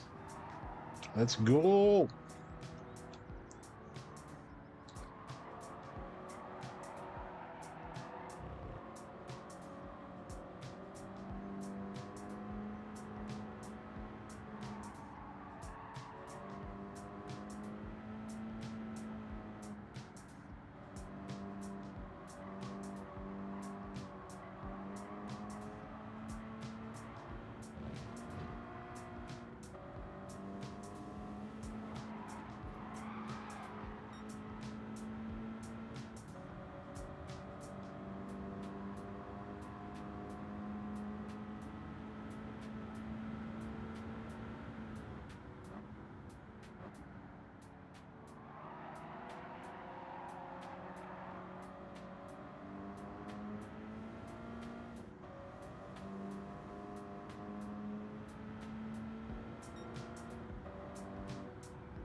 Let's see. Take it nice and slow. Yeah, I'm pretty unfamiliar with this track. And I didn't realize the 8.6 was that rotatable. You know, just get rotated, son.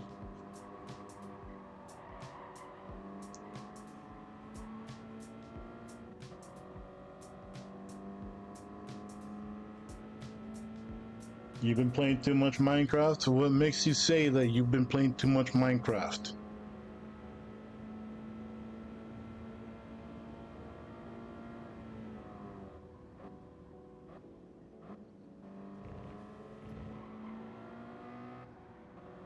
Do you listen to the OST non-stop?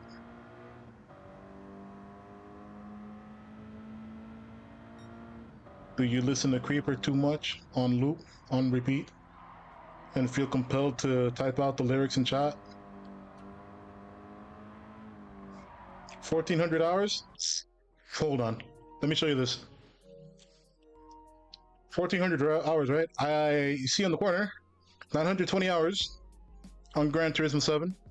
Keep in mind, that's only calculating the hours I spent on the PlayStation 5 version of Gran Turismo 7.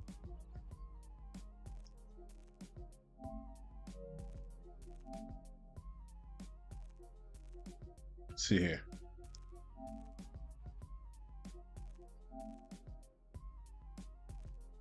I've also spent, see, most 441 hours. Where's my PS4 version of the hell?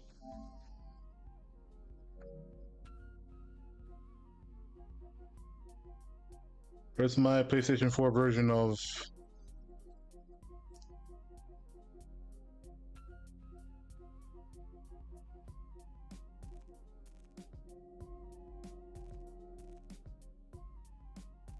let's see.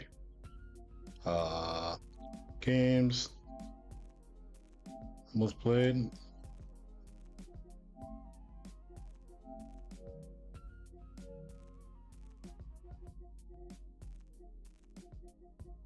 Where's my total hours for my PS4?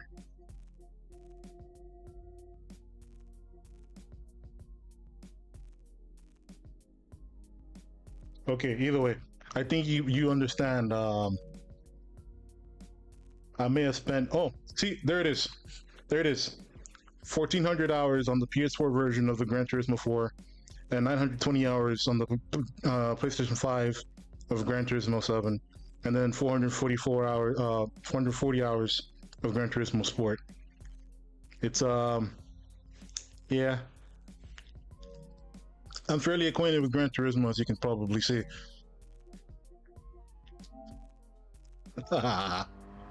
Oh, just in time. We're about to start the race soon. 300 hours in Metal Gear Solid 5. I need to play Metal Gear Solid. Mainly because I want to play Revengeance. But I need to get a decent computer so I can play Revengeance. Because if not, I have to hunt for a PS3 because my PS3 doesn't want to turn on anymore.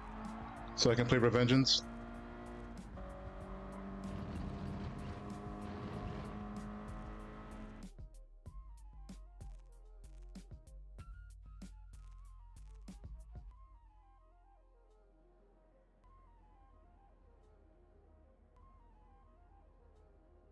We got some pretty fast people here. We got some A-class drivers. Jeez.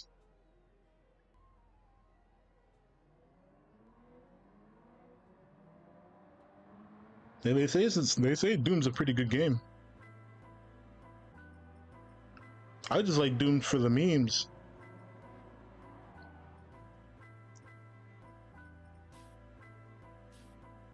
Especially when Eternal was about to come out side by side with what was it?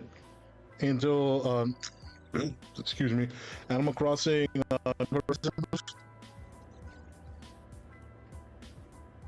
Those were good times. Good times.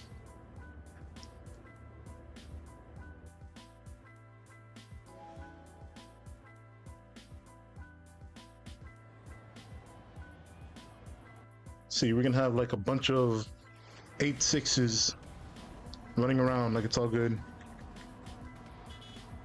Yeah, so it was New Horizons.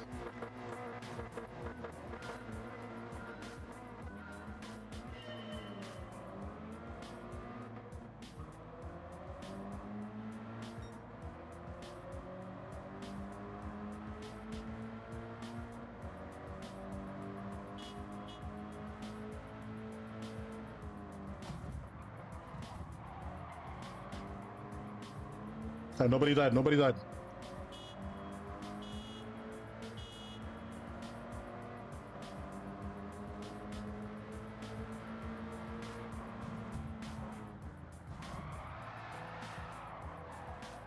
Someone try to kill me.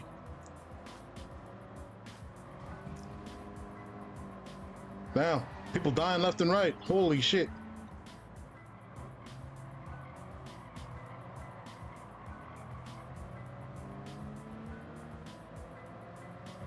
All right, come on, Douglas.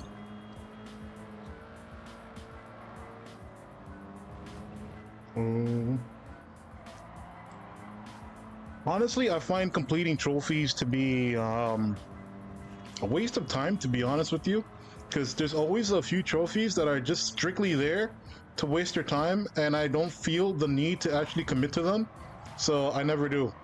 Otherwise, I'm pretty sure I would have completed Gran Turismo 7 by now.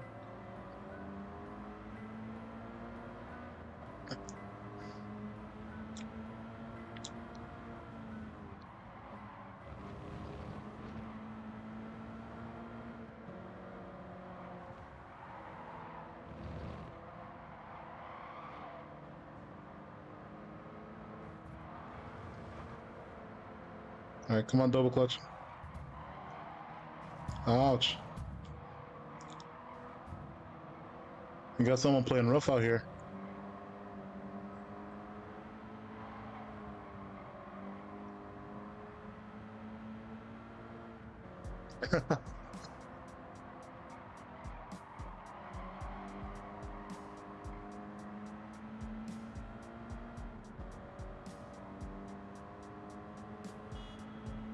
Well, was Payday 2 that much of a grind?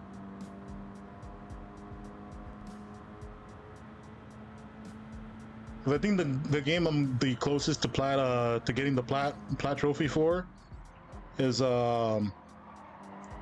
Stellar Blade, but I haven't gotten all the routes yet. I think that's the only thing that's missing for me on that game, was just finishing all the other routes. I'm missing the bad end.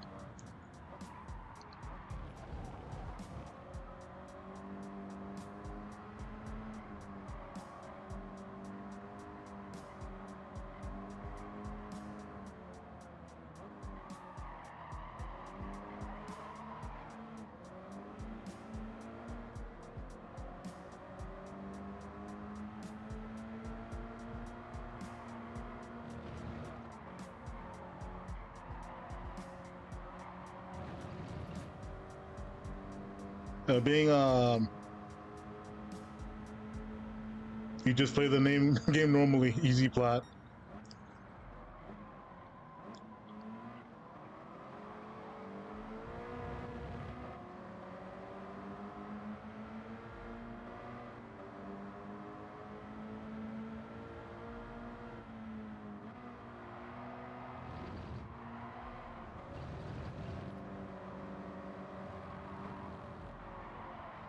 Oh shit.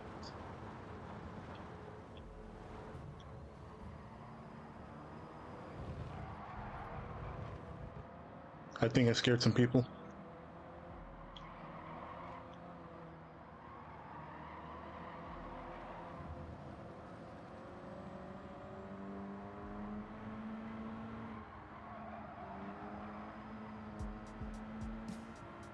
I've never really liked the idea of trophies, because I figured what was going to happen is that people were just going to continue to try hard these games for no reason, instead of just being something that just naturally occurs when you play through the game. I blame achievement hunters in MMOs for this type of mindset.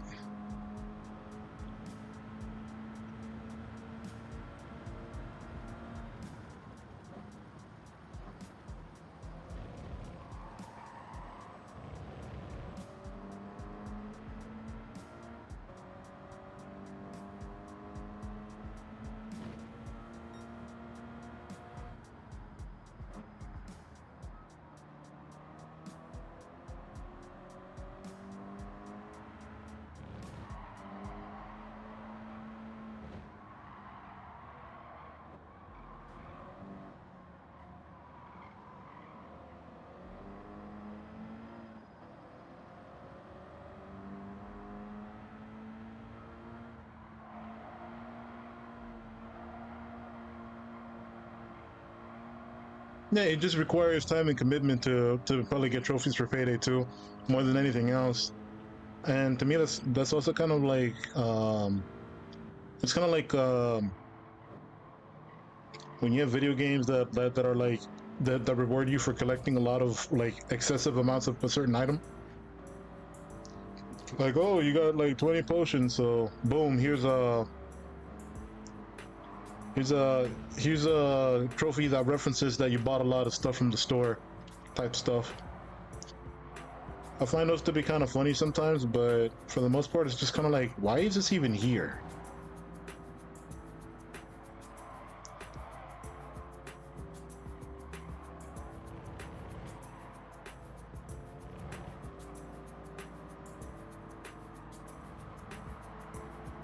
I mean, in that case, then I don't think the trophy's that bad.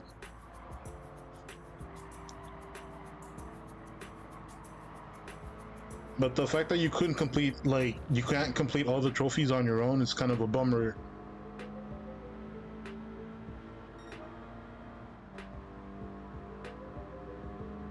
But since Payday 2 is a social game, it was to be expected, you know. Like, in social games, there's a given that a game's gonna have an achievement for, like, some sort of social interactive part.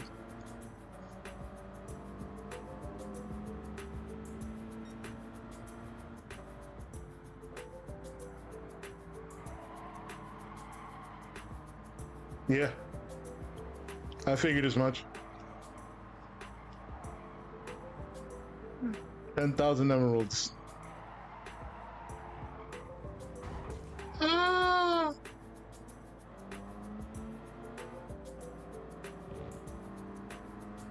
You play solo with an AI crew. At least you have that option, so that's fine.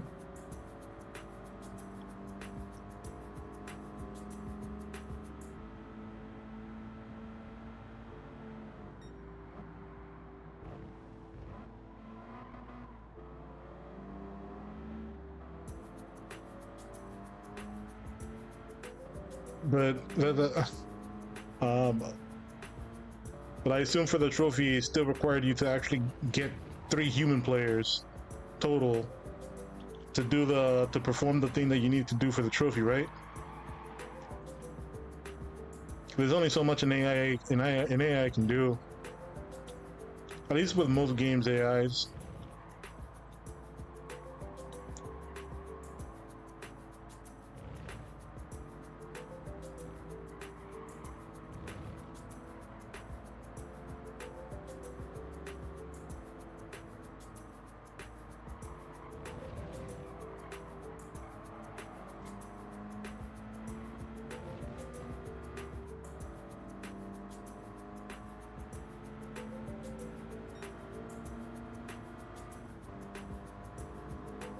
Three human players beating a mission with a specific mask.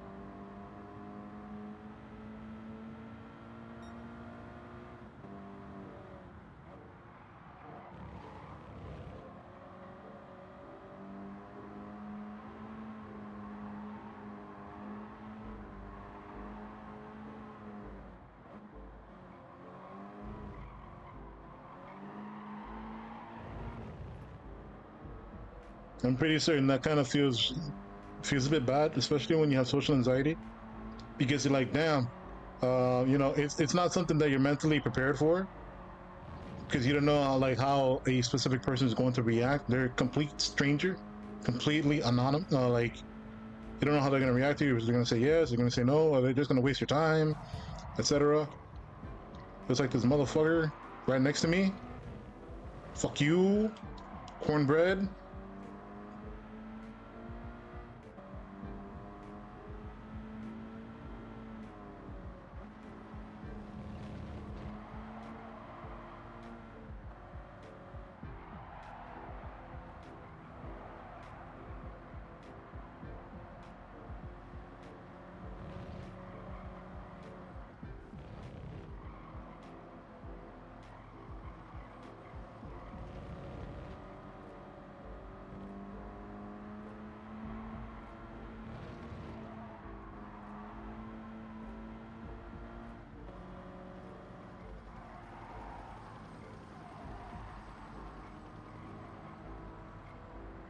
A specific group that was willing to help you with the trophy.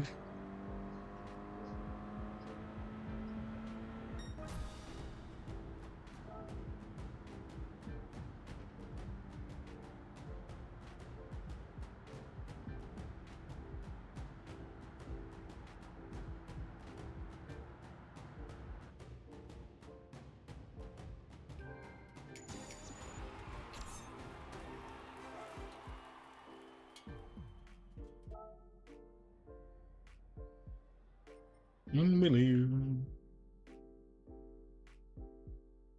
That was an interesting race. So what's going on here? Entry period starts in a minute. Ooh, we can enter this one.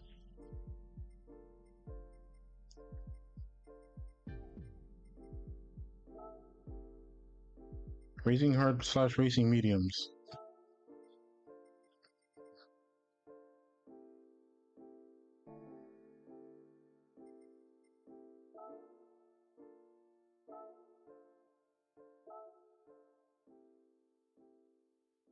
You can say this is going to be a much faster race than the one before. The Minecraft achievement was Master Trader and required only 1,000 emeralds. I thought it was 10,000 emeralds.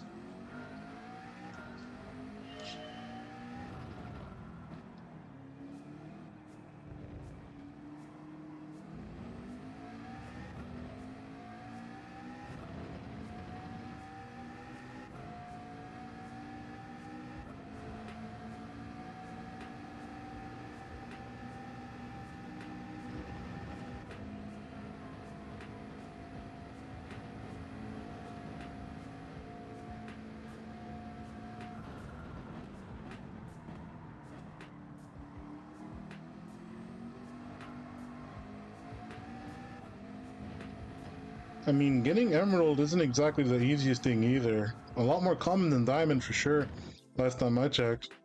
But still, it was still going to require you some time to get all 1,000 though.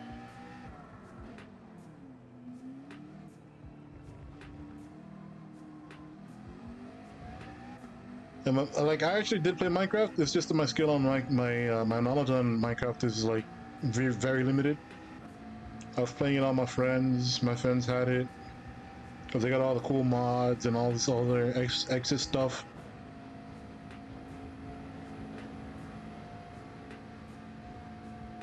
But ultimately, the game just wasn't my style.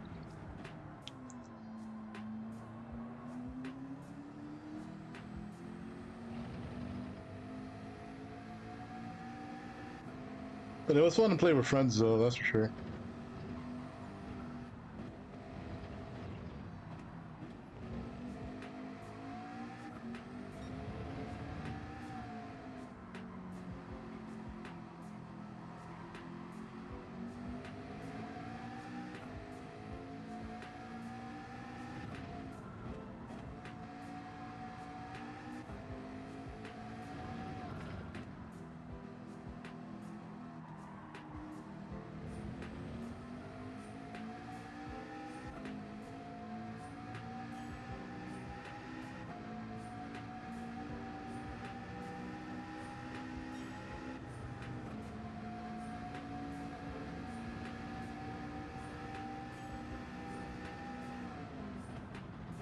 So emeralds were completely intended for you to get through trading rather than mining.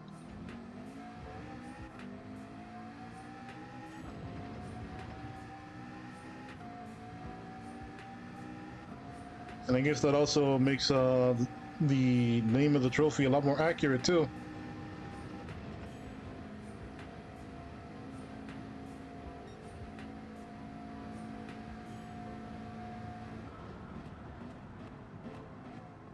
Oops.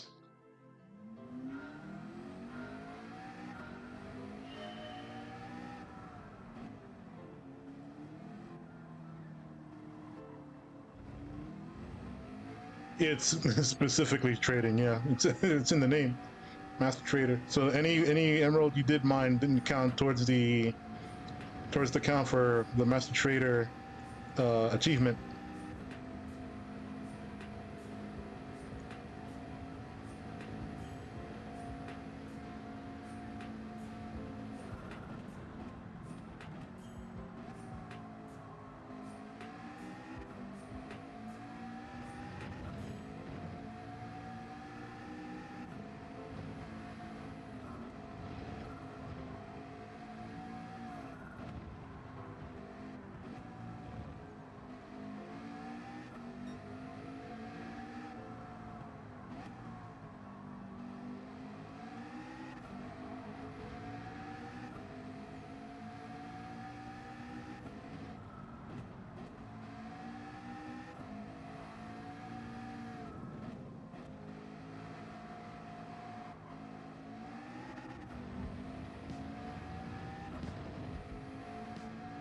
Are you kidding?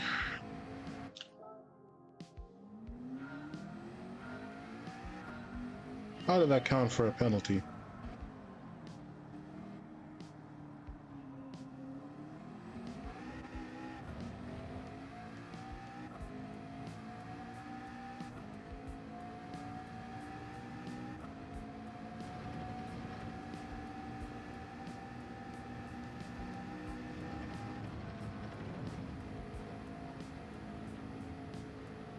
Damn, I don't think I'll be able to make it in less than 130.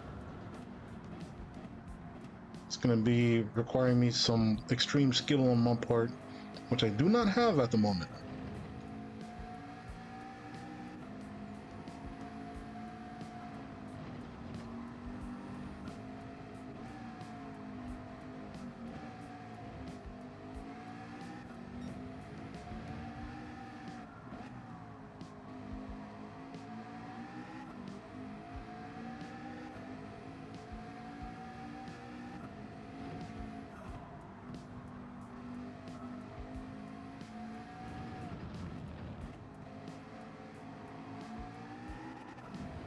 Let's go.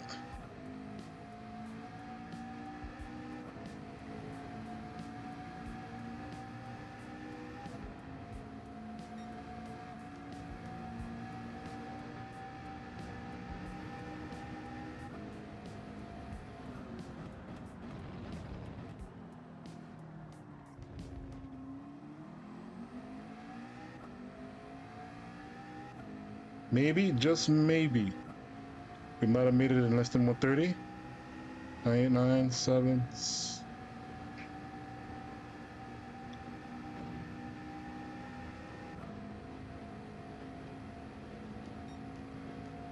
Hey, there we go. 129. We did it.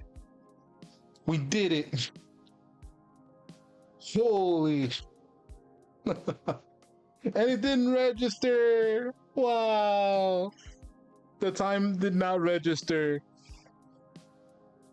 That's bull. Come on, game. You know that was bullshit.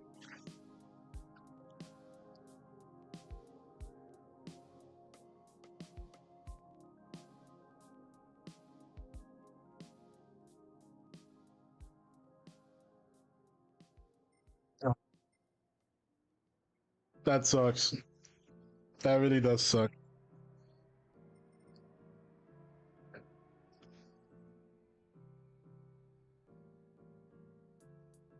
Three-second delay is in fact insane, yeah.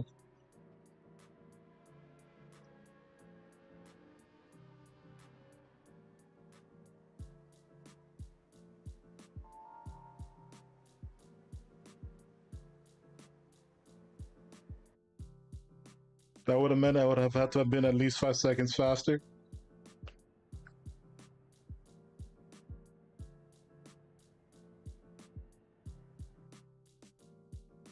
Oh well. If we pulled off a lap time like that once, we can do it again. But that's not gonna be today. This is probably gonna be the last race. It's already 6 p.m. Been quite a stream.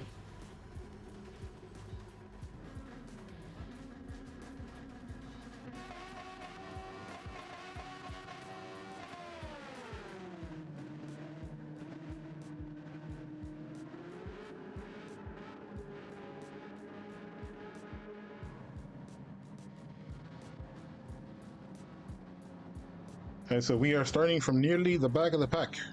Might as well be at the back of the pack. It's just one off.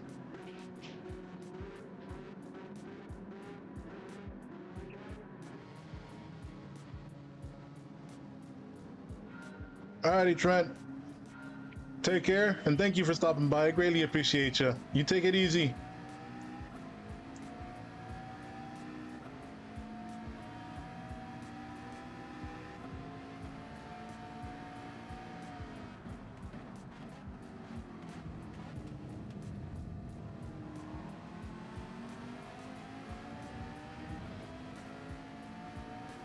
I got eating glue.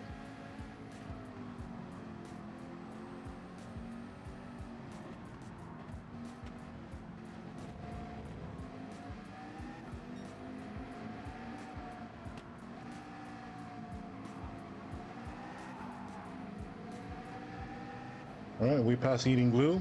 He ate too much. Gonna catch up to DD.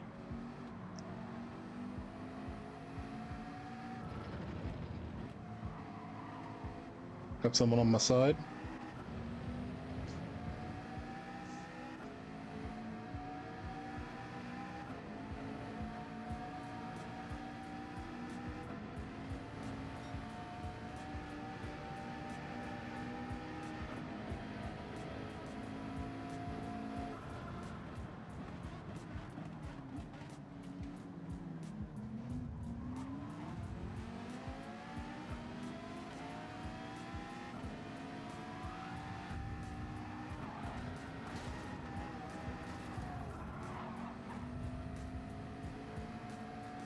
Wow, that was super rude of that guy.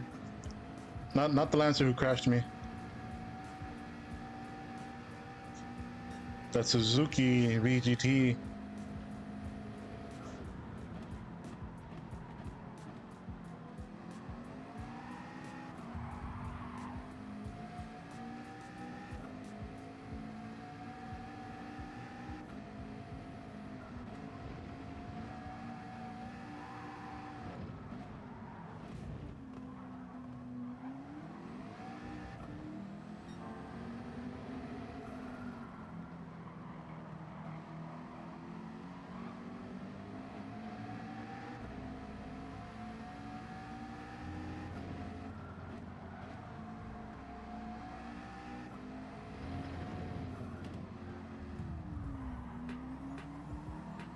There's E. Nunez.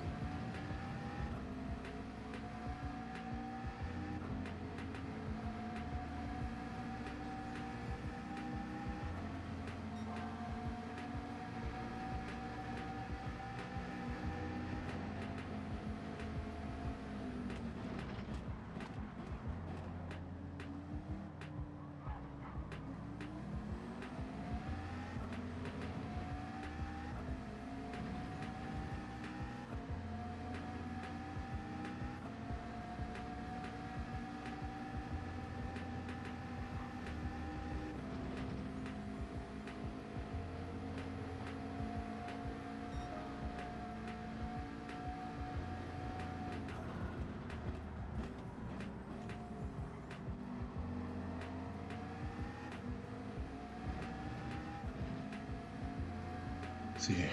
Come on, Nunez. E. Nunez. Naval Baton.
Come on, Zoro J.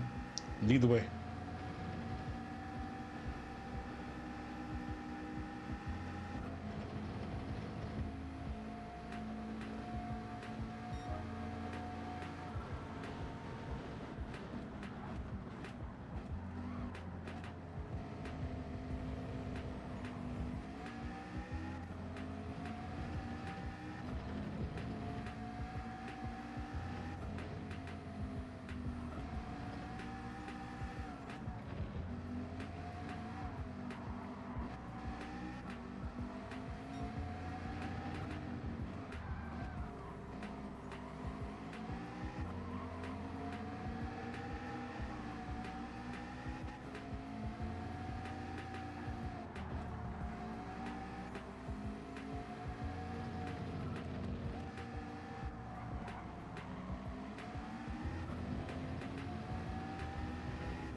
See here.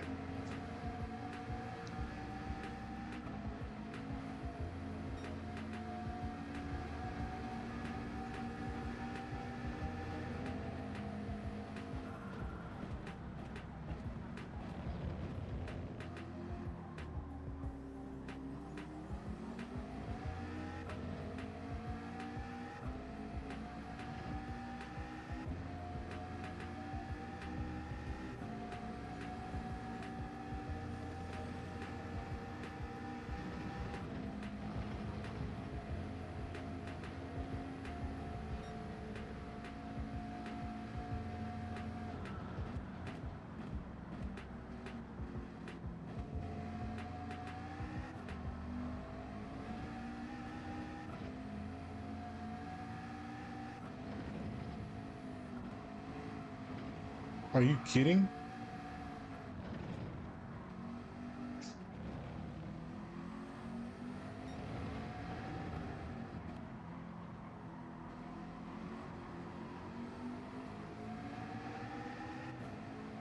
Oh wow, it's eating glue.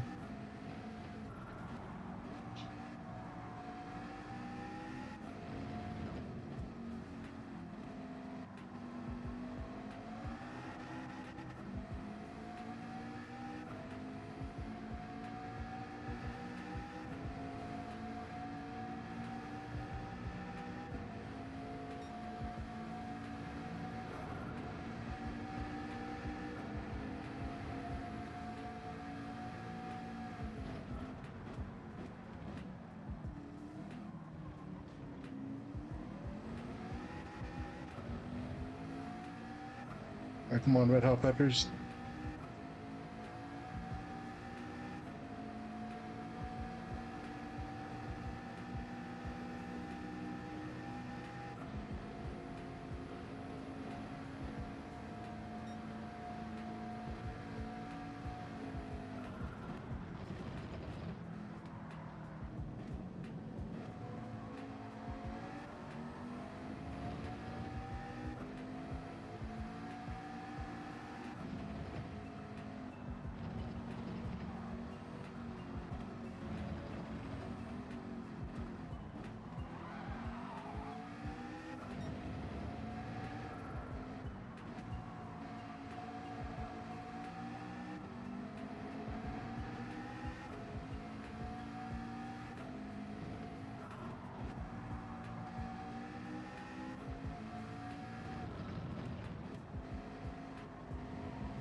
That's right, Zoro J. You can't get rid of me.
I just noticed he has a Demon Slayer livery. Okay, that's kind of cool.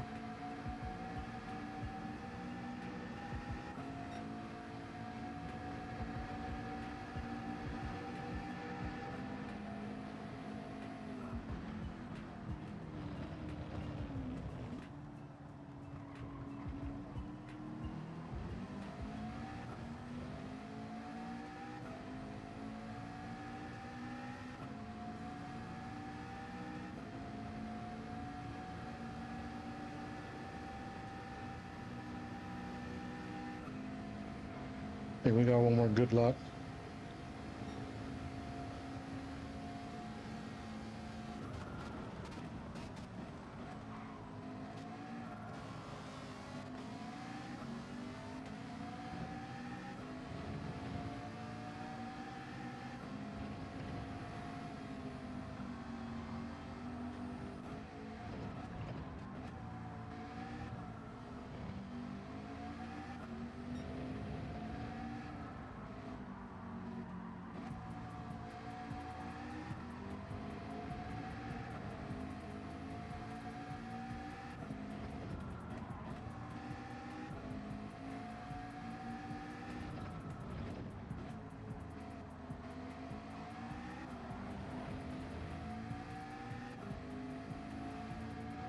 So now we gotta go pit.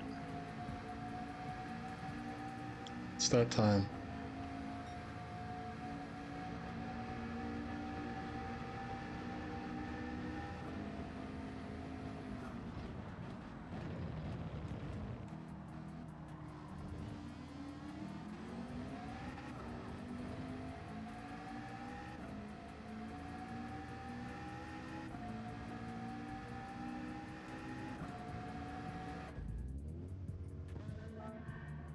Alright, mandatory tires, get fueling.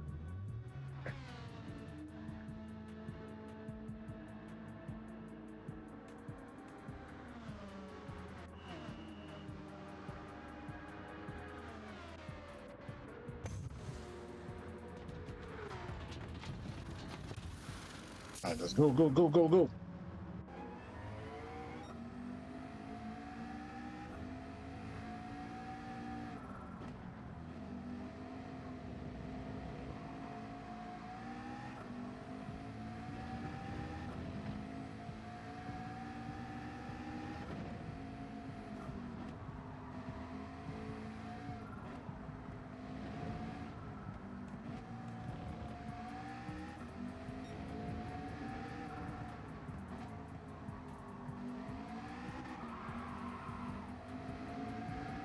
Someone wrecked on straight.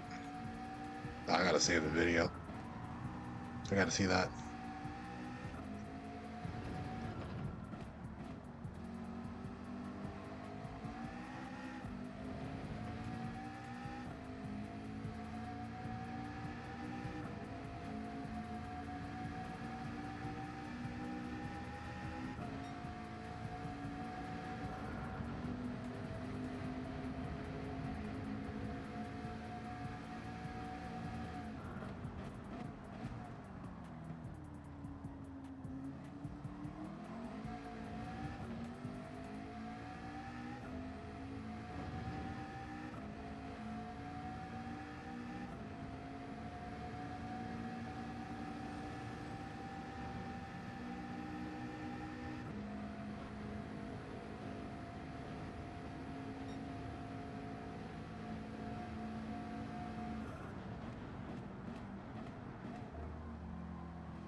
That was good, that's good.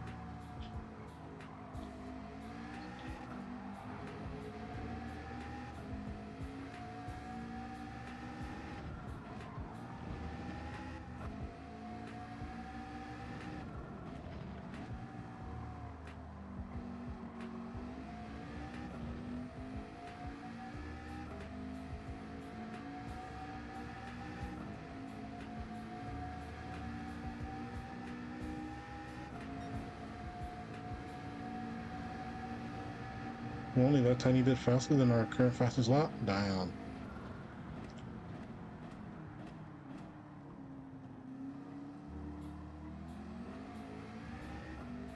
Oh yeah, we didn't really make use of the medium tires. We were pretty bad.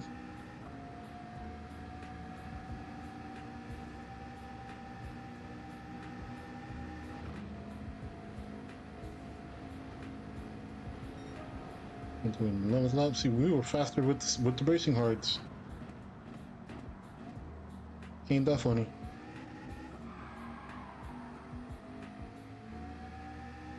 Nice.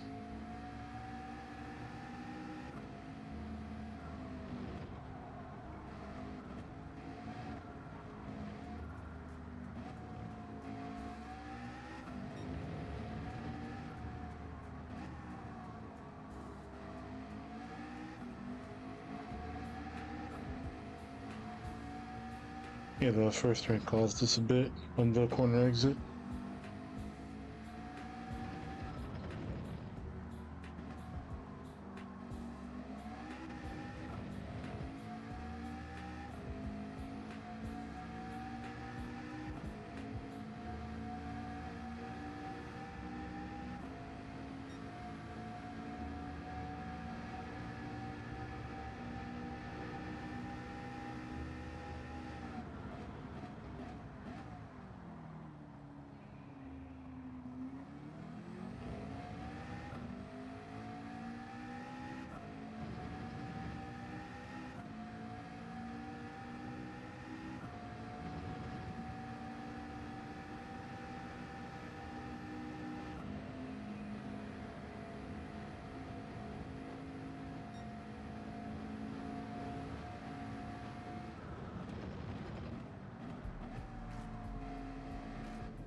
Bro, what is going on behind me?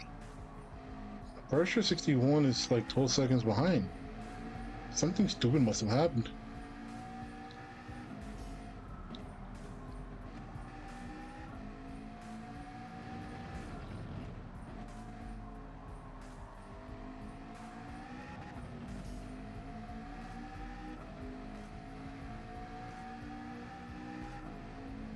Can I serve it this lap, please? Let me serve it this lap, please. Damn it. Can I serve it next lap?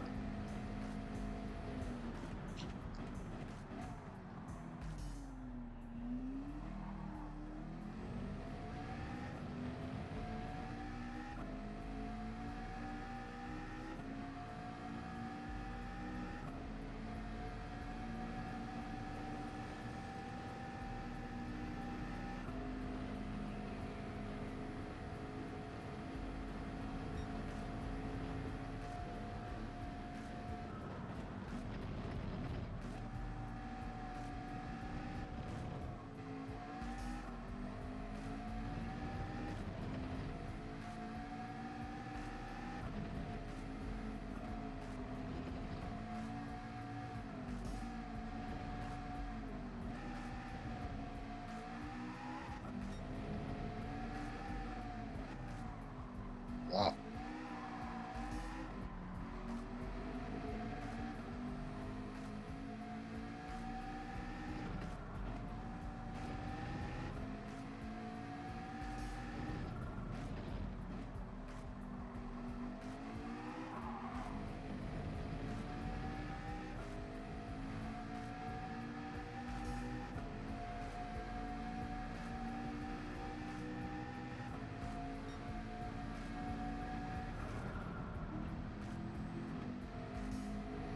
Man, I hit it hard.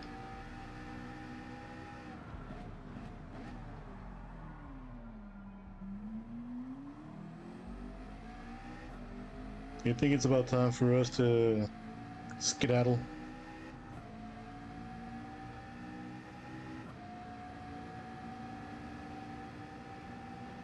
I'm doing terrible.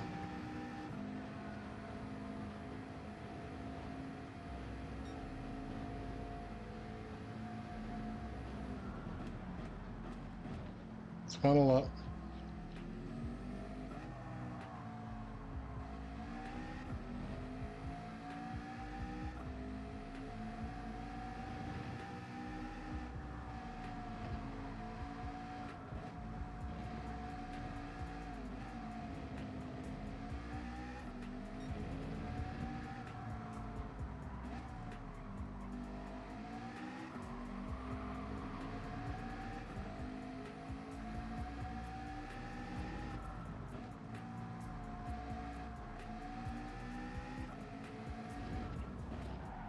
Uh-oh.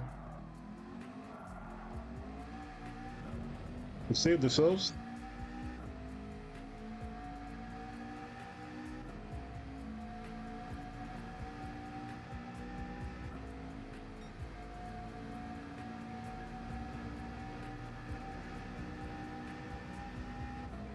Oh, what happened over here?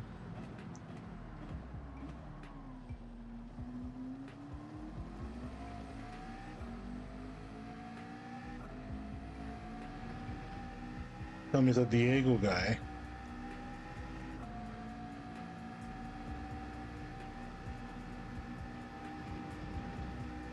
Of course, he would be the bearer of the flag. The flag of from the nation of bumper cars.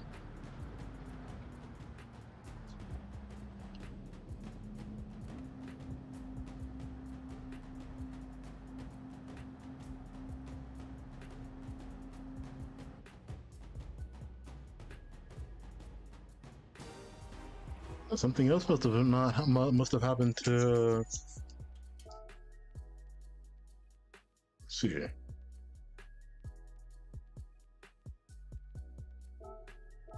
Say replay. And I will do that on my own time. And for now, we are going to end the stream for today. We're going to continue the stream tomorrow. thank you for anyone who decided to participate or watch the stream. I greatly appreciate the viewership. If you would like to support the stream, you can either decide to like or dislike or leave a comment on the stream, and it would be greatly appreciated.